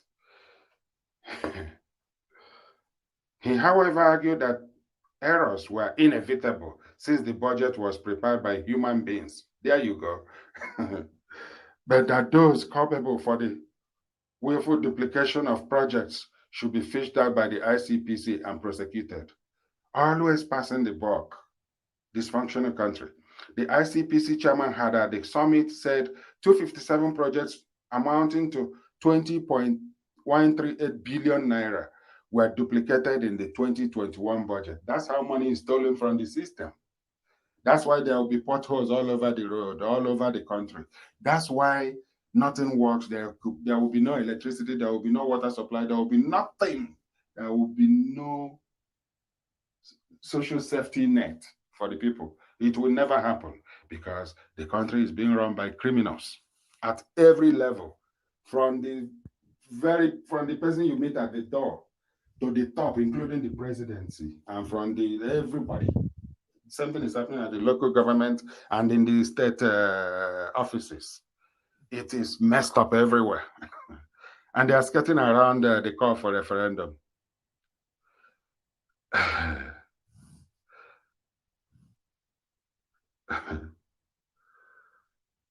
He said the ICPC came up with a report which they sent to us about duplicated projects in the budget. We did our own review and found that 54 of those projects were actually not duplicated. There were issues with project description, which made them look the same. They never found out, they never did anything about all this until ICPC came out with their report. And yet, people are still in their offices, in their positions. Nobody is disciplined, nobody is fired, nobody is facing trial. Every project in the budget has a unique identifier, and for the projects found to be duplicated, funding was withheld. 185 projects were found to be duplicated, 54 were not. What a country. Akubueze said there were about 20,000 projects in the budget, and that if only about 200 projects were duplicated, it amounts to about, now he's putting a very miserable percentage to this, 0.01%. That means it's very insignificant. It's insignificant. It doesn't matter. It's nothing. We shouldn't be bothered about that. He added that the total MDS in the budget estimate was under 4 trillion naira, and that the duplicated projects valued at about 20 billion was about 0.005%. See how Nigeria minimized the impact of their criminality? Government officials. They make it look like it's nothing. He added, every system has a level of tolerance in terms of error. God forbid. It is human beings that prepared it. Some may be erroneous, some may be willful duplication, but the important thing is that there is self-correcting mechanism. The best of systems in the world, yes, have audit attached to them because there is an acknowledgement that something can be wrong. We work collectively with the ICPC, and it is part of its role as correcting mechanism. He, however, said that the budget office was working towards a zero level of such duplications. I said it earlier that Nigerians are never without letters or defenses. They will always try to explain it away. He added, at the level of the budget office, what we do is without funding for such projects, withhold funding for such projects, and to that extent, it doesn't create the sort of problem you alluded to, misuse of state resources. This is one government agency to another, and they have no shame about how dysfunctional they are. As to the discipline of those people, that's outside our own responsibilities. Always passing the buck. We look to the day where we have a structure within the budget office where the budget office can deploy its own personnel across the MDAs to hold them directly accountable.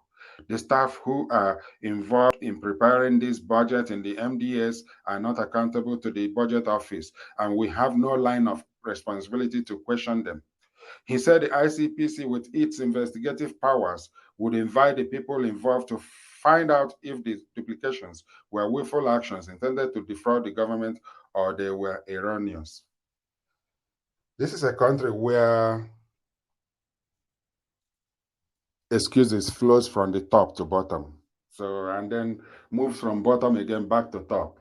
There's no responsibility by those who unfortunately are calling the shots across the country.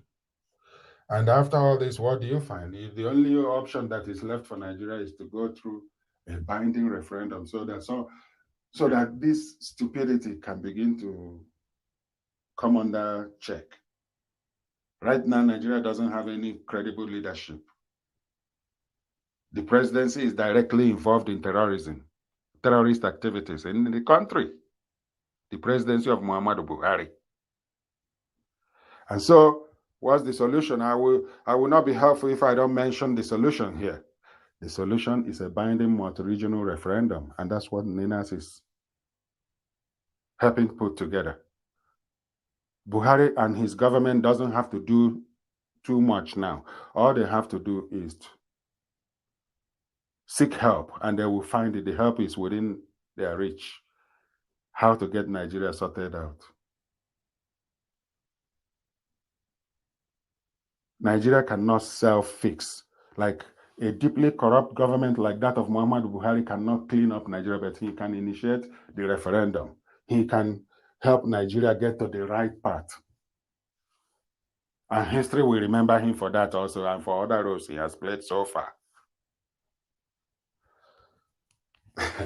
Delaying this can only extend the sorrow, the agony, the hatred, the malice, the national disintegration can only become more violent the more we prolong this. The land everywhere at every level. Somehow Buhari's regime has ushered in death in such a manner that no longer shocks, saddens, or some occasions, but never shocks anybody. On the streets, on the farms, in the villages, in towns and cities, in the woods, now schools and colleges. Even in churches, death has become a national totem, hanging in the Nigeria space and signifying the most tragic period in the country's history since the Civil War. If only current National Assembly had teeth and were alive to its responsibilities, for being fully rubber-stamped, the NAS shares in no small way the failure of this government. From all indications, the Buhari presidency has been at least complicit in various forms of death, and NAS has stood idly by and at times cheering when one hears a senator, Smart Adeyemi, on the floor of the state calling for Nigeria to invite a foreign power to take over internal security responsibilities of the government. One wonders if such a call was coming out of mischief or ignorance, or if the Murumiri pandemic has hit the Senate. Which country outsources its sovereignty to a foreign power? Which foreign power is willing to send its boys and girls without cause to die patrolling the streets of and woods of a foreign land?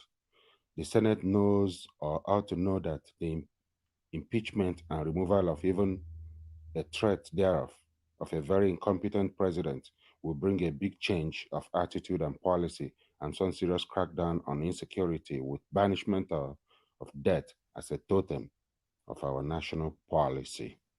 Such a change would be for the better, but sitting there with heads buried in the sand, speechifying hollow and meaningless anger insults our intelligence. Death came to Bowen, a school in Lagos, because the kids there see death on television every single day. It became the new normal for them. Here is Smart Adeyemi and what he had to offer. In fact, let's begin with the child that got killed in Lagos school. He had already been crippled before his family was called to come and pick him up. He couldn't stand on his feet before dying in a school where he's supposed to be taken care of.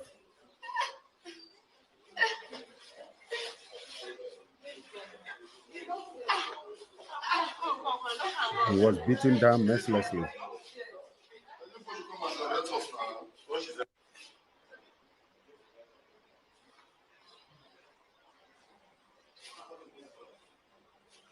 Nigeria is a death trap.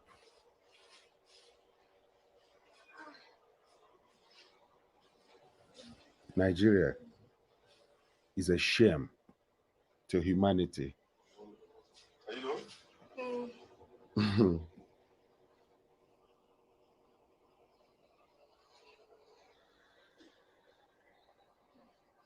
Let's get to Smart Adeyemi's contribution to this. I rise to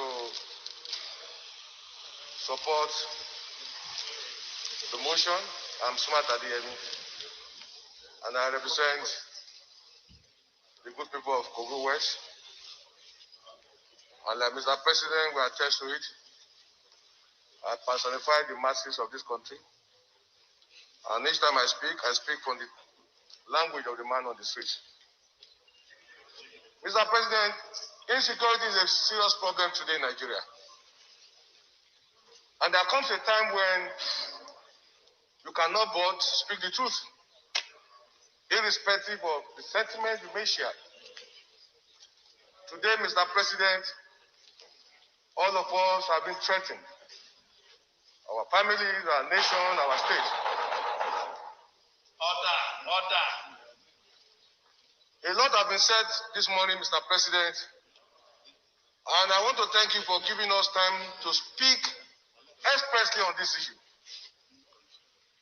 Like my sister was saying, there comes a time when talk will talk itself. There comes a time when truth will become like a torchlight in the midst of silence. So you are forced to talk. Mr. President, we need not run away from the fact that more than ever before in the history of our nation, this is the worst instability we are facing. In fact, this is worse than the Civil War. Mr. President, the solution is very simple. Today, there are a lot of misgiving, a lot of misinterpretations of what is happening. Some people believe, some people in government are supporting this move. Some people believe, some people sponsor those who are destabilizing our nation within the country.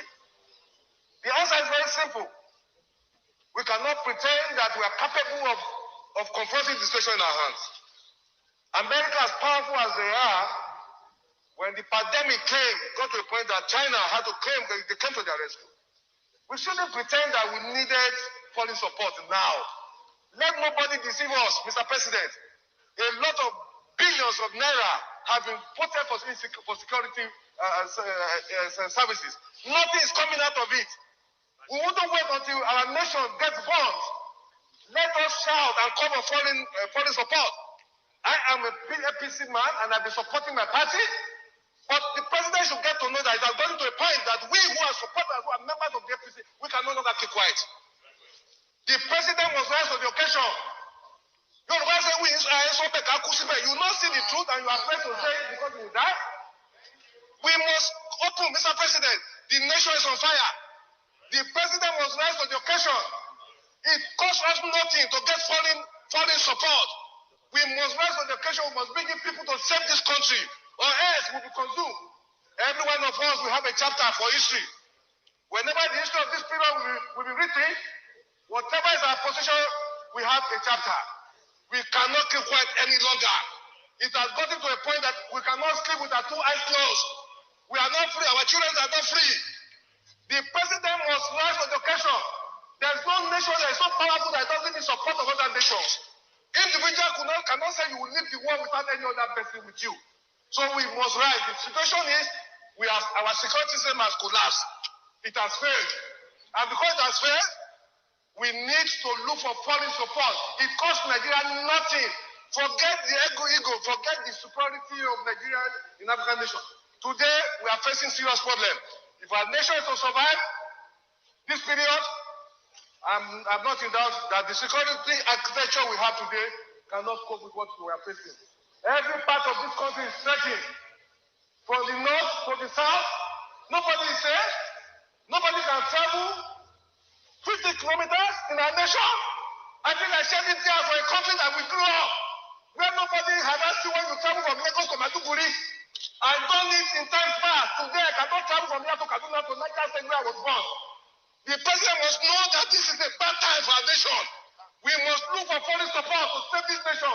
This is my position, Mr. President. We must rise to it. They are killing people in the east, in the west, in the south, in the north. We should shut down the National Assembly. Let's shut down. If we cannot save this country, we stay in our homes. Our country is bleeding. People are in poverty. There's no food. People are hungry. Insecurity is threatening us. We cannot pretend. It's better we're not here. That's the next thing here. People are dying. Every day Nigerians are dying. We must rise to the occasion. And so me, Mr. President.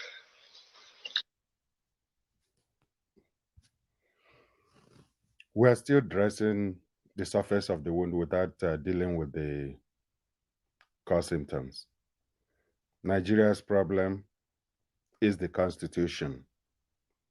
Let's subject this country to referendum. It's a peaceful call. It's a democratic demand.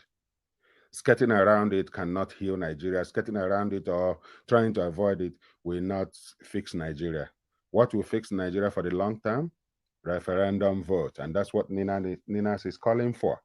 It will happen in the Middle Belt, in the Lower Niger Territory, and in the Oduduwa Nation. This is the most patriotic step to take.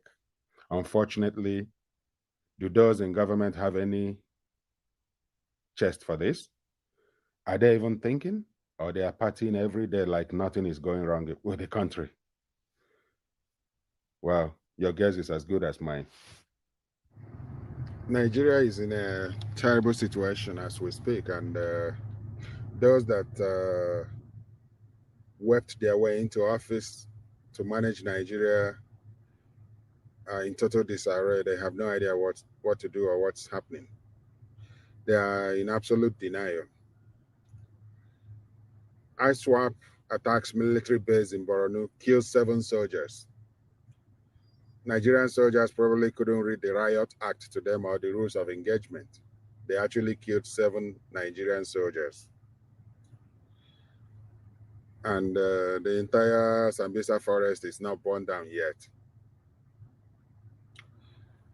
Thanks to the benevolent government that repents terrorists, murderers, killers. Members of the Islamic State of West Africa province on Thursday killed no fewer than 7 members of Operation Hardin Kai, a military location or military base, in a failed attempt to attack a military base in Borno State. It was gathered that the terrorists mounted a gun truck and made effort to gain entrance into the camp, but were engaged by troops in a gun duel. A military source told one of our correspondents that 2 officers, including a commanding officer, were among those killed in the attack. The source added that the Air Force troops assisted the ground troops to repel the attack on its base and killed 24 ISWAP terrorists, Islamic State of West Africa province. 7 soldiers were killed yesterday. 2 are officers, the commanding officer and 1 other officer. 24 ISWAP terrorists were also killed in the attack. The Air Force component assisted ground troops to repel the attacks of the terrorists who came with gun truck. The Director of Army Public Relations, Brigadier General Onyema Nwachukwu, could not be reached for a comment. Calls to his line were not answered, and he has yet to respond to messages sent to him as of press time. This is from Punch newspapers.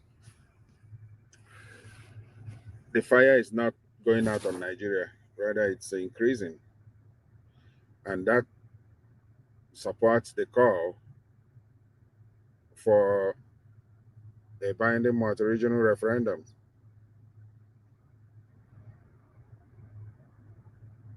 All this is on December 5th of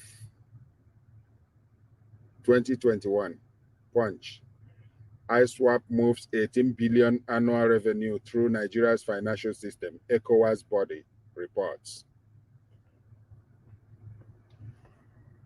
The Intergovernmental Action Group Against Money Laundering in West Africa, established by the Economic Community of West African States, says Boko Haram splinter group Islamic State West Africa Province, ISWAP, an affiliate of ISIS, moved about 18 billion naira or $36 million generated from trading and taxing communities in the Lake Chad region through the Nigerian financial system annually.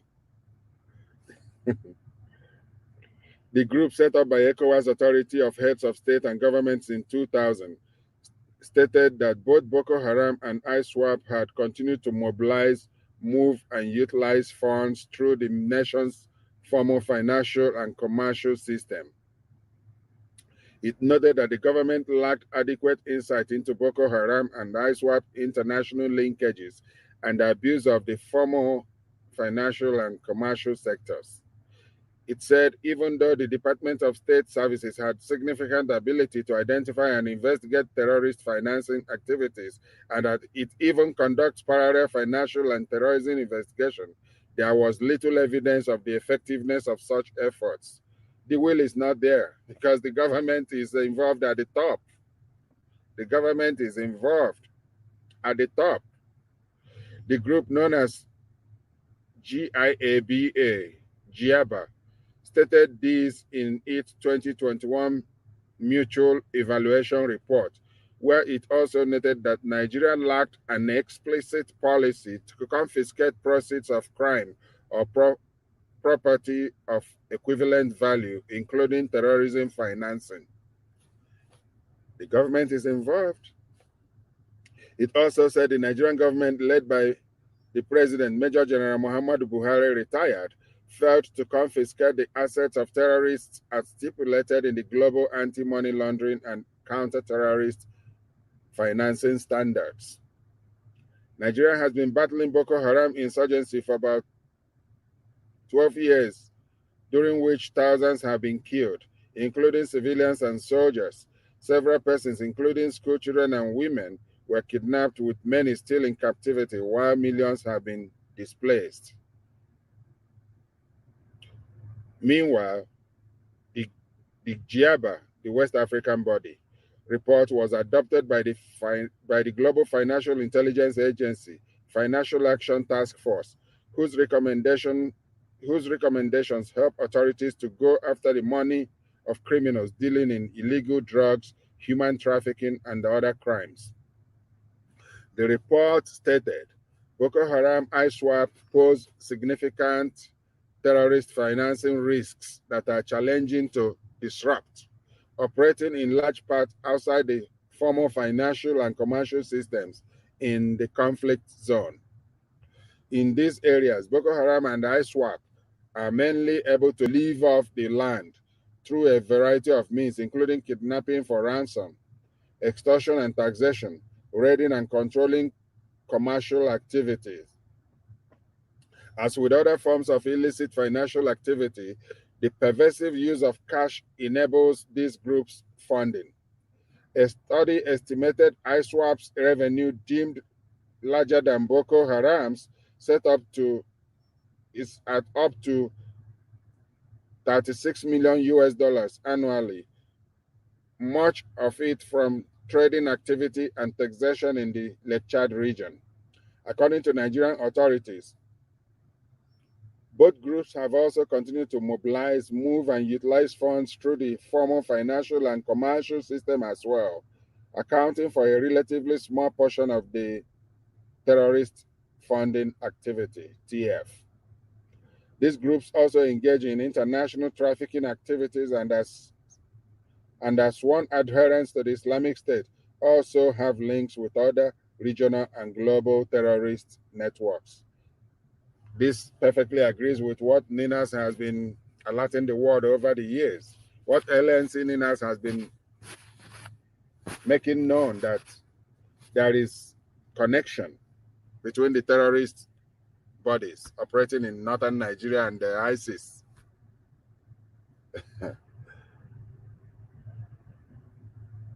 The authorities believe that any external support from ISIS core may account for a small portion of ISWAP's overall revenues. However, trade with broader criminal networks that could extend to regional jihadist organizations appears to generate significant income for both Boko Haram and ISWAP. The Financial Action Task Force assessment noted that the Nigerian authorities did not prioritize terrorism financing investigations, as there were only a few terrorist financing prosecutions and convictions, which do not reflect the country's risk profile in terrorist financing. This is a very good indictment on the mismanagers of Nigeria. They are not doing enough. They are doing almost next to nothing to arrest, prosecute, and jail or kill those funding terror within the Nigerian. In fact, in the government, there is ISAP and TAMI. The government itself has been providing funding to Miyetti Allah, the owners of Fulani herdsmen terrorists. They know others who are sponsoring Boko Haram. They know them, but they don't have any desire to bother them, because they are doing the work of their father, Othman Danfodio. Notably, No individual, body, or corporation has been convicted in Nigeria for funding terrorism since the insurgency started in 2009, 11 years ago, soon to be 12 years ago. The task force said in the statement, Nigeria has a significant but incomplete understanding of its terrorist financing threats and risks. It lacks adequate insight into Boko Haram's international linkages and abuse of the formal financial and commercial sector. The authorities do not prioritize terrorist funding investigations, as there are only a few terrorist funding prosecutions and convictions, which do not reflect Nigeria's terrorist funding risks profile. The Department of State Services, Nigeria's lead counter-terrorist insurgency agency, has significant ability to identify and investigate terror funding activity. It conducts parallel financial investigations in conjunction with terrorist investigations. However, there is little evidence of the effectiveness of such efforts. But when they want to go after non-violent groups within the country, like killing non-violent demonstrators, they have all the energy, all the resources, all the ability to go out and shoot, move bodies, bury them in mass graves in secret places, and then return to wash off their blood from the ground to conceal evidence. The content of terror funding related suspicious transactions reports submitted to the NFIU, Nigeria Financial Intelligence Unit, has not been of demonstrable value, appearing to add little to Nigeria's CFT combating the financing of terrorism efforts. The agency maintained that Nigeria did not demonstrate effective legal and operational frameworks for seeking international cooperation, including for the recovery and repatriation of assets. The Nigerian government is not just failing Nigerians within Nigeria, but they are failing Nigeria in their lack of cooperation with other countries, or even sharing information on how to stop terrorist activity within the country. Again, because they have vested interest in what is going on. Nigeria did not demonstrate that it prioritizes and provides constructive information or assistance, including adequate, accurate, and current basic and beneficial owner information of legal persons promptly. It noted that the nation recently enacted the Mutual Legal Assistance in Criminal Matters Act 2019 to streamline processes for mutual legal assistance. The Financial Task Force observed that the larger commercial banks and those affiliated with international groups have a good understanding of money laundering and terrorism financing risks. In contrast, it submitted that the non-bank financial sector, such as Bureau de Change, microfinance banks, and insurance intermediaries, have a low level of understanding of money laundering and terrorism financing risks, stressing that the level of supervision of registered licensed forex dealers was not commensurate with the risk of the sector. Another source where the terrorist groups move money through the Bureau de Change. At the same time, thousands of forex dealers operate informally and are entirely unsupervised, the GIABA report affirmed. Already, the Central Bank of Nigeria in July suspended sale of forex to BDCs, that's the Bureau de Change companies, due to what it termed illegal activity and corrupt tendencies. The CBN governor, Godwin Emefiele, said Nigeria was the only country selling foreign exchange to BDCs. There you go. They know what they're doing.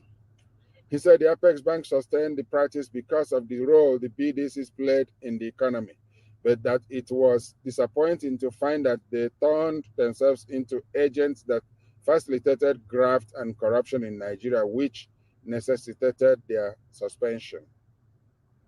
About 400 BDC operators and traders were arrested in Kano, Borno, Abuja, Lagos, Sokoto, Adamawa, Kaduna, and Zamfara for alleged money laundering and terrorism financing by security agencies in March of 2021, while 190 others nabbed for alleged links to terrorism reportedly paid 900 million naira in penalties before they were allowed to return to their businesses.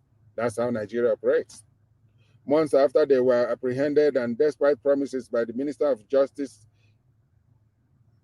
and Attorney General of the Federation, Abubakar Malami, the suspects have not been arraigned or prosecuted. That's how Nigeria works. Now, the Nigerian Attorney General responds to this damning report. Will study report, make position known. AGF, Abubakar Malami. Speaking on the delayed arraignment of the 400 BDC Bureau Change operators and traders, the media aide to the Attorney General, Dr. Umar Gwandu, told Sunday Punch that the prosecution process is ongoing.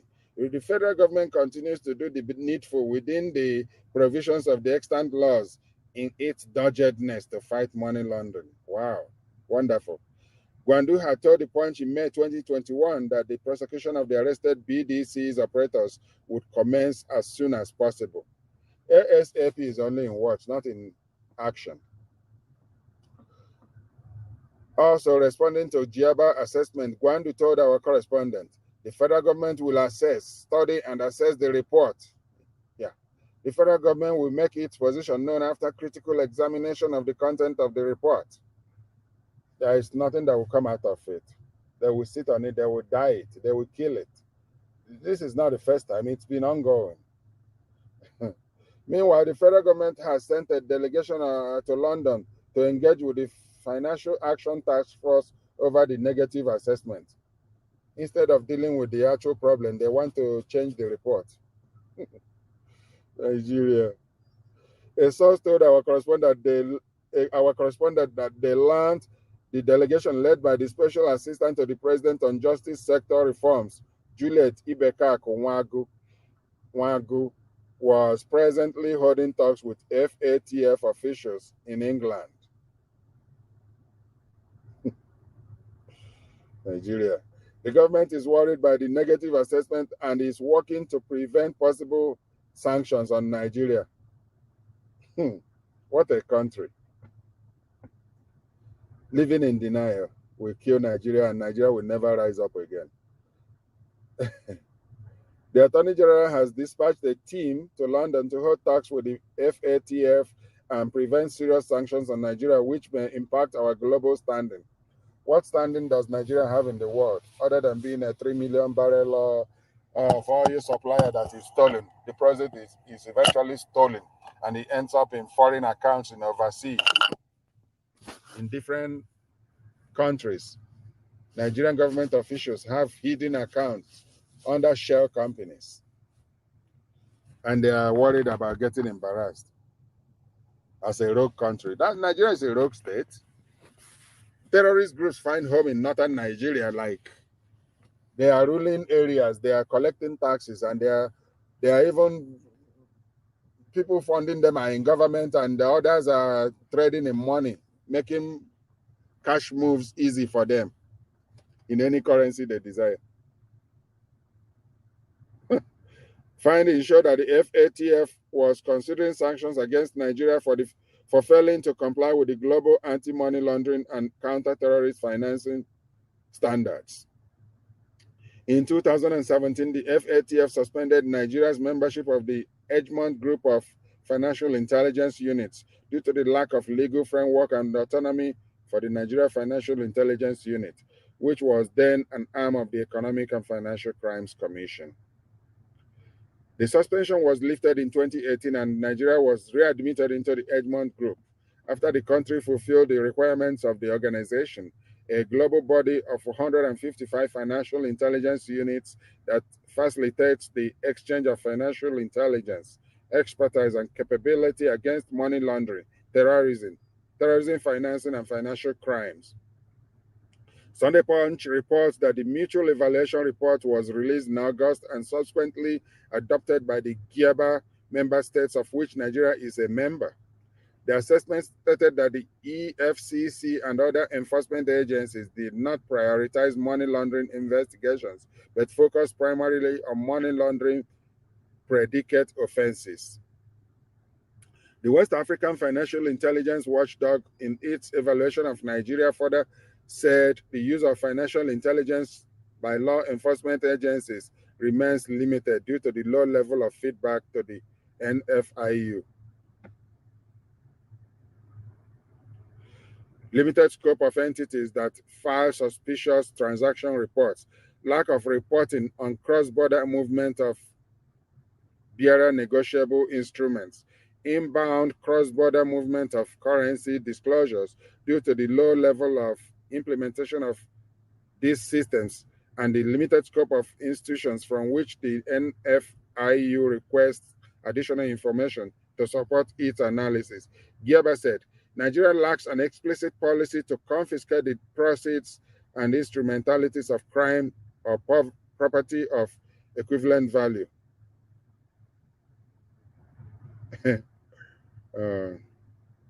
Nigeria.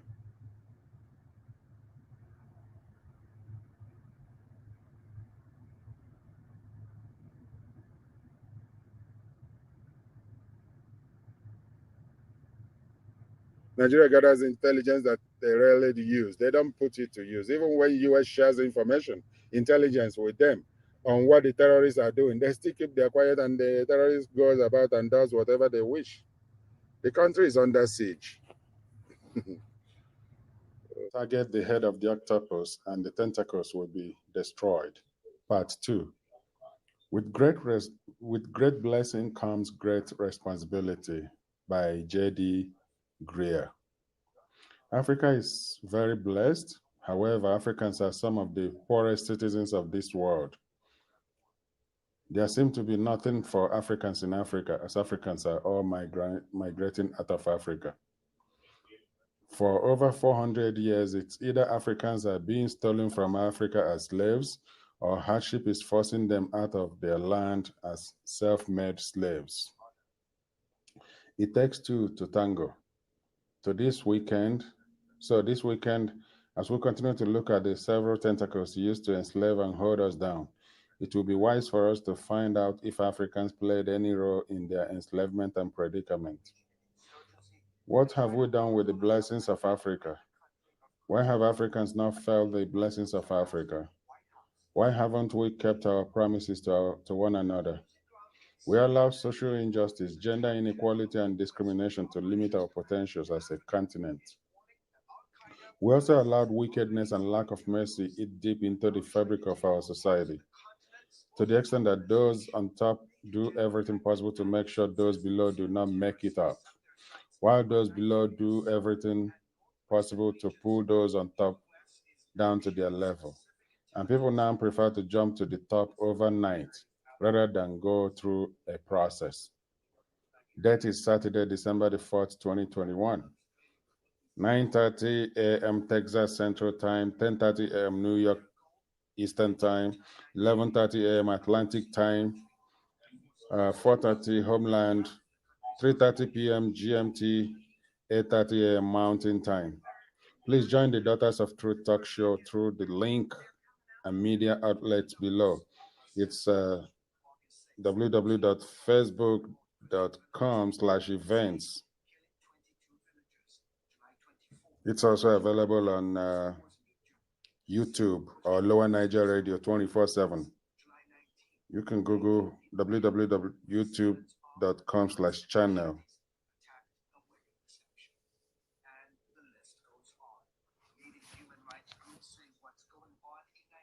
Club on Clubhouse is pleased to be involved in promoting justice and in being part of bringing about true with the people democracy in the Nigerian space. So we are hosting the Ninas Movement's virtual town hall meetings over 2 weeks and starting at 7:30 p.m. Nigeria time on Friday, 3rd December 2021. The topic is 4 frauds that are fatal for the 1999 Constitution, how we got there and how we can fix it. Session 1. We the People fraud. Number 2, Federation fraud. 3, Fighting corruption masquerade fraud. 4, Socially responsible state masquerade fraud. Chinwenzu. Please check the Atlantic Post Facebook page for more information and on when the next session will take place, plus the direct link to our Atlantic Post Club on Clubhouse. Virtual town hall meetings by Atlantic Post on Clubhouse. If you are fed up with Nigeria, this virtual Clubhouse meeting is for you. If you are fed up with the lack of electricity, you are fed up with police brutality, as in NSAS, you are frightened of insecurity, you are frightened for your future, etc.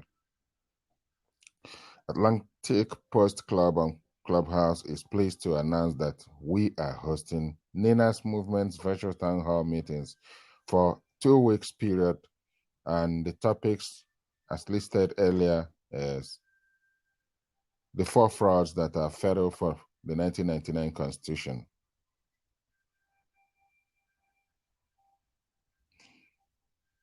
Atlantic Post is an online newspaper whose mission is to be at the forefront of bringing about the positive transformation of the African continent.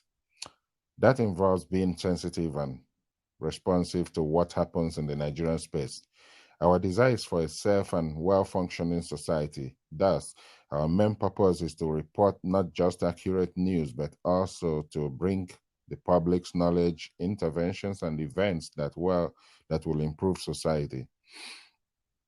So come and be empowered with knowledge about the 1999 Constitution and how you can be a change agent to end those things that make you fed up and frightened with Nigeria by joining us for this Nina's Movement's virtual town hall meetings. Links to the meeting can be found at www.clubhouse.com/club/Atlantic-post-club. For more information, please visit the Facebook page, facebook.com/Atlantic-posting. Thank you.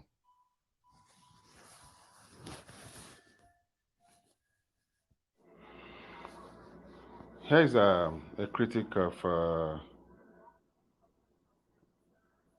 an article that BVI Channel 1 carried not long ago. Options for Nigeria's future after unitarianism, a critic of the BVI 1 video. There is apparent unison that today's Nigeria has failed to meet its most basic responsibility to the citizenry. The unitary government in Abuja is unable to guarantee the security of lives and properties of Nigerian citizens due to a combination of reasons. Amidst this gross failure is blossoming a culture of corruption among the ruling class and those benefiting directly from the rotten, insecure system. People are dying needlessly in large numbers, and the sense of outrage is beginning to well up in the polity, even from unlikely sources. The political elite, as demonstrated in this video, are primarily concerned about the equitable sharing of existing national wealth and not necessarily on how to create a new and bigger one. This video puts forth a roadmap for getting Nigeria out of its current quandary by creating 6 states, declaring a state of emergency and devolving security chores to the states, but still retaining a centralized military command under a president at the center, etc. Who is going to be the one to create the 6 states regions, and what guidelines shall be used for this sensitive procedure? The imposition of a state of emergency by a president, commander-in-chief of a centrally controlled armed forces, is obviously many times worse than what exists today. How shall the newly created states, regions assume the security responsibilities of their respective jurisdictions under the transitional president and that rules with emergency powers? The video never made any mention of the word constitution. How can anyone talk creditably about any democratic society without a mention of the Constitution that defines the polity and how it works? All democracies start with the Constitution.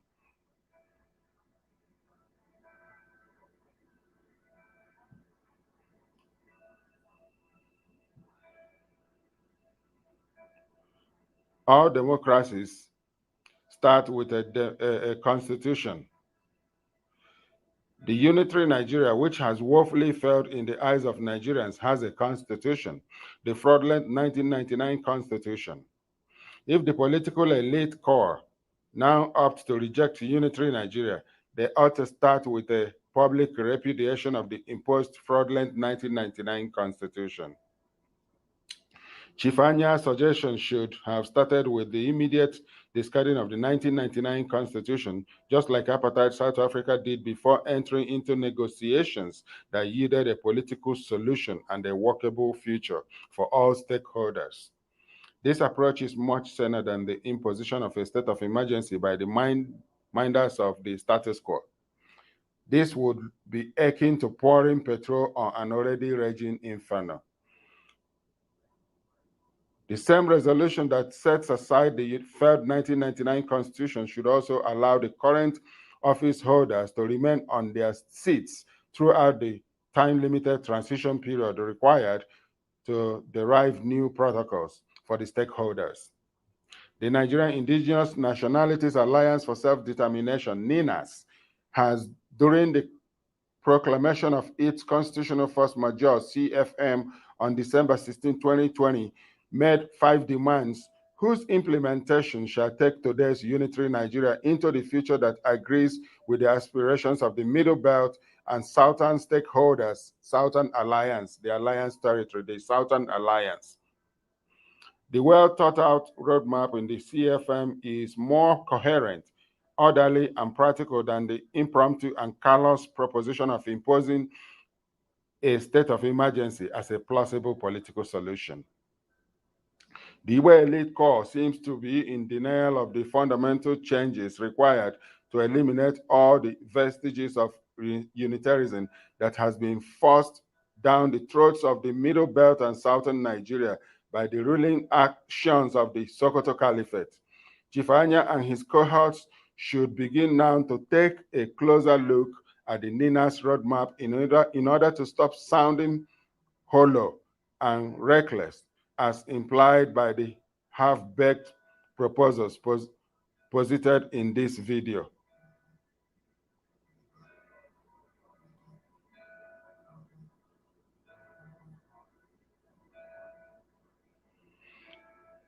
This reaction is from the LNC US, Dr. Oken Nwanwosu.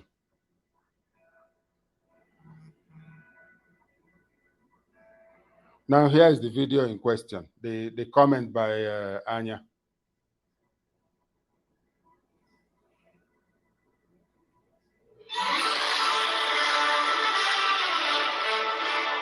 Wonderful people, viewers, and subscribers, welcome back on this platform, BVI Channel 1, where truth is the gospel we preach. I came across an interview, quite an old interview. It was done in May, but an extract of that interview really struck me. Oh, yes. And it reflects everything we have been preaching on this platform. In case you know, believe am, as I dey tell am, and as I dey talk am, and as I dey bring am to you for this platform, I believe when you listen to him, you are going to be convinced. This is the nucleus of the Nigerian problem. Watch.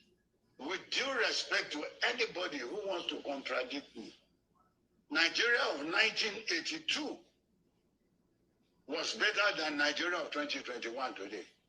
Go and do any research. Nigerian Airways will have almost 18 flights.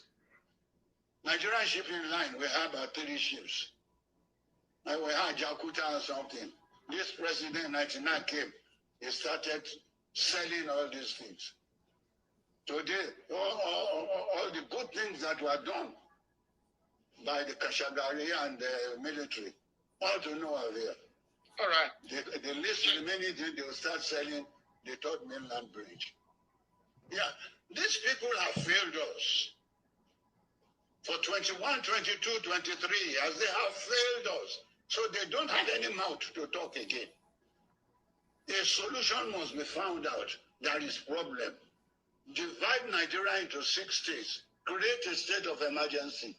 Allow Mr. President to stay and remain as the head of the army when every other duty to return the country to a new civilian form of government is ready to be done.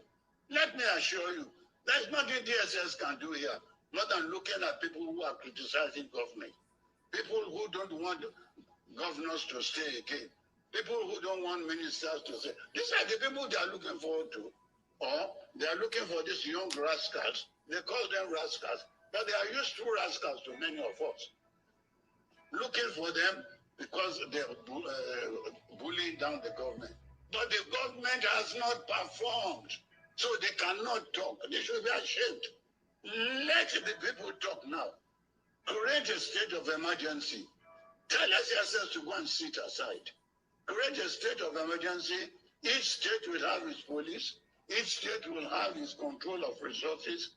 Because this National Assembly will never change this constitution. They are benefiting from it. We all see officials doing birthday for their mothers, going to Dubai to do a 80th birthday for their mothers, doing birthday for their girlfriend. This is a rotten society. We must stop it.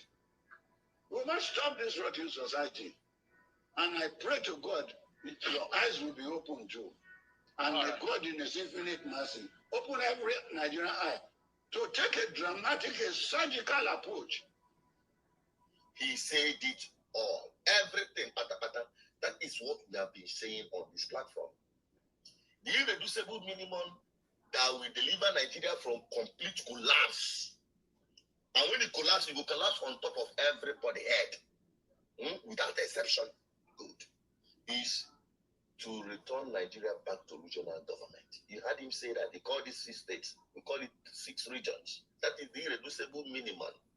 Let everybody go home and man their business. Unitary system of government is the worst thing that has happened to Nigeria. Unitary democracy or unitary federalism, oh God, that's a bullshit. I'm not sorry to use that word though.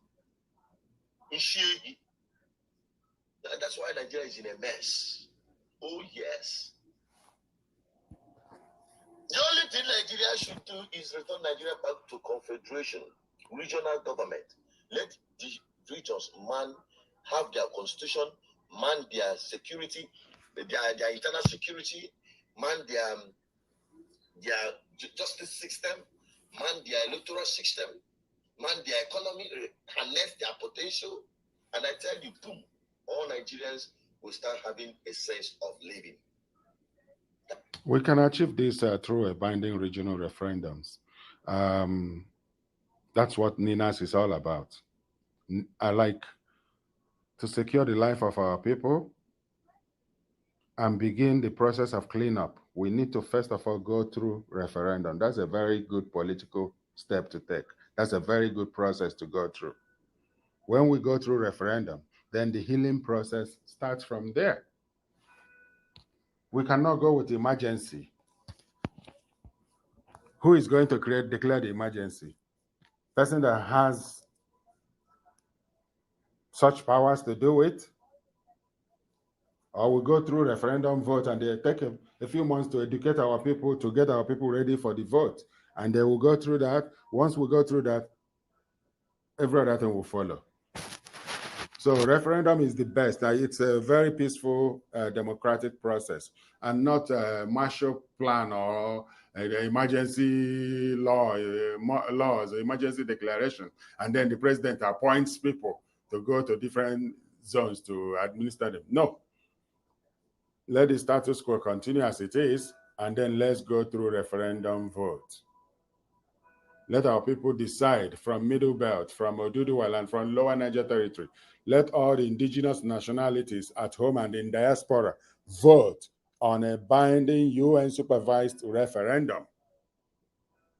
And for more on this, check out www.ninasvoice.org.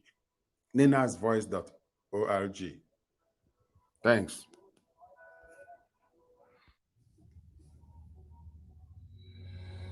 NINAS, the Nigerian Indigenous Nationality Alliance for Self-Determination, is an alliance of ethnic nationalities from the Middle Belt, Southwest, and Lower Niger region. On the 16th of December 2020, NINAS declared a constitutional force majeure against the illegitimate 1999 constitution. NINAS demanded that the federal government acknowledge the constitutional grievances expressed by the ethnic nationalities, as well as begin the decommissioning of the 1999 constitution, and no further election should be conducted on the 1999 constitution until all grievances are resolved. To support NINAS and the constitutional force majeure, sign the petition at www.ninasffm.org/register to end 1999 Constitution now. To speak with NINAS, call the number 0823-425-4584 or 070-5924-9885.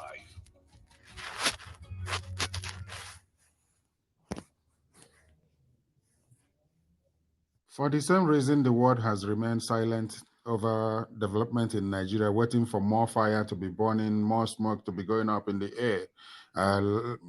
Maybe three times what happened in Rwanda should also repeat in Nigeria, a country that has experienced over 3 million citizens of the country, the East, being decimated, being destroyed during the Civil War. Less than 50 years ago, 51 years ago. Now, the whole world, especially the Western countries, they are still keeping quiet, watching Nigeria to see how far the fire will burn. And they don't mind continuing doing business with Nigeria because of the oil and gas.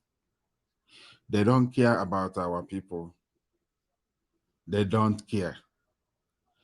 They wouldn't mind seeing some of our people die in their trying to cross the Mediterranean, going to Europe. People are still dying doing that. Nigerians are still being held in jails in Libya, being auctioned in Libya.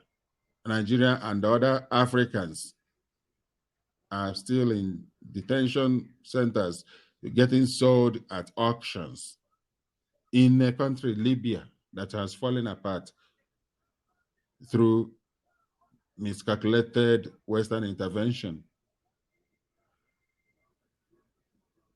Tony Blair, former British Prime Minister, supplied the false information that led to the bombing of Iraq the second time by George Bush Jr. Tony Blair. Because of oil and gas, they don't mind seeing places go up in flames because of oil and gas. This is what is going on all over the world.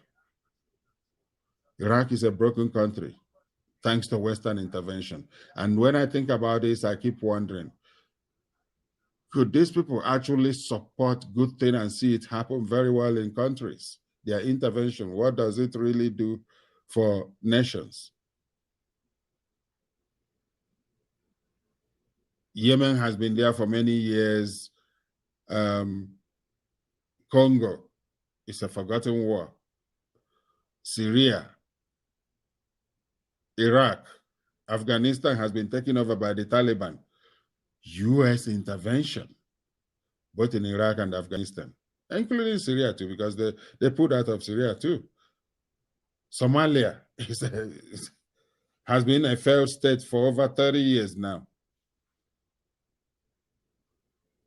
Sudan, they helped to carry out a referendum.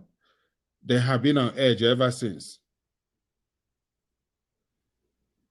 That of Sudan is the most shameful one because Cuba helped to provide them personnel. They trained their people. Cuba taught South Sudan how to be patriotic citizens, the love of their place, the love of their country. But as soon as they got independence, they went into war because of leadership. What killed Nigeria? What helped to destroy Nigeria? The constitution is the number one, but leadership failed Nigeria from day one. And the Arewa had bad intentions in joining that union. They never were part of it. They had their evil intentions, which they are carrying out now, which is helping to tear Nigeria apart beyond repair.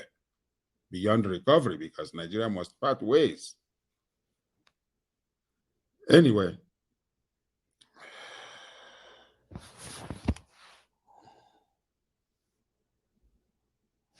There's only one simple way to stop refugees. Yep. Stop creating them in the first place. Right now, in the news, there are a lot of stories about refugees risking their lives to cross the English Channel. The majority of them come from Afghanistan, Iraq, Syria, or Libya, countries the UK has recently bombed. So maybe if we stopped bombing people's homes, they wouldn't need to leave those homes.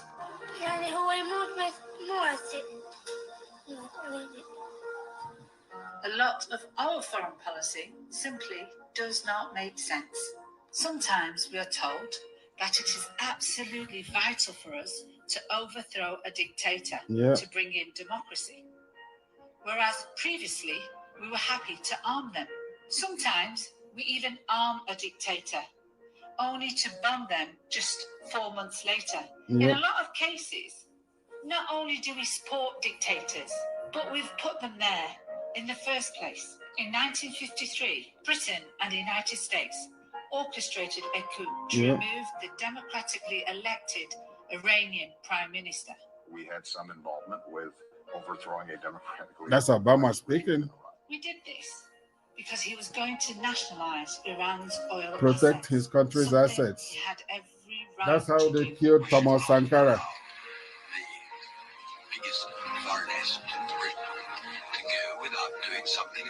But because this would have affected our oil revenues, we helped put in his place the Shah, a non-democratic monarch. The Shah went on to imprison, torture, and execute his political opponents with the full support of the West. How did the torture start? Not with an official order, but with individuals, were you saying? Probably. In the inside, they would never come to me and say, well, sir, we have tortured this fellow to make him talk. No, that was not my business. And when the blowback to our actions came, it was devastating. That's what triggered the Iranian Revolution. We never seem to learn from our mistakes. And the same thing has repeated in Afghanistan. Thinking that killing innocent Islamists took over Iran that time. They have taken over Taliban, thanks to U.S. involvement. Dictators, thinking that this time it doesn't make sense. But all we do is fuel conflict and terrorism and force people to flee their homes and become refugees. This is where the teenager's body was found this morning, hours after he'd set sail with another boy in a small inflatable boat. When the boat capsized, only one of the boys was found alive. If we really want to stop refugees, then we need to stop creating them.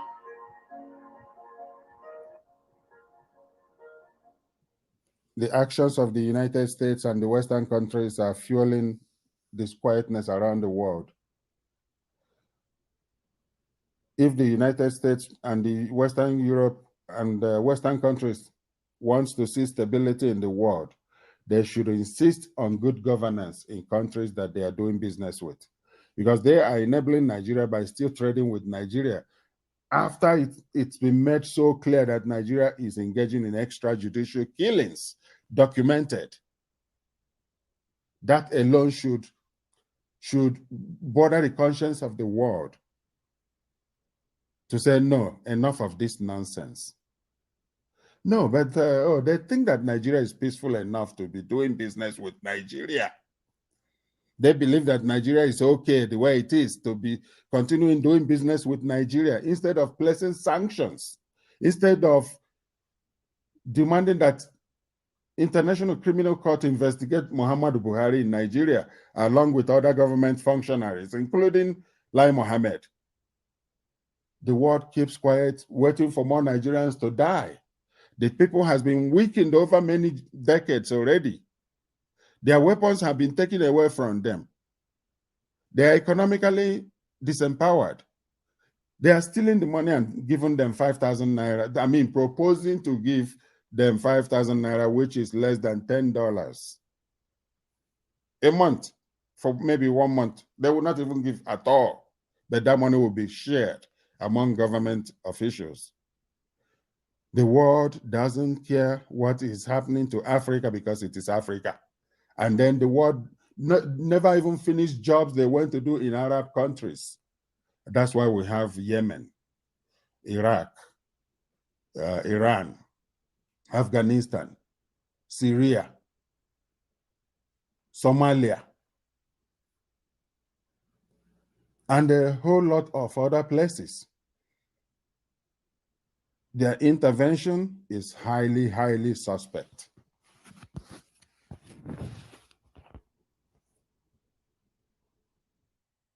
You're spending nothing less than 60% of your income educating your children. My father did not spend 5% of his income educating me because the Nigerian state had a functional educational system. Even your megats send their children to private schools now. Nobody goes to the government hospitals anymore. Everybody. So when Abiola was talking, he was still talking within a system that had some measure of normalcy within which people could function as human beings. The average Nigerian has been dehumanized to the point where you can even begin to question his humanity. It is the abandonment of the people to their own fate and the erection of a system that exists solely for the protection of the powerful and the promotion of their interest. Who is looking for the poor man? And the poor man, having lost the capacity to think because he had been impoverished ab initio by the weaponization of ignorance. An ignorant man is doomed to poverty. When you have now gone to the point where the average man on the Nigerian street does not even know what he can do to drag himself out of the perpetual poverty into which he had been locked by the system, even when you try to do, a friend of mine said the other day, he said, almost every avenue for legitimate improvement in Nigeria has been blocked off. It's almost as if you are even being begged to go and become a criminal by the state itself because you'll be punished for your honesty by the Nigerian state. So exactly what are we talking about? Because in the age in which he lived, Nigeria had not become the predatory state that it has become today. What you will find today is that the Nigerian state has deliberately weaponized poverty against its people. I use the word it because you really can't call Nigeria a motherland. If it were to be a mother, it would be a cannibalistic mother. And if it's a father, it's a most irresponsible father. You have 14 million children trampling the streets of Nigeria, most of them drug addicted. No future, nothing in front of them. Walking the street. That is the population of a lot of countries. What about your guards? What about all the people who walk around you? COVID is the leveler. Everybody will harvest this. But here is the point. As long as we continue to fool ourselves into thinking that we can somehow appoint wolves to guard the flock and then expect that the wolves will become vegetarians, we deny the evidence of our own eyes. We see these things and yet we deny it. Oshiomhole spoke these words. They're out in the open, it's all over the place, and yet the same man comes out and is preaching to the people that the man he testified was a thief. Anyway, thinking about it though, how can Oshiomhole testify to the character of anybody?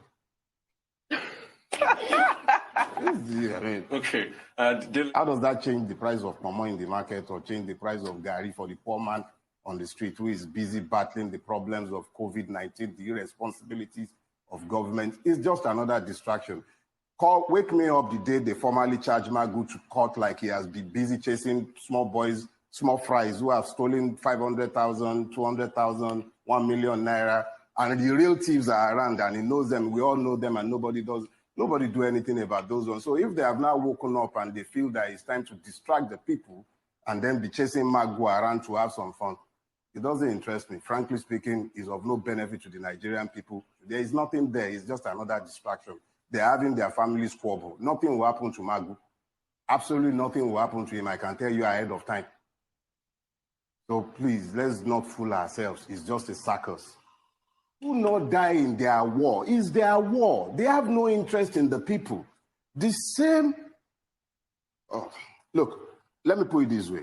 God forbid that we have to continue abiding with this set of rulers by 2023. But don't be surprised if you find that by 2023, these characters have decided that Nigeria is better ruled by a one-party system that would now encompass each and every one of them, because in reality, you do not have any sort of ideology separating anyone. This is yet another example of the fact that the Nigerian people do not matter in the calculation of the rulers of Nigeria.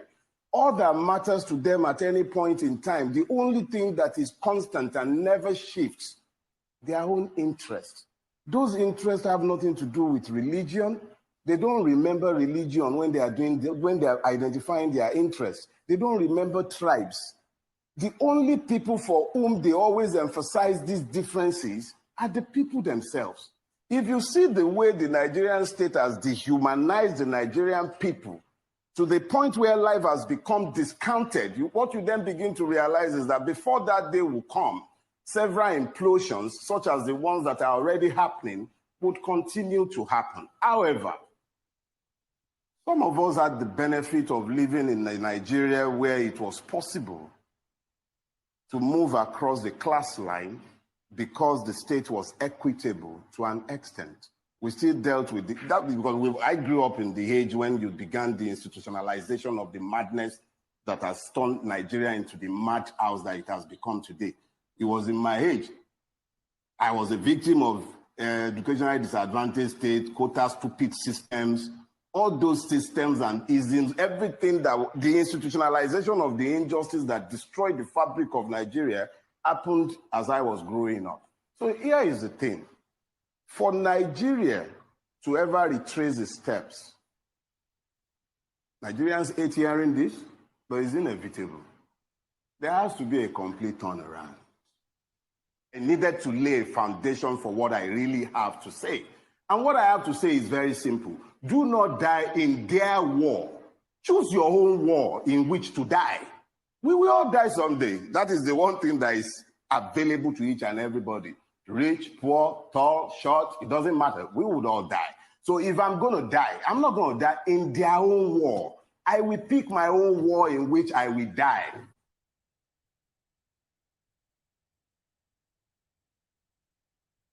All the money they have stolen since 1960 has not been up to 191 billion naira stolen by an executive of a bank. I'm sure you know what I'm talking about. Yes. A lady executive of a bank was charged with stealing 250 billion naira. She pleaded with the government, can I do plea bargain? I will return 194 billion naira. Now, and I'm saying all the money stolen by armed robbers since 1960 has not been equal to that. But we are then told by the ruling class, aided by imperialism, that everybody should mind his own business because of the fear that if you have a united African country in Nigeria, 170 million people, that is one of the largest markets in the world. So for them, they want to keep us divided so that it's easy to rule us. And that is what is going on. Now, Prof, I've enjoyed your lecture. Very stimulating. I have one or two problems. Yes, Africans are corrupt, but I beg you, don't be tempted to jump to the conclusion of the West that stigmatizes us as the most corrupt people on earth. It's not true. America, Britain are the worst corrupt nations on earth. Prof, the Transparency International try to rank great corrupt countries. They say Nigeria is corrupt, Ghana is corrupt, Cameroon is corrupt. But Switzerland, that warehouses all corrupt money in the world, is never in that reckoning. Secondly, sir, and I think that was the point Nkrumah was making, neocolonialism the last stage of imperialism. Corruption, we must know, sir, is a manifestation of corruption. Because, like Fela said, Fela once asked me, I feel you are a professor of law. Fela said, Femi, with all this your funny law, now, where did you get the idea of fraud from? Money laundering. If the Western people were not stealing, there would be no word like fraud. No word like stealing. But Fela then warned us, don't accept their language and their ideology. When you say money laundering, Fela said, what is money laundering? But if you say a man is a thief, in the school, his children will be ashamed when you say your father is a thief. But when you say the man is engaged in money laundering, it means nothing. Please.